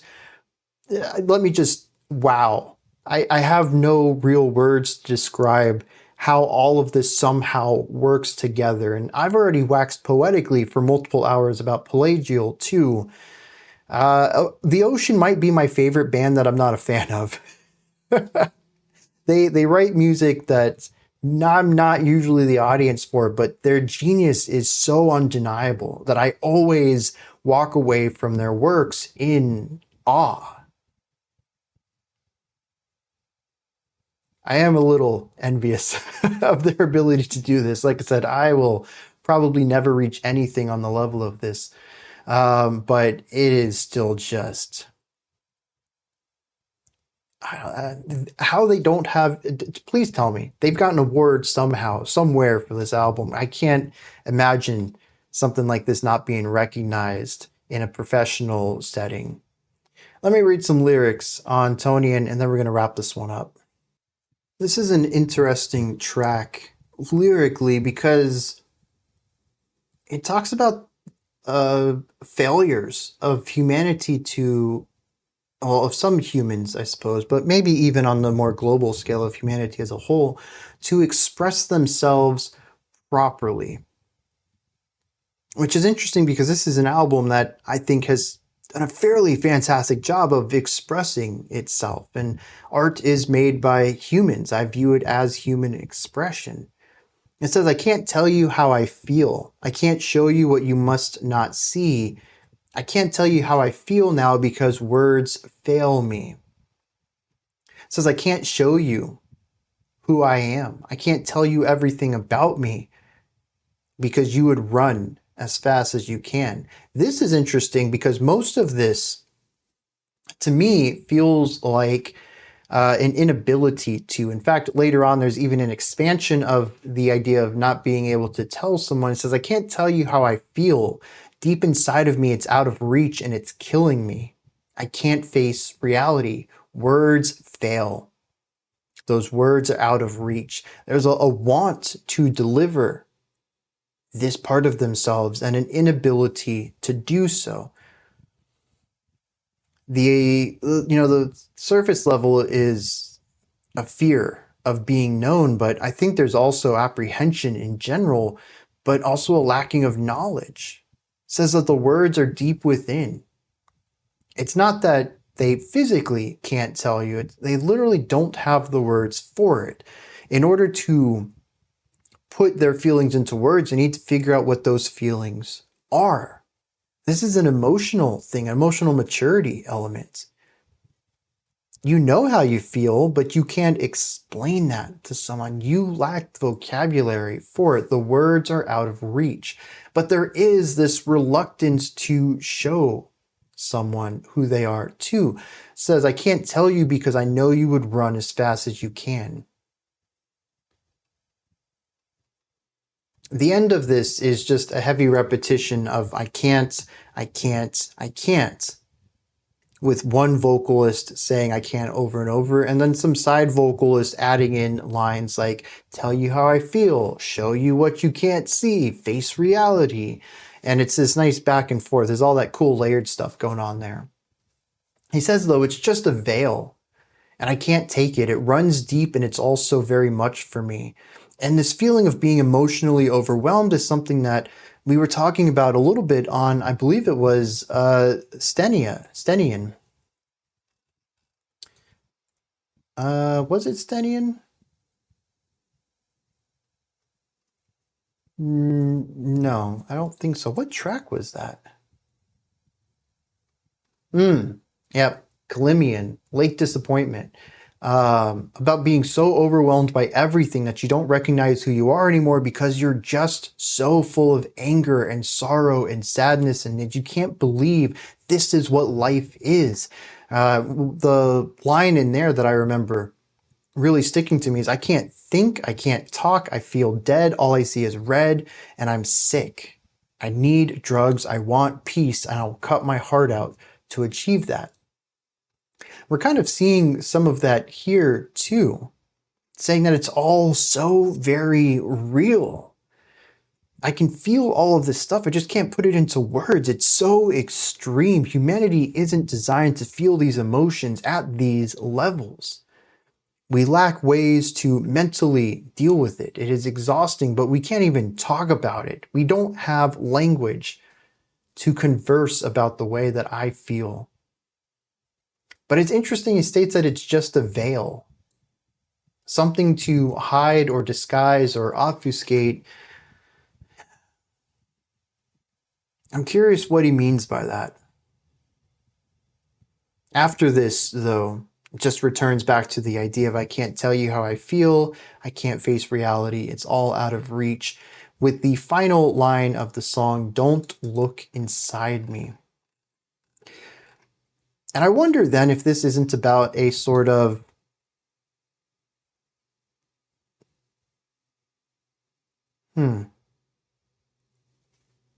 it's not just about being disgusted with the state of things, but being disgusted with humanity. Maybe even a fear that all of this negativity out in the world could also be within. Maybe that's why he fears showing who he is. A fear that the darkness resides in him too, as he also is human. Such a disgust with this race, this species, that even being part of it, you're disgusted with yourself by proxy, by association. That's the one. And that, I think, puts a very depressive twist on all of this. I think it's perfectly viable and reasonable to have such anger for circumstances and environments like that are described in this album. But the real twist is when you internalize that and fear that all of this ugliness out here could also be in here. And maybe it's even an acknowledgement that there is some of that ugliness in there too. Not a fear that it could be there, but a knowledge that it is. Something that is repressed or hidden because you dislike it that much. What could become a secret. And secrets can eat you inside out. Although I don't know that there's much here that really supports that idea. So maybe I'm grasping a bit at straws at that. Regardless, though, I still see this to be another tragedy. Another negative consequence of existing in such an ugly state of things. That it even robs our narrator, who is so outwardly spoken in this album, it robs them of their ability for human connection. The one thing that can really help everyone here at the bottom is unity. Defendant numerous, power in numbers or strength in numbers. They can't have that because they can't open themselves up to others thanks to this environment that they have been exposed to. The very same element that they wish they could connect to other people to help uplift themselves, as was seen in whatever that track was. Was that Statherian with the spoken word samples? Yeah, this is not a great ending. Well, I mean, it is a phenomenal ending from an artistic perspective, but emotionally, this is heart-wrenching.